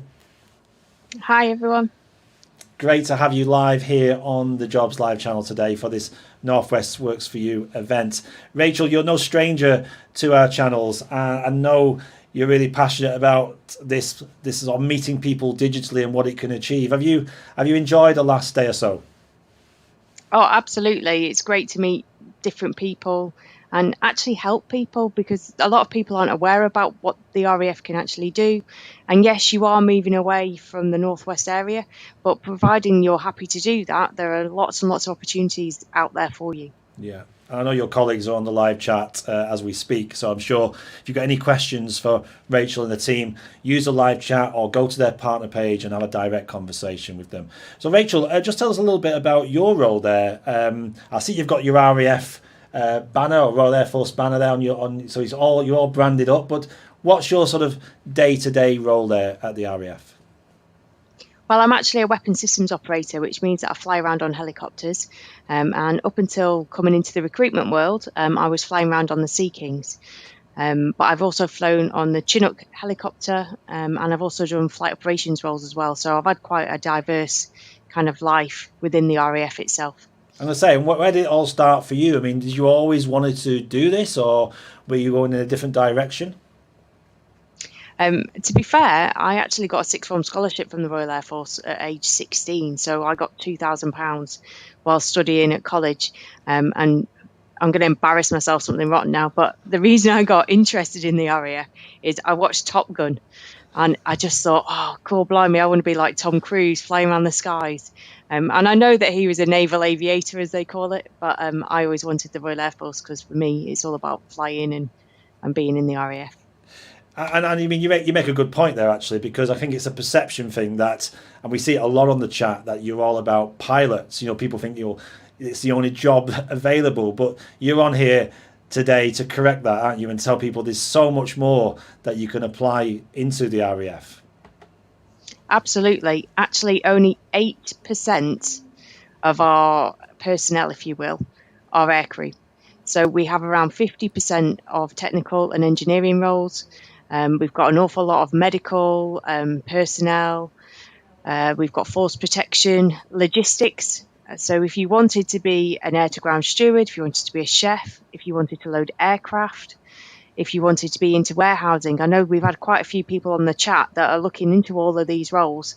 And the RAF is a prime example of going out there and actually getting the job done. It just means that you're not going to be doing it in the Northwest. You could be doing it anywhere all over the world, depending on where the operational tours are. Yeah, absolutely. And I know you're a massive supporter of apprenticeships as well, and getting young people and other people, I mean, it doesn't have to be a certain age, to join you as an apprentice. I mean, give us a rough idea of how many people you take on at that level every year. Okay, every year we take around 2,500 personnel in. And it could be that you are age 16, where you apply at age 15 and 9 months. It could be that you're mid-30s, 40s, wanting a second career. We're finding an awful lot of people that are coming into the RAF as a second career, having had families, and they're wanting to do something a little bit more for themselves. So you've got ample opportunity in order to do that. Thank you, Rachel. And you know, the kind of person that you see being successful in the RAF, what sort of skill sets or experience or just their personalities, what makes the best people to work for your organisation, do you think? Okay, so we're after people that are fairly outgoing, are willing to get themselves out there, do the work itself, good communication skills. You don't have to be a leader. We have to have followers as well as leaders. So anyone that's just willing to get stuck in, you don't have to be actually qualified in order to join the RAF.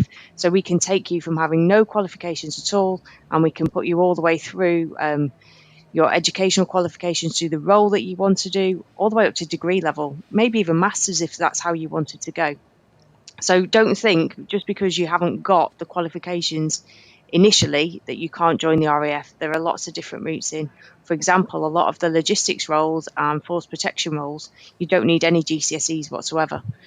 but you could then end up getting a level 3 out of the RAF, and as I say, getting that degree. I think on the last time we met you at one of these events, I do remember there was a chap who wanted to be a solicitor in Crewe, and he was looking around the Crewe area. He was asking for solicitors to get in touch with him, and I know you jumped on that chat and said, "Hey, we need legal counsel within the RAF. Would you be interested in working for us?" And that's just one brilliant example of a role that you just wouldn't necessarily think of being needed by the RAF, but that's a really good example of it's just worth looking on your website, isn't it? Absolutely. We've got 55 different roles in 8 different specialisations. So, you could be an operating department practitioner, you could be a physiotherapist, you could be environmental scientist. We have all of these roles, and they're just part of the medical bits and pieces. But yeah, we have police, we have firefighters. So people that are struggling to get into the civilian roles, come and give us a go, because you'll do exactly the same training in the RAF as you would do in the civilian world. And it just means that you get your qualifications, and then you're going to be highly sought after when you come to leave. Brilliant. The benefits then, I mean, we've already talked about somewhere you get to travel. Clearly, for some people that is a benefit, but why else should people work for the RAF, Rachel? For me, it's all about the team spirit. It's like having a second family. So you've got your own family, but then everyone that you work with, you become really interlinked, and you all look out for each other. You get good pay compared to what you can in the civilian world. So if you started off on a modern day apprenticeship, obviously if you're an older person, it's probably you're going to have to take a little bit of a pay cut. But if you add on the benefits on top of that, then it becomes much more alongside what you would in your civilian counterpart. But if you're a 16-year-old earning £20,000 within 6 months, or if you come in at one of the sergeant roles or the officer roles, you're looking at earning £32,000 within that 6 months. But your pay increases by £1,000 every year until you reach the top of the threshold for that rank. But if you look at free medical, free dental, free gym, you get, if you go away on operational tours, you get additional local overseas pay, which starts off at £5, but depending on how many days you've done away cumulatively in your career, it could go all the way up to £20. If you're a linguist, you'll get language pay, flying pay.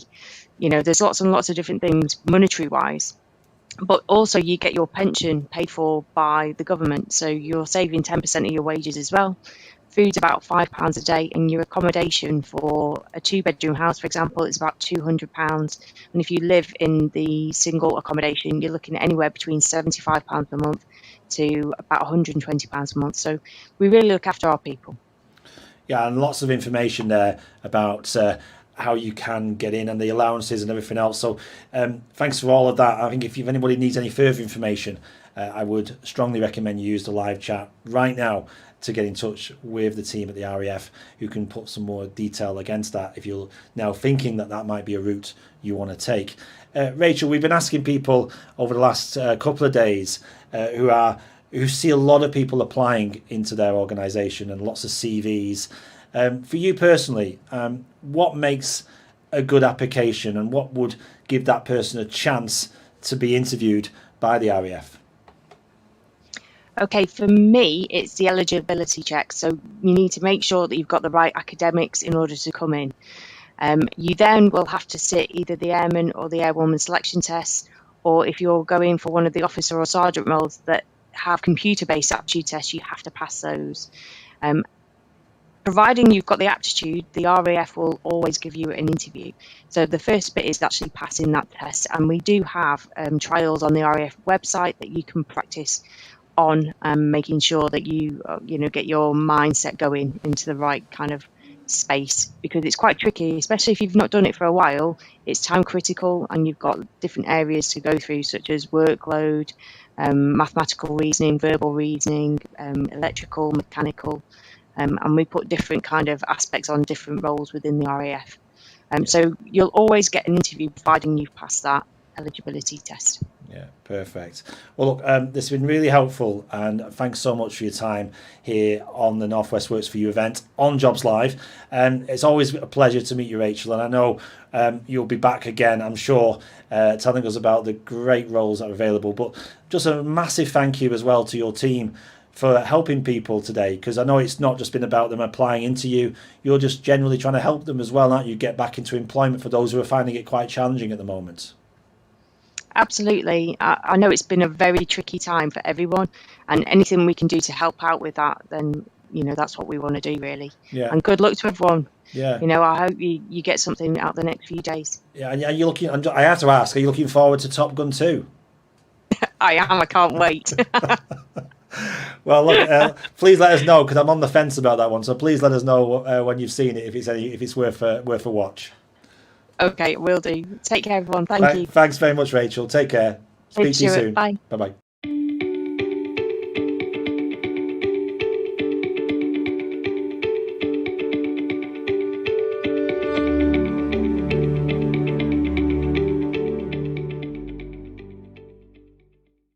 We're going to speak to Amanda from Stockport Homes. Amanda, is it fair to say the building industry is also in a bit of a boom at the moment? It is, yes. Very fair to say that, definitely. So you're Amanda Ward from Stockport Homes. Just tell us, Amanda, a little bit about your role there within Stockport Homes.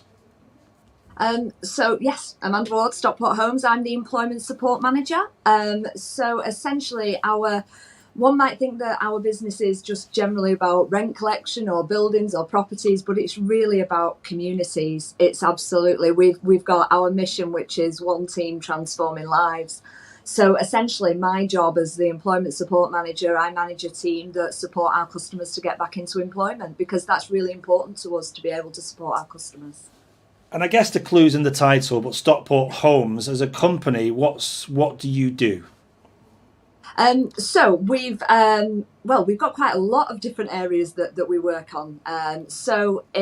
Recently we actually had a big business development, and we changed our company structure. So we are now Stockport Homes Limited, and we have lots of different arms. So we have Viaduct, which is our development arm, and we've got 360, which is our trading company, which does our capital works and commercially selling construction services. And we've recently just created our Foundations Charitable Community Benefit Society, essentially a charity. And we've got a lot of things that work in that area of the business, everything from your local pantries to furniture recycling to our Motivate service, which runs, we're one of the housing associations that deliver that across Greater Manchester, which supports those who are furthest to reach back into employment. So there's a lot of different areas that are within the business, not just sort of, the actual core elements of running a housing association on behalf of the local council. And just give us a sense of size of your organisation. How many people do you roughly employ at the moment? So we've got just shy of 650 employees. We've got a lot of employees now in a lot of different areas of the business. So like we're saying, sort of like the Foundations charitable arm, that's recently started to really grow. So that's getting much more employees in.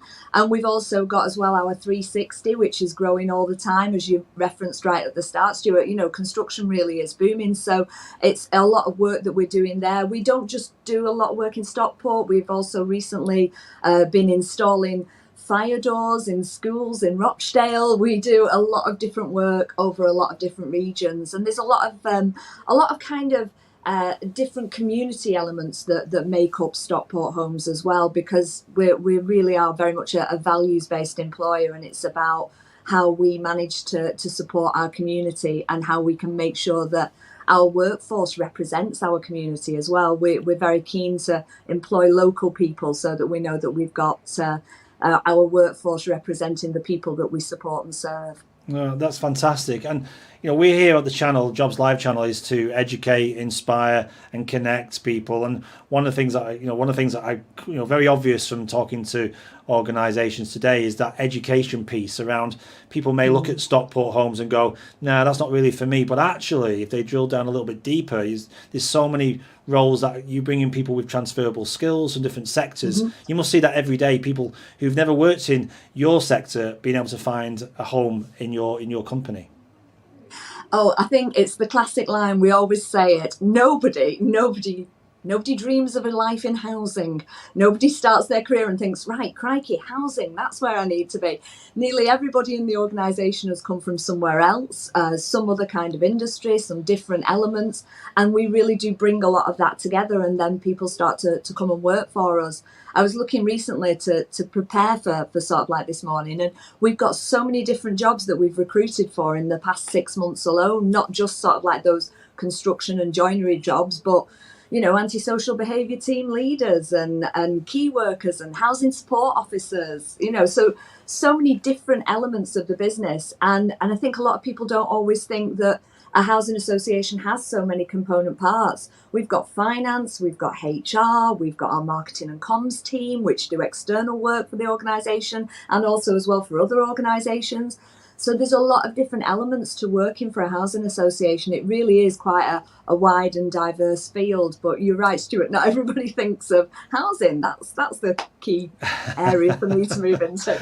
No, indeed. And I think part of today is making sure people are aware of that. But just give us a flavour of the kind of roles that you have currently within Stockport Homes. If I was to go on your website now, what would I find? So this is the concerning part. So at the moment, you'd only find one job that we have, but this is because we've changed our recruitment organisation that does all of our online recruitment. And by the end of today, though, there will be a lot of other jobs that are going up. But it's like the changeover day has just been today. Typical. So at the moment, we've got our. It's typical. It's just typical. At the moment, we have our HR administration. Up until Sunday, we had an electrical engineer's job that was available. But we've got quite a few different key workers, support worker roles that are in the pipeline. We've got some team manager roles that will be coming out in the next few weeks as well.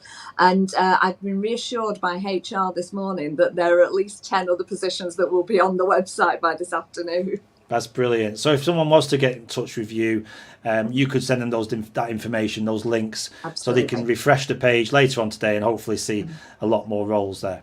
More jobs there. Yes, definitely. Perfect. So there's something, if you wanted to go to Stockport Homes, and I'm sure your team will put the link on the live chat as we're talking there, so people can go straight to that page and ensure that people find you and can register or do whatever they need to do to get in touch. Amanda, you obviously, in your role, you see a lot of people's applications, and then you recruit them, and you must sort of see a pattern emerging of the kind of people who are successful in Stockport Homes. What is that? What are you looking for in people when they come work for you? For us, it's the values. So we work to our Aspire values, and it really is core for all areas of the business, whether that's in construction elements or whether that's in our HR team or our finance team. It absolutely is the values. And for us, it's about providing an exceptional customer experience for everybody who is one of our tenants, and also as well working hard to change and create better communities. That's absolutely at the core of our mission, really. So there's a lot of things that we look for that are more sort of like your values as opposed to your actual technical skills and abilities. Certainly looking for the right type of fit for a Stockport Homes employee. Thank you. And as an organisation, I mean, what's the benefits of working for you? I mean, what does working at Stockport Homes mean for someone who joins you? I think there's some of the core headline things. So we're a living wage employer, we're a Stonewall diversity champion. We are platinum rated investors in people. Our most proud achievement is that we are in the Sunday Times top 100 best non-for-profit organisation. We are number one as of 2020. Well, congratulations. So it is, but for us as well, it's the package that we offer all of our workers, or everybody who works for Stockport Homes. There's an amazing amount of emphasis that's on health and well-being, that's on supporting people. We support staff to do qualifications, accredited qualifications, diplomas. There's a lot of work that goes into, we're very keen to grow our community, grow our own, and make sure that people have amazing opportunities to develop and that people are happy at work. We have a lot of things that we do. We do Aspire Days. So where people can take part in activities and really feel part of the company. We've done a few of those remotely even over this period of time, and sort of like lots of packages and documents and goodie bags and things like that sent out to staff, and we're all brought together virtually to do wonderful activities. But it really is very much a family, and it's an amazing organisation to work for, and there's a wealth of opportunities. We've been working very hard with the DWP in relation to Kickstart opportunities. We've got about 7 of those that have 4 have just started today, so we've got another 3 to start later on this week, and we've got a new range of Kickstart opportunities that are coming out as well. But there's just so many opportunities for people to join the organisation and to grow and to really develop themselves and their skills.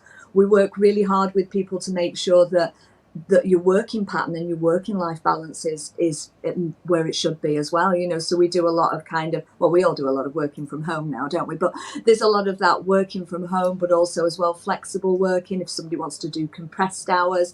So there's a lot of different benefits and different opportunities just by working for Stockport Homes that people can access.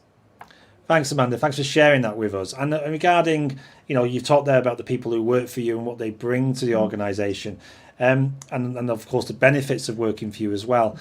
My final question is around really the support that we're offering today. As there's lots of your peers and lots of organisations supporting people back into work, because it is quite isolating, isn't it? Quite lonely journey when you're looking for work, and any support you can get is much appreciated. So you as an employer, what hints or what tips can you give people right now to make sure their application is successful? Well, I would say, first of all, if you want to get in touch with us, my team are there on hand to help people with CV writing, job searching, applications, all that kind of support. So we are a tenancy blind service, so it doesn't mean that just if you're not a Stockport Homes tenant, you can't access the service. We want to help everybody secure their next career. I think in terms of just little hints and tips that people can take away, definitely that CV. Make sure that your person spec at the top absolutely matches the job that you're going for. The role profile that you've been asked to meet should absolutely come through in the person spec at the top, so that an employer very quickly can say, right, okay, you're ideal. And the other tip I would give is really, really get yourself a really good quality professional email address. It really is much more important than you think. And that's the first time we've heard that today. So are you saying to me you're still seeing people with maybe an email address they had when they were in school? Every so often we find a quirky email address, yes, and it does make you think. And as much as kind of like, you want an employer to see your personality and you want them to, but you also want them to see your personality when you arrive for interview.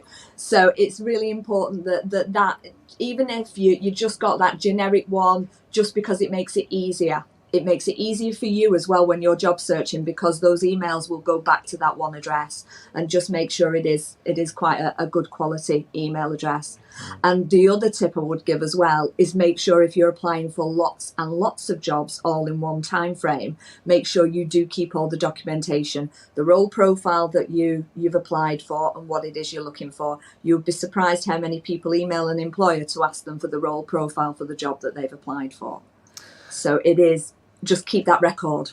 No, that's brilliant advice, and especially around the email. I mean, some people just may fall into that trap, as you say. It's been there for years, but it is time to change it, isn't it? Make it more professional looking, especially when you're applying to organisations like your own. Look, this has been really helpful. I'm sorry we ran out of time, Amanda. We could have probably talked for another hour at least, couldn't we, about hints and tips and, of course, what Stockport Homes do. But please do get in touch with Stockport Homes on the Jobs Live channel. You'll see their partner page right now. I know the team are there waiting to take your questions. If you've got any questions about them and what they do, and especially when those jobs go live in a couple of hours, hopefully, on your website. Fingers crossed, anyway. Thanks so much for joining us.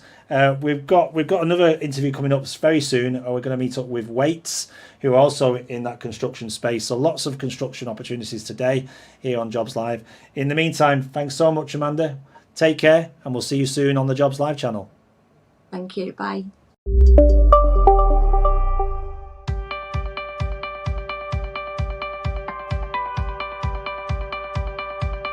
The Jobs Live channel is an innovative, interactive, moderated online channel that brings job opportunities directly into the home, classroom, or business.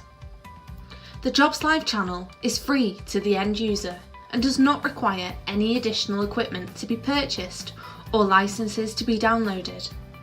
Since 2016, the Jobs Live channel and the Learn Live channel have supported the futures of people across the UK by delivering over 2,000 live broadcasts and reaching over 10 million people in schools, colleges, and the wider community. The Jobs Live channel can be attended by an unlimited number of individuals simply by logging into the channel and joining the live broadcast.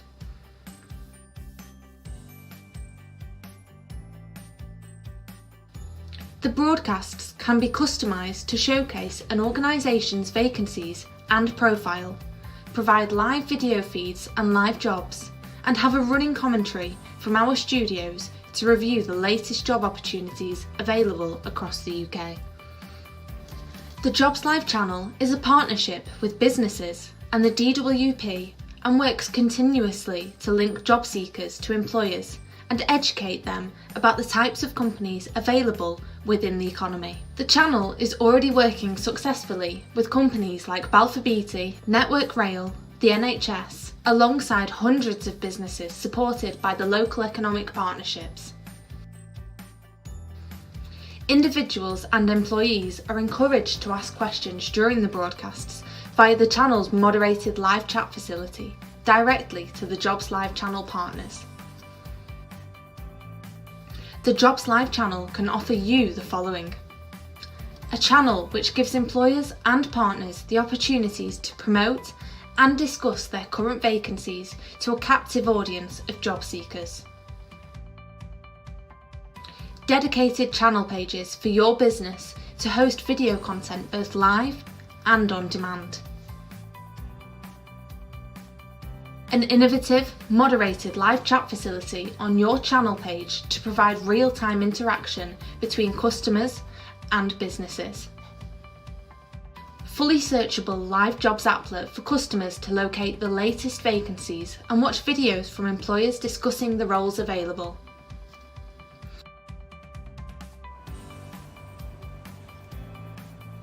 Finally, using our trusted methods and our extensive knowledge of this market, our project plans ensure all resources and step-by-step processes are met in line with timescales and budgets. We look forward to working with your business in the future on the Jobs Live channel. Thank you for watching. So welcome back to the Jobs Live channel. It's Thursday the 22nd of April. Hope you're having a great day, and thanks for joining us here to find out more about employers from across the country and in particular their vacancies that they have with us at the moment. And also you're going to get to know about these companies in a bit more detail and the kind of people they're looking for. So it's really invaluable insights into hearing from these employers today here on the Jobs Live channel. Remember, you can always stay in touch with us by using the subscribe option at the top of the page so you don't miss a single broadcast, and we'll let you know the people we're meeting. So next up, we're going to meet up with good friends of the channel, Gatwick Airport, and I've got Dave online right now. Hi, Dave. Hi, Stuart. Great to meet you again. We met what seems like a lifetime ago now at the Aviation Live broadcast, which I think was just before lockdown, wasn't it? Around February last year. It was indeed, yeah. It feels like an awful long time ago now, doesn't it? It does. It feels like another lifetime ago, in fact. But you are doing the similar role that you're doing now, and in fact, use that broadcast to talk about your apprenticeship program. We're gonna come on to that actually, because that is again started for 2021. But before we do, for those who don't know about Gatwick, just tell us, what is Gatwick Airport? Yeah, most certainly. So Gatwick Airport is the second largest of the main London airports, and before COVID-19 pandemic was the second busiest airport in the United Kingdom in terms of passenger traffic, and was the busiest single runway airport in the world. We got a diverse mix of airlines that fly from Gatwick, including EasyJet, British Airways and TUI, to name a few. Pre-pandemic, we also flew to more destinations than any other UK airport. And in 2019, we flew more than 46 million passengers. We normally operate from 2 terminals, and we obviously have a direct rail link straight into central London. Brilliant. And for those who can't quite geographically picture where you are, just if you can visualise where you are in that M25 circuit around London, you're quite close to that motorway, aren't you? We are indeed, yeah. We're very close to the M25. We're straight direct access onto the M23, which is 15 minutes from the M25. So Gatwick's based near Crawley in West Sussex, and we are less than 30 miles south of central London. Perfect. And everything we're going to talk about today, Dave, about the roles, particularly apprenticeship roles, are people going to be based at the airport, or is it going to be a blend of that and remote working as well? So the apprenticeship is based at Gatwick, other than the first year where you will you will spend time in our college provider, which is East Surrey College. Brilliant. Well, let's get straight to it, shall we? I know you've got, you're excited, I'm sure, to talk about this, because in the current climate, it feels like there's a lot of negative, but we're talking about a real positive opportunity for an engineer apprentice to join you in the future. So while you're chatting about that, let me just bring up your web page. So we're now sharing the Gatwick Airport careers page, and this is in particularly looking at the apprentices, Dave. So tell us a little bit more about what opportunities are on that page right now. Absolutely. So we're really pleased to be able to look to the future to rebuild Gatwick, and we are currently recruiting for our 2021 intake of engineering apprentices. So the apprenticeship scheme itself is a fantastic opportunity for people to join us and begin their career in engineering. The programme that we offer is a level 3 mechatronics apprenticeship. It's a 4-year programme, of which the first year is spent full-time at East Surrey College, and here you will study for your BTEC level 2 in engineering through a combination of theory and practical lessons. So this will include electrical, electronic, welding. You'll be in a machine shop working on lathes, mills, etc. So they give you a real good basic understanding of engineering in the early days of your apprenticeship. You then come to the Gatwick in year 2, and at the airport during year 2 you would just work 8-hour shifts with a day release back to college, where you will continue to study, but this time for your BTEC level 3. When you're at the airport, I will put you on 3 to 4 month rotations around engineering sections such as heating and ventilating, air conditioning, our shuttle section, our baggage, our life safety and controls automation, our specialist systems that incorporates electronics and environmental utilities and estate. And here you'll gain practical experience working with our technicians, getting an understanding of the vast and varied engineering available at the airport. And during year 2, you will also begin work on your MVQ. And this is your portfolio that you'll build over the course of the apprenticeship of all the skills that you've obtained. Into year 3, you will commence shift work. So this is 12-hour shifts, days and nights. It gets you working an awful lot closer with the team. You'll continue with rotations around engineering sections. For those of you that have achieved good BTEC results, you will return to college and study for an HNC in engineering. Working with the shift teams, as I said earlier, will enhance your team working skills, and it will give you a greater insight into the technician role at Gatwick. Year 4, which is your final year, will see you complete the final year of your HNC. Here you will spend longer on a section. We will look at sections that are available where there may be opportunities for you to become one of our engineers on the future, and you will spend longer with that team to prepare you. We also prepare you for your endpoint assessment to prove that you're competent to carry out the role, and that will, at the end of that, your apprenticeship would have reached a successful conclusion. Other things we like to do with our apprentices during their apprenticeship is take all our apprentices to an outward bound centre, hopefully each year for a week. And here we carry out a programme based around teamwork and responsibilities, but it's a week spent canoeing, rock climbing, abseiling, going on an expedition. So it's super fun, but it actually is preparing you for your time at work and teamwork. Absolutely. Thanks so much for that. And I'd say we're sharing the website at the moment. So David, what I'd like to do is just briefly drill down into what happens when people actually apply. And I can see there it says our 2021 engineering apprenticeship program is now open for applications. Yeah. Click here to apply. So I'm just going to click on that link now. and it opens up in another tab, and hopefully this is going to work live. There we go. So it's coming up. We're coming up with the actual now. That's the spec of the job and the opportunity. Absolutely. So people can read through that. And then when they actually go to apply for that, Dave, what sort of information are you looking for at this stage when they first start to apply? Okay, so this is quite important, Stu, here. There'll be a series of questions that they need to look at and answered on there. At that stage there will also be a question around why you want to join. What do you think you can bring to the role, and why you want to apply for that? That's really important. You've got to remember, for an apprenticeship as well, a lot of people apply maybe quite young. So that's your opportunity to express to us your desire around engineering, your passion for wanting to go down the apprenticeship route. So it's quite important that they actually think carefully about the statement that they want to put there. Once you've put your statement there, the only other thing to do is attach your CV. Yeah, great.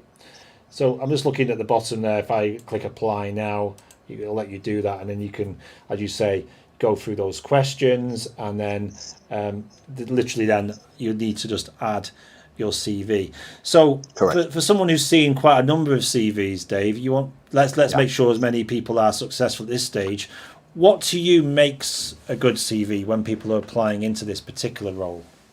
Okay, and that's a really good question, Stuart. There's two areas here for me. I think I just covered the one about the statement. You know, that application form, we're asking you to apply for a position and why you feel you're suitable. So, like I said a moment ago, it is an opportunity to demonstrate a passion for engineering and give a really strong statement. As for the CV, the main importance for me, and I've seen a lot of these, is please read over your CV and ensure it's fit for the job role that you're applying for.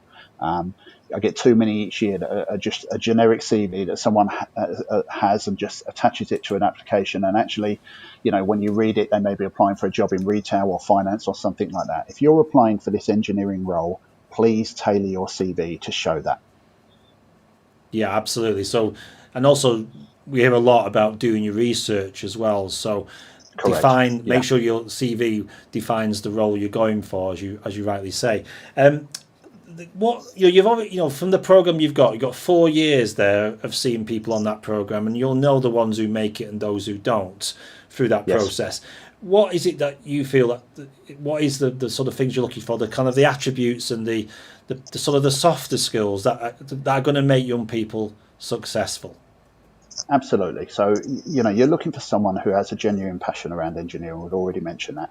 But they've got to be motivated to want to learn and willing to work and study. A lot of the study and the work that they need to do for the college will need to be done in your own time. And it's having that motivation to do that.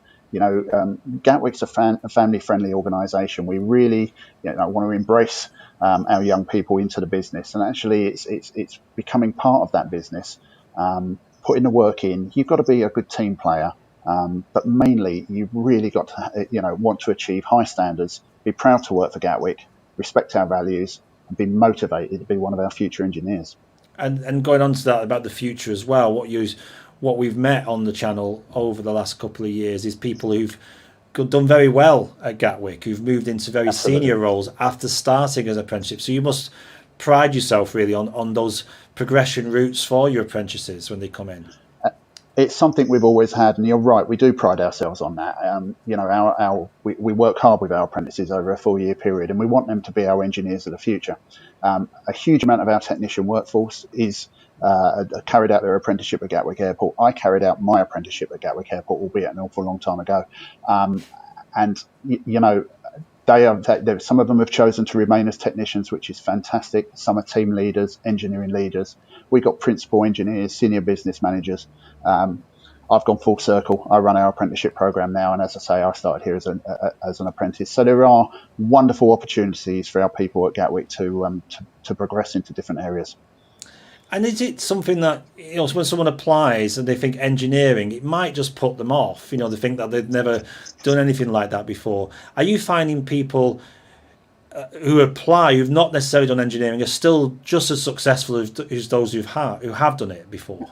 Absolutely, absolutely, and that's a really important point you make. I think what you've got to remember is you are applying for an apprenticeship here. We're not looking for a finished article. We're talking young people who may not have any experience with engineering, but just have this desire to learn, just really enjoy working with their hands, are willing to learn, and I think that's really important. Please don't be put off because you see the word engineering. We also find, again, an important point from us. I'd love to see more women apply, more girls applying in engineering. We've got 2 fantastic female apprentices. We want some more. Everyone is judged fairly. So please don't be afraid to apply. Absolutely. So let's make that point. It's not male dominated, is it? It shouldn't be. The roles are suitable for both male and female to apply into. So thanks for raising that point, Dave. I think it's a really good one, to make sure more girls do apply into your program. Just on the point of that, just final point about hints and tips. You've already talked about CVs. If they do get to the next stage and maybe they're being interviewed or they're part of an assessment, what other advice can you give people at that stage? Because we still want them to be a success. So what makes those people stand out for you when you're assessing them and you're interviewing them? Okay, so we want someone who's going to be confident, without being overconfident. It's a scary thing coming and standing before us and talking in an interview. Be relaxed. Try to enjoy it as much as you can.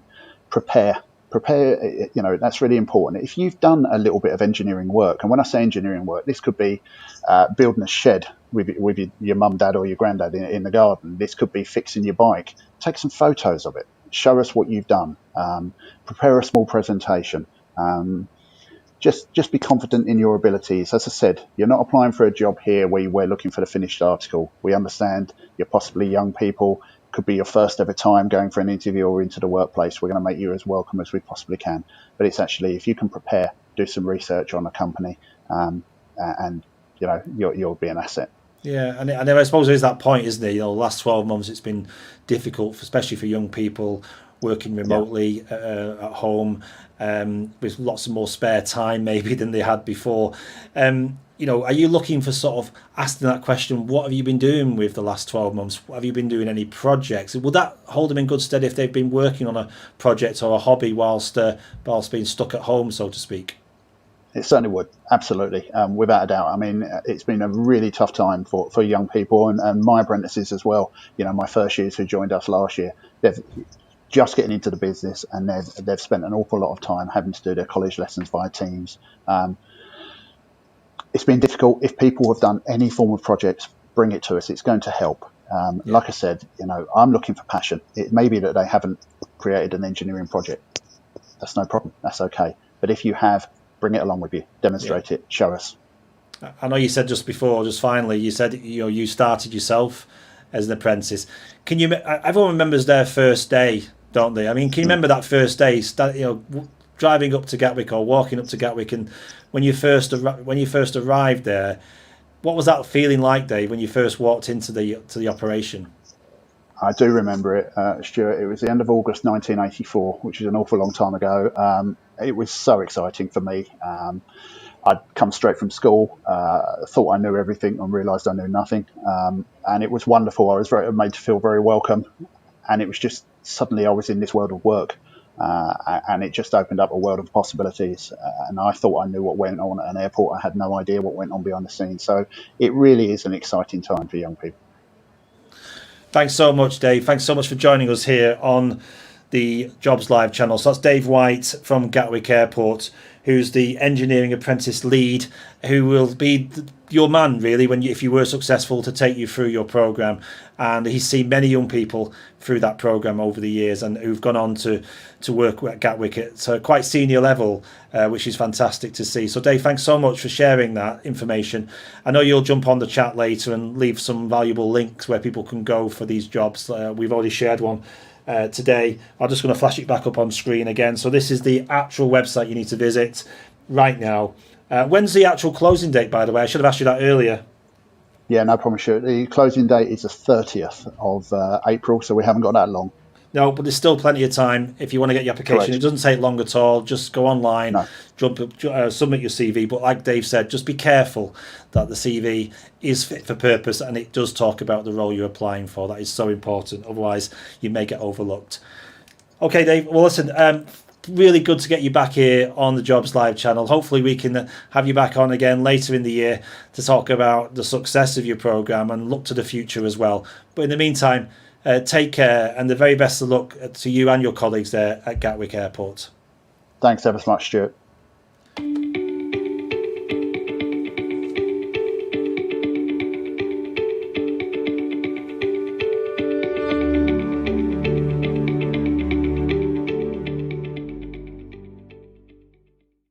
Next up, we're going to meet up with Engie, and we've got Nikki Sorton with us in the studio. Hi, Nikki. Hi. Thanks so much for joining us here on the Jobs Live channel. So you work for Engie, but before we find out what they do, just tell us a little bit about what your role is there at Engie, please.